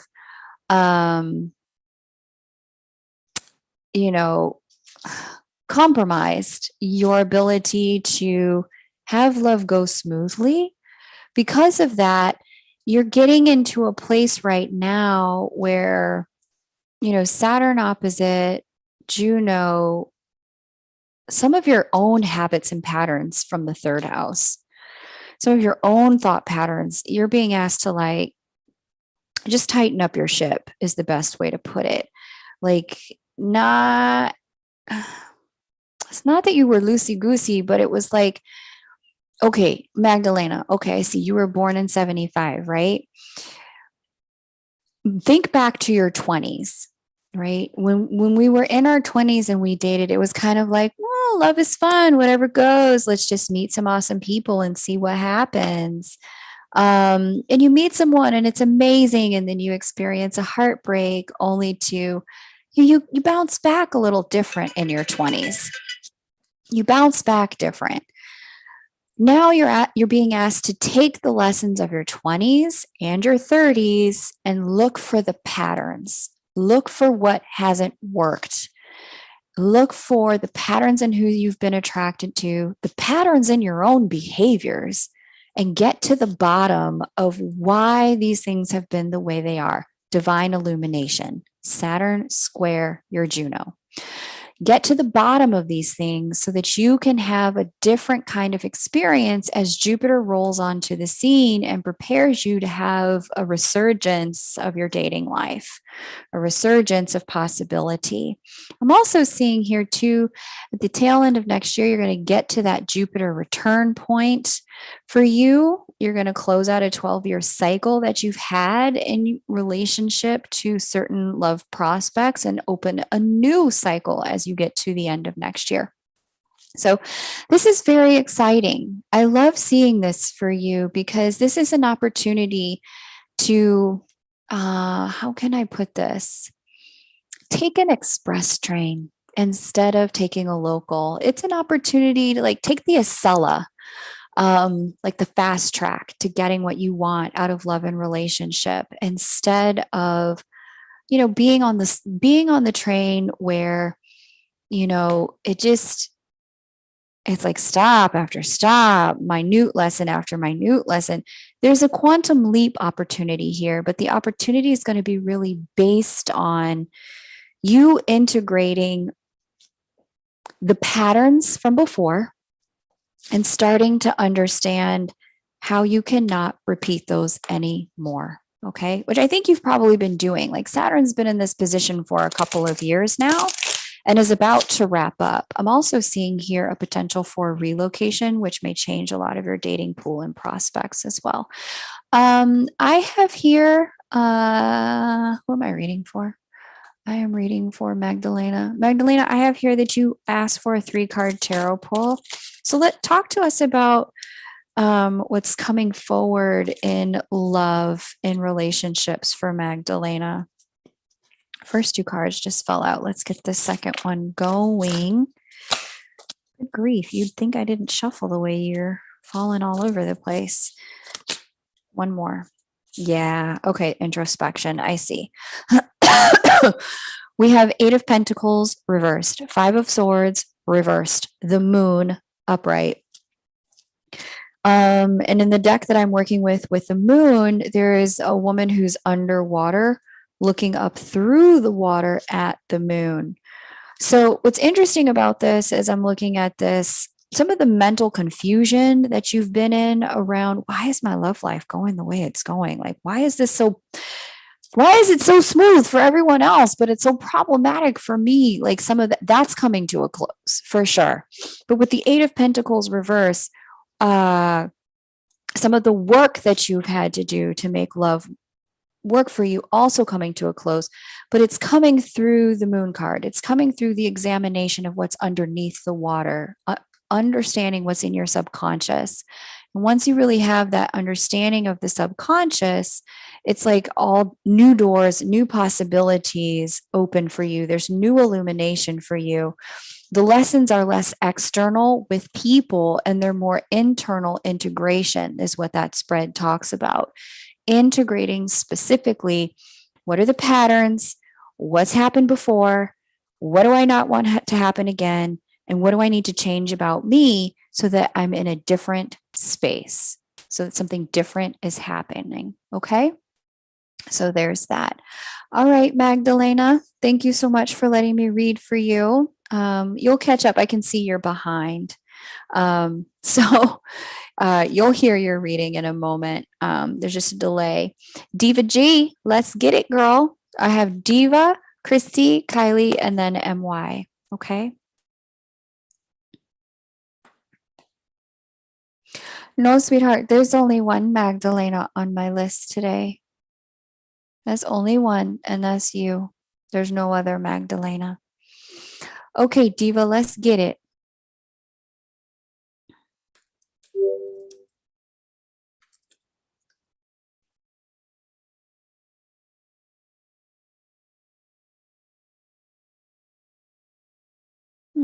Fiji.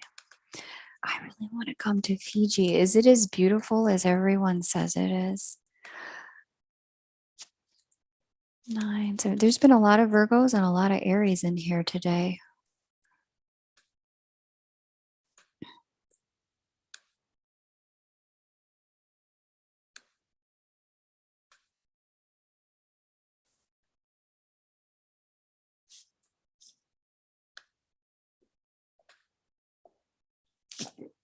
All right, Diva. Let's get it, girl. You're in New Zealand now. Well, I hear New Zealand is also like gorgy, like super beautiful. I would really love to visit New Zealand and Fiji. I have to make me a trip. Okay. Feels like I'm in a pressure cooker. Family, clients are all snappy and disrespectful. Okay, wait, what? What is going on here? Let me look real quick. What is wrong with these people treating my diva mean? What is wrong? Okay, I see what happened here. All right. Positive things are also happening, but I don't feel it. When does the storm end? Okay. Okay, cool. Here you go with this energy. Let me set the timer.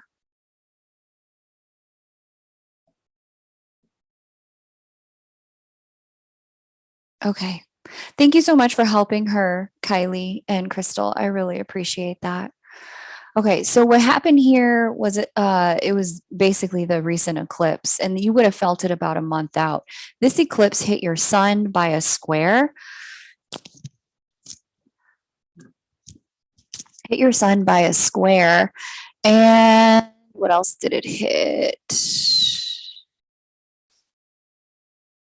Ooh, it hit your Chiron by a square, and you had Sun square Chiron anyway. Okay. So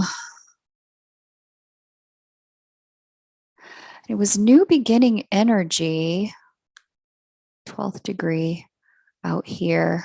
Okay, it wouldn't have hit your Chiron, but you do have Sun square your Chiron. So that's already challenging for you when people, like, it's like you're just sensitive to people's moods in the first one. Okay.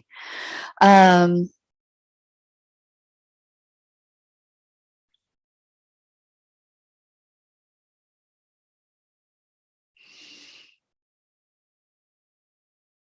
tell you problems, you tell me why. Okay.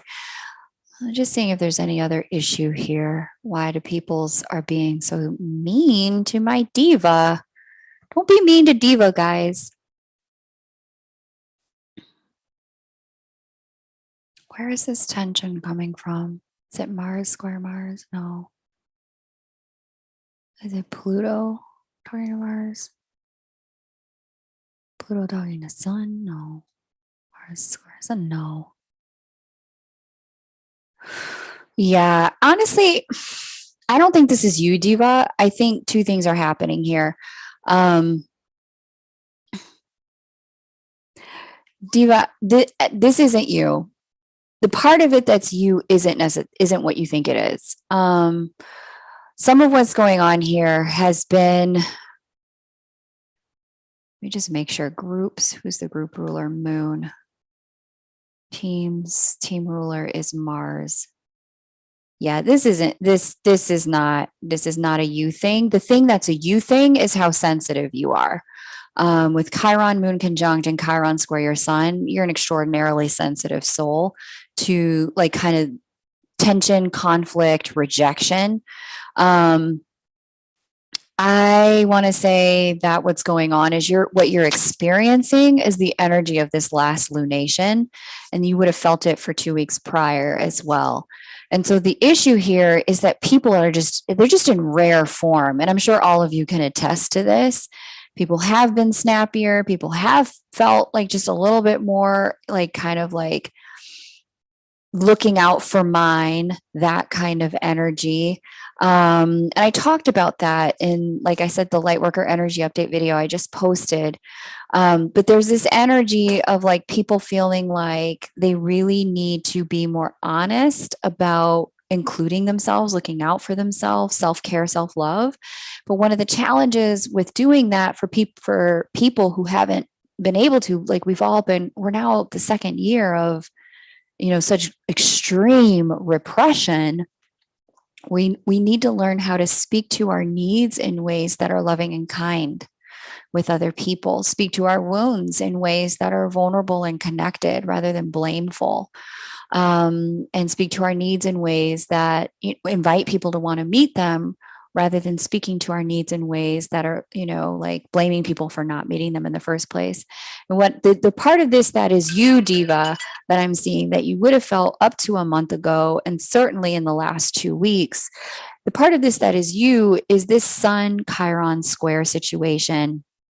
Mars sitting with your sun, Moon sitting with Chiron, you already are kind of hardwired and pre-programmed to be extraordinarily sensitive to when people take a tone with you. When you hear that tone in people's voices that, just, maybe like they're going into kind of that mode of their own victimization and then blaming you. When you hear that little tone, it triggers your not enoughness wound. And then it also like has you with Mars and Sun sitting together on high alert. It's like, armor up, let's go. I got my shield and my sword. You want to go? Let's go. We can go right now. Like there's that already inside of you because you have a very self-protective mechanism around your own sensitivity when people come for you and they come after you for being, because you're just a sensitive soul.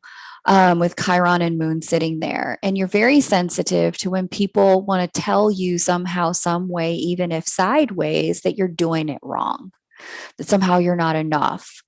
And so, because people are already kind of like on the back foot by the world circumstance and feeling undermet, underpaid, underfed, underloved, all of the things, this particular closing cycle to 2021 is motivating everyone to try to shore up their floor, to get to a place where they are in a place of feeling like, wow, okay, I can't continue to accept crumbs from life. I've got to stand for something more.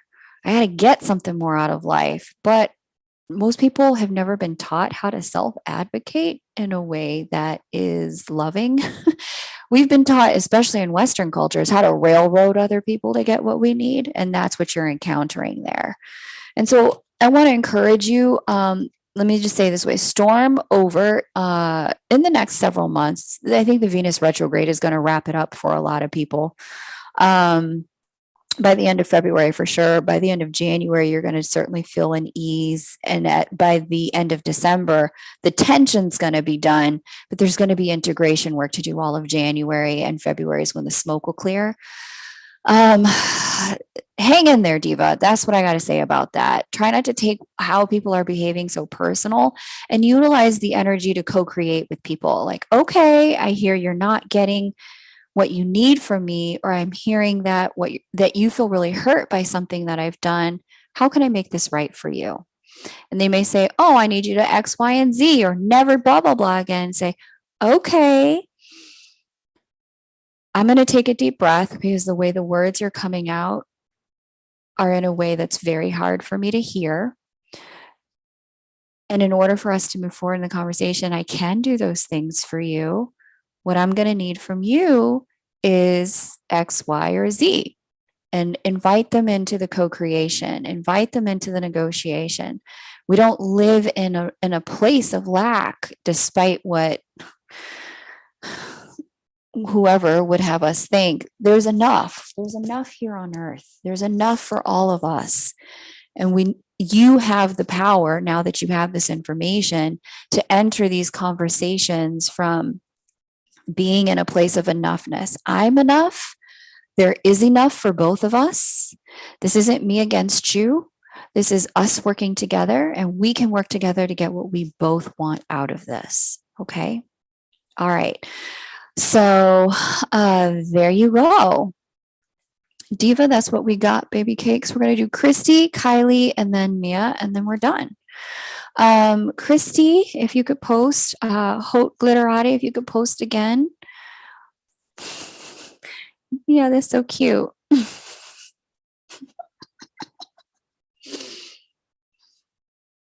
That's exactly right, Diva. That's exactly right. You don't need to diminish yourself for them to feel like their problems get solved. That's not how this works. Okay, you don't have to be less than for them to feel like there's resolution. Very good. I love hearing you talk from source perspective. I didn't realize that's a good way to put it. I never thought I was talking from source perspective. I just kind of shared a messages as they come through, but that's cool. Hope Glitterati. Hope Glitterati is your turn, baby cakes. Let's have it. I love that surprise face. Ooh, insights. um, hey, Magda. Let me just talk to Magdalena for a second.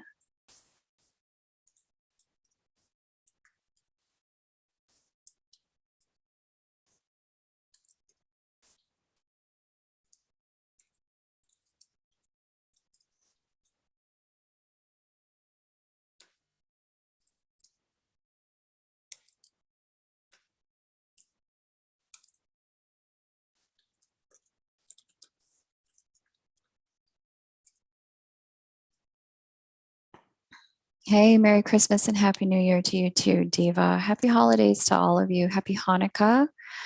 Happy Kwanzaa. Happy New Year's. Happy Thanksgiving. Happy Christmas. All the things. Okay, so let's see what we're doing for Hope Glitterati. Let me pull your chart up again. 1 second.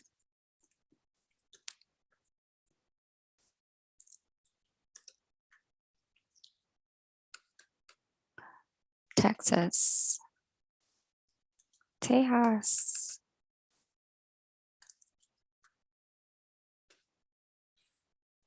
Four, 7, 34 p.m. Okay, you want to talk about money? To have money come in, I've been pushed to use a spiritual. Else has been lately, I've been pushed to use the spiritual gifts, but everything else has been hard, like with twin love, like I'm blocked or trying too hard. Okay. What do you need to focus on to have money come in? Let me share a screen and set my timer. 1 second. Kylie, get your question ready, boo, because it's going to be you next. And then Mia. What do you need to focus on to have love come in? Oh, money come in. Sorry, not love. What do you need to focus on to have money come in? Okay.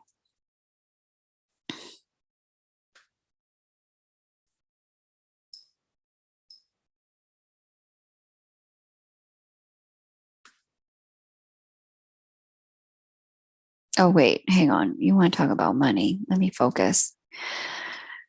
Money, money, money, money, money. Okay.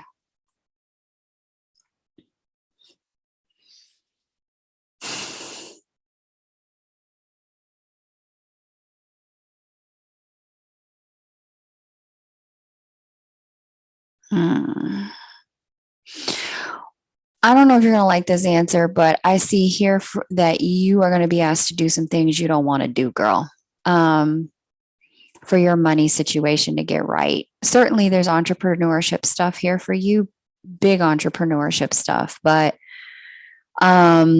this Venus retrograde in particular is speaking to your sun from a square and then harmoniously lighting up the second part of your house of earned income and the house of communication, PR, and marketing. This is telling me that for you, in order to be of service and the way you want to be, to have the visibility that you want, and in order to be able to get the things off the ground, you have to be willing to step into marketing. You need to be willing to step into PR. You need to be willing to do some things that you may have avoided. And the reason I can say it was an avoidance because it was already on the agenda. And now Venus is going to retrograde and bring you back to it from your house of service. It is the kind of thing. Bye, Crystal. It was great to see you, honey. Have a good shift at work and good luck with all the work stuff. This is telling me, Christy, that there's some pieces that it's just mandatory. At this point now, it's not skippable. You're going to have to focus in on some of the marketing pieces, the PR pieces, learning how to run a business pieces, keep a full practice pieces. This is telling me almost very much you know how to deliver the service, but you are now going to be asked to learn how to do the work, how to keep the business afloat. And just because you know how to be a massage therapist doesn't mean you know how to run a massage therapy business. They are two different skill sets. You might know how to be a chiropractor, but you also have to learn how to run a business. It's two different skill sets.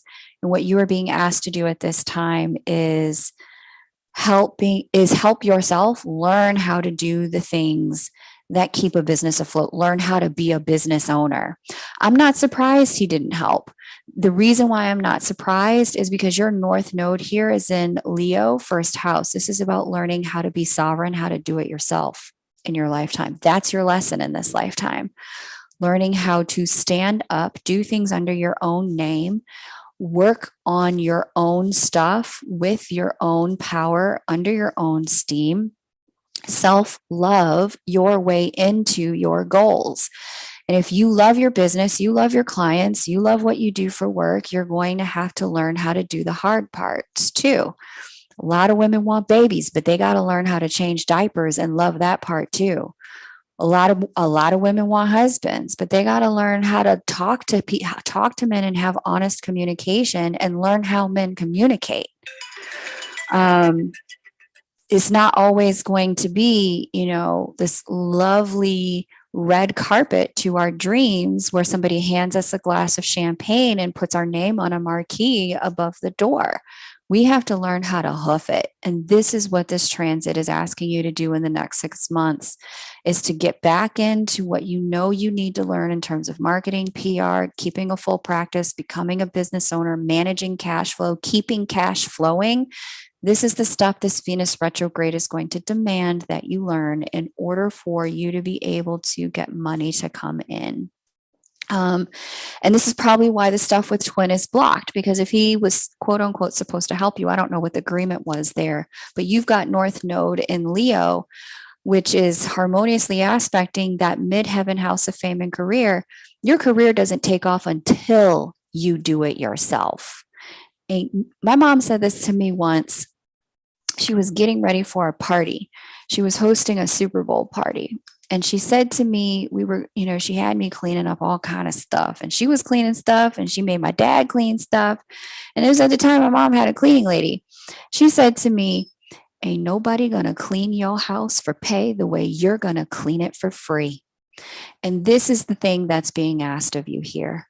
You're going to have to really dig in and figure out how to set up house, clean up shop, and do the hard work without anyone helping you, doing it for you. You can hire an educator. You can get someone to show you how to do it. But this transit that you're in, going to have to roll up sleeves. It's a DIY operation. I know you can too, girl. You got it. I usually push people away because I want it my way. Awesome. It's so good you know this about yourself. Kylie, Baby Cakes, if you can hand me your question, let's have it. And then we'll do Mia and then we'll wrap up. Okay.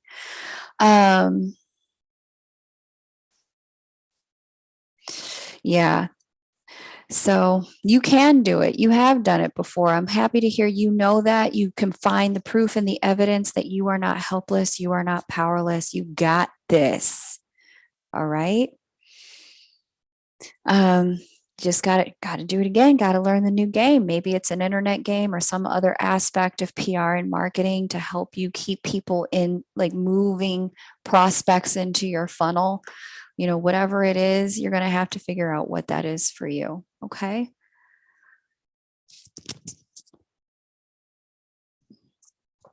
That's right. Do it in a way that works for you. That's right. I can see that. Aries, midheaven, Leo in that first house, like Capricorn on the house of service. Like you're entrepreneur all day, every day. You can roll up sleeves and get it done. So I'm not like, girl, you got this. Like, let Twin move to the side. He's going to show back up or be connected after you have figured this stuff out. All right. Oh, Kylie, I'm not good at what I'm guided to stuff. I really suck at that part. I do really good when people ask me a question, then the information flows through me. I'm not good at channeling like without a question or some context. But you asked me the right question, man, floodgates open.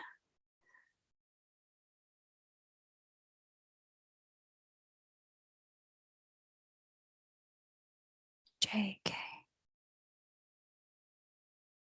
Who knocks at the garden gate?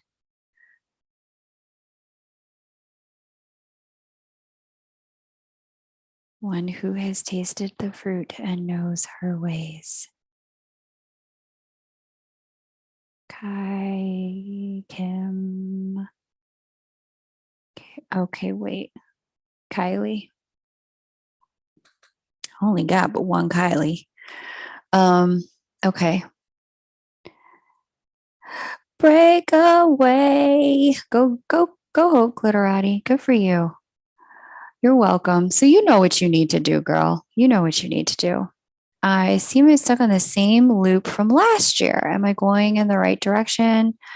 For this year. Okay, March 26th. Thank you for putting March 26th, 96 to 15 a.m. Yeah, let me share screen.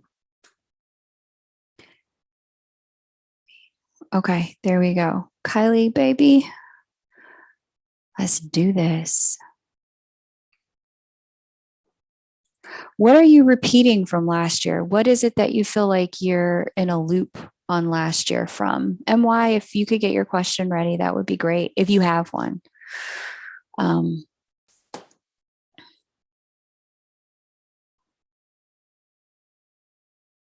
what's looping? Let me know so that I can get the answer for you.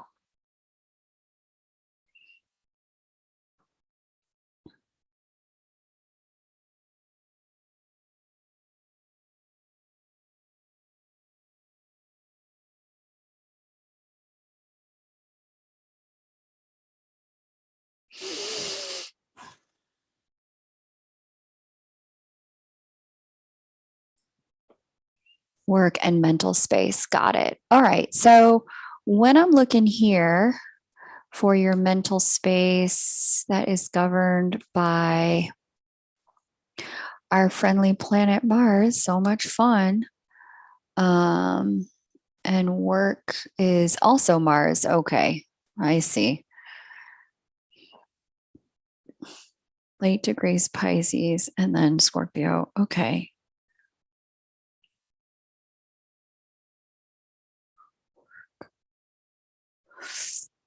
Okay, the work pieces, I can see why those are hard. With Saturn in a square to your 12th house, sorry, not your 12th house, your 10th house this year of career, it just, yeah, and then Saturn in the first. Okay, that's the issue. It's Saturn. And I get why it feels like a loop because it's still your first house, which was also last year.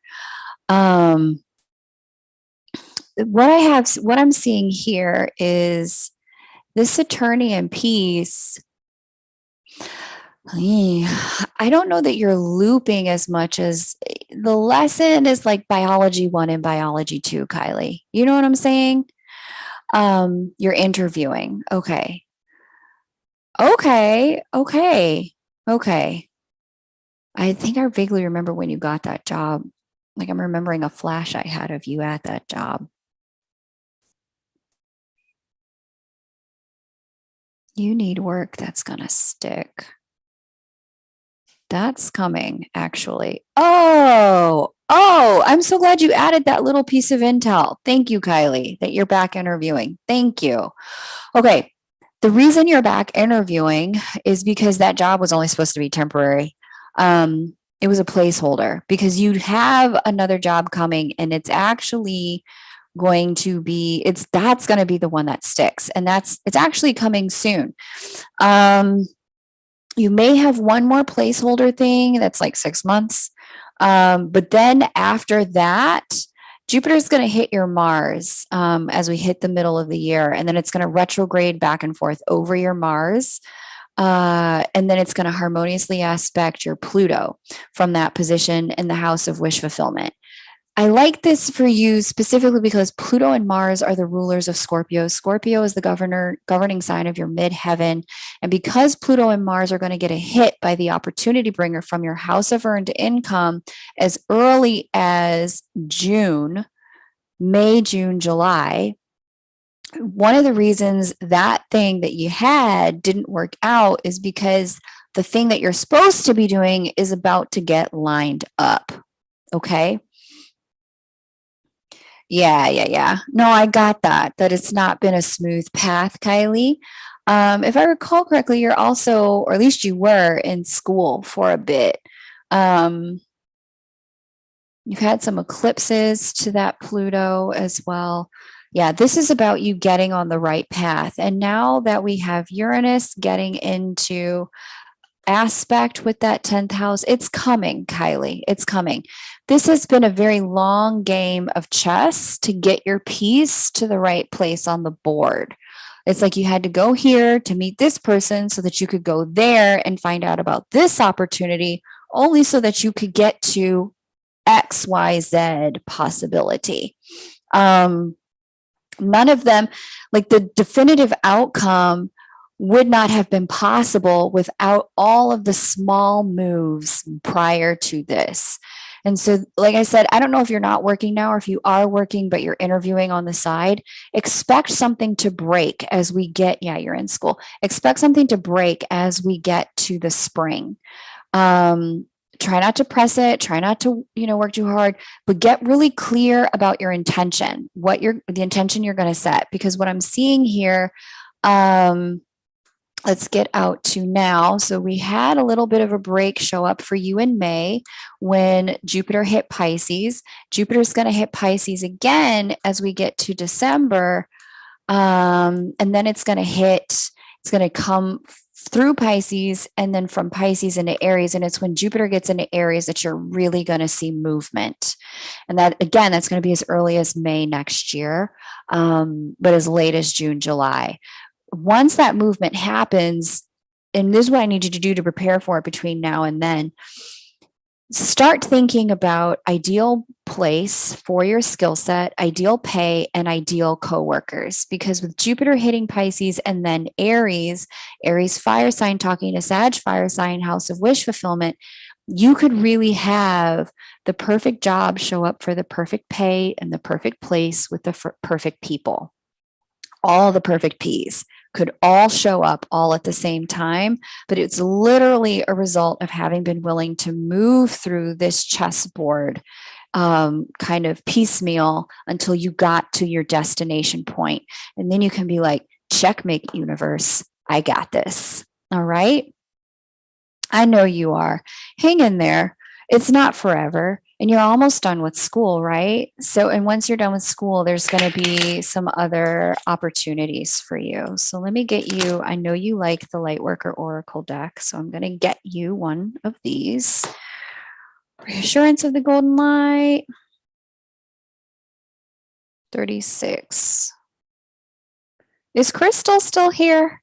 Crystal, if you're still here, let me know. I want to get you an Oracle card too. Reassurance of the Golden Light is the card that we have. The Golden Light comes to you as a gift of grace and reassurance. It is an embrace from the universe, an expression of divine comfort, and a sign of hope. When the Golden Light appears, it is a sign that everything in your life, even the most troubling matters, are going to work out perfectly. They are held in the graceful hand of the divine and will be resolved more swiftly and beautifully than you might expect. Girl, I can't make this up. There are 44 cards in this deck. I shuffled twice before this card fell out for you.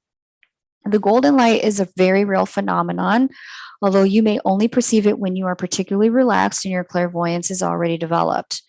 However, whether you see it psychically or physically or not, it is still real and powerful. Okay. Grace and divine assistance are always there for the asking. Let me highlight this for myself. Take some notes. But there are times when we are in need of extra support. During such times, ironically enough, we can forget to ask for help. When the Golden Light is given to you, it is freely done so as a gift from the heart of the universe. It's letting you know, Kylie, that you are a child of the universe and you are dearly loved. It's reminding you that on the path, the struggle to continue with trust, patience, faith, and courage can seem almost overwhelming. However, the universe is with you, Kylie, supporting you, loving you, believing in you every step of the way. Kylie, you're not alone. You're never forgotten. You're always loved and encouraged to take your journey. Well, it's so beautiful. You are reminded that the universe is smiling upon you. There are times when you will call upon the Golden Light because you know that you're in need of that loving consciousness, and it is appropriate that you use this. Okay? You are, such is the case now as you have been drawn to this card. You are being asked to just feel at peace. Just trust. Know that everything is working out perfectly, and you don't have to worry, Kylie, even though you don't know why you should possibly feel that way. All right, sweetness, that's what we got for you. Thank you for letting me read for you, and thank you so much for being such an awesome moderator. Okay.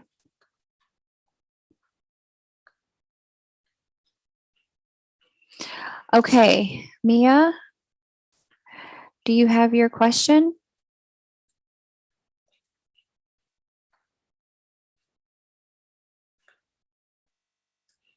Hopefully that is encouraging for you, Kylie. Yes, yes, yes. Okay, let me stop screen sharing.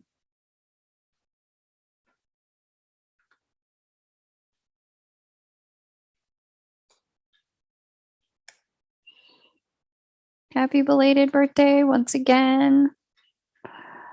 Ooh, I like this. Intimidating auditions. This is fantastic. You were born in Brooklyn, right? If I have that right. Or were you born elsewhere?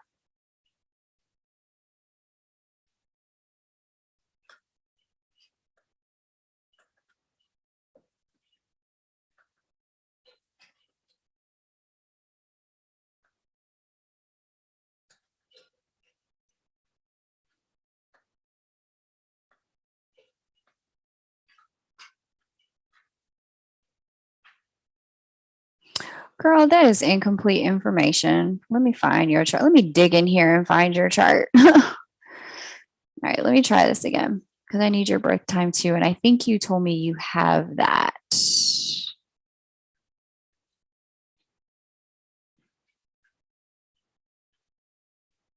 Don't worry, Mia. I got it. I got it. I'm going to find it.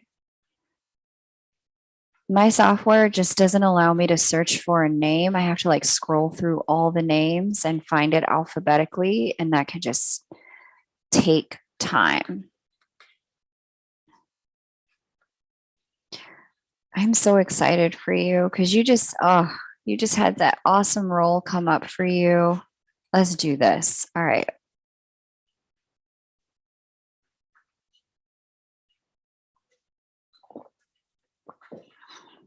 Ooh. When is the big audition? I love this. Um, this is so good. Listen, I already told you. I already told you. And I told you, Mia, next year is going to be big for you.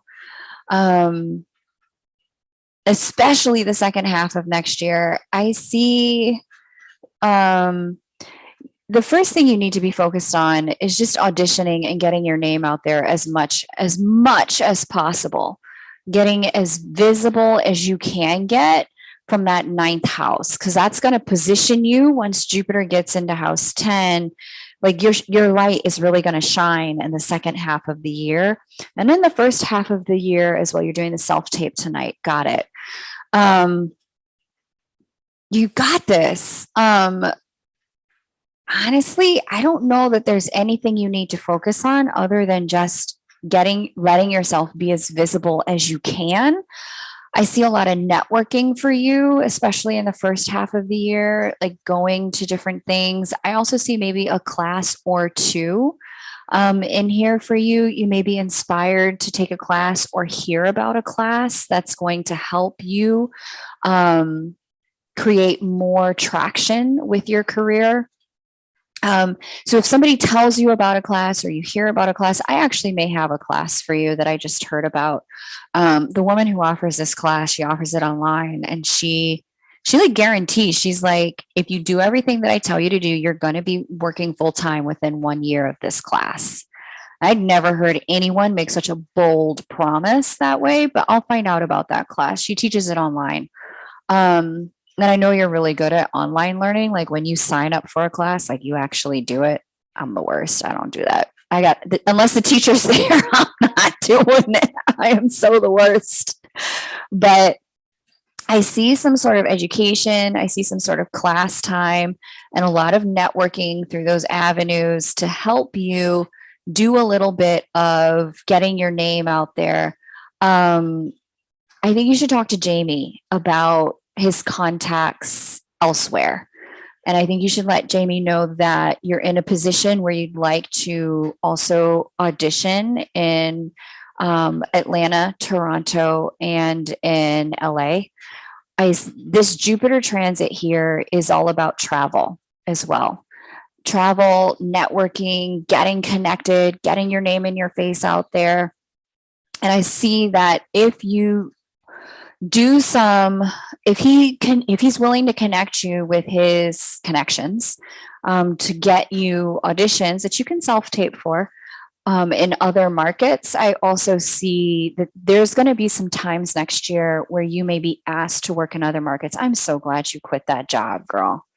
Because you're not going to have time for what that job was going to ask you to do next year. You're going to be busy. The name of the game is keeping a meticulous handle on your contacts, following up with people on a very regular basis, asking about industry events, industry parties, things you can go to where you can be visible among people and just increase your Rolodex. Because I see a lot of opportunities coming to you through who you know at the first part of next year. And the second half of next year is just kind of like on, popping and on. Like there's just, I like that you have this first part of the year to get settled in your new place, but in the second part of the year, like get as settled as you can because you're not going to be home much. Like you're going to be working a lot more. And I think part of this is going to be because people are going to see your work is going to air on the show that you just did. As we get to the second half of the year, but that visibility is going to put you on certain people's radar. And once you're on those radars, then you're going to start to get certain calls.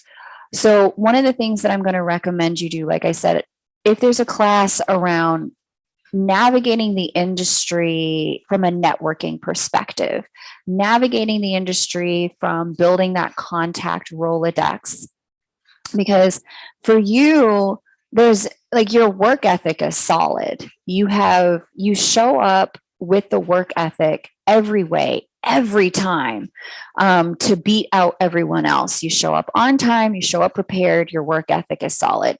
That's like 80% of it. The other 20% is talent, which you also have in spades. So what I'm saying here is that, well, not talent, maybe like it's 30% talent, 30% work ethic, 30% who you know, and 10% luck, right? So the piece that I'm seeing getting strengthened in the first 6 months of the year as you're settling into your new place is the who you know components, and really solidifying that network so that you have people to reach out to once, the show airs. You can say, hey, I was here.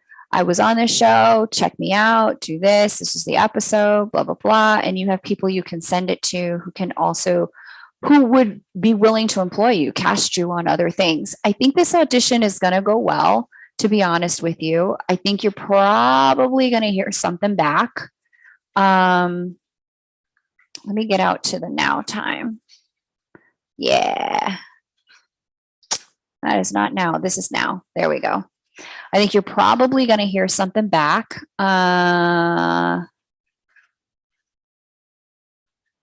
There may be a very short stint. Like I know you have the CPR job and like one or two of these other side gigs. There may be a very short stint with one of these other side gigs just to get you through January and February that you need to do just to kind of keep things even and moving. But it's like as soon as we get to like full on into January and February, like you just start to get busy, really busy work-wise. One of the things you're going to be wrestling with is, am I enough? I see that here big time with Chiron entering into that 10th house and solidifying its transit there. You're going to really have to work on reprogramming something's wrong, not something's wrong with me, but the I'm not enough wound, because that's going to come up. I'm not this enough. I'm not that enough. I'm not blah enough. That wound is going to be up for you. And it's going to be really important that you have a handle on not letting that wound dictate how you interact with the people who can help you. I remember that came up with Jamie over the summer, where you were like, I didn't want to bother you. And he was like, girl, if you don't bother me, we gonna have some problems. We gonna have to fight. So it's going to be super critical for you to not let the am I enough wound get in the way of you reaching out to people and really showing up to market yourself, to put yourself out there. Okay. And that's the energy. It looks like it's going to be busy as of March. Little bit of stuff tiding over from this year as we do the Venus retrograde. But then after that, girl, I'll be lucky if I see you before the fall. Okay, everyone. It was a treat to read for you all. Thank you so much for allowing me to do this with you today. It was a pleasure and an honor. I'm super pumped that we got to do this together, and I very much look forward to doing it together again. Yeah, Chiron in the 10th is for sure going to bring that up. So you got this, Mia.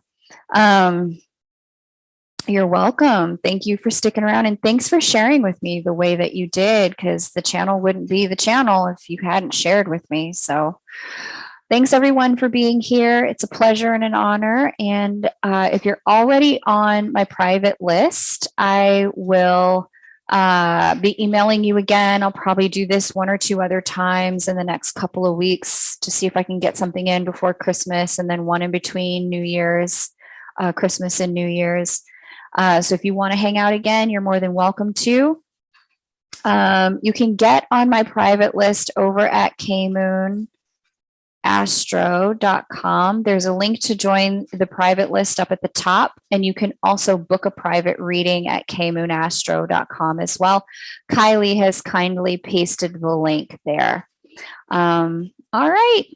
Love you guys.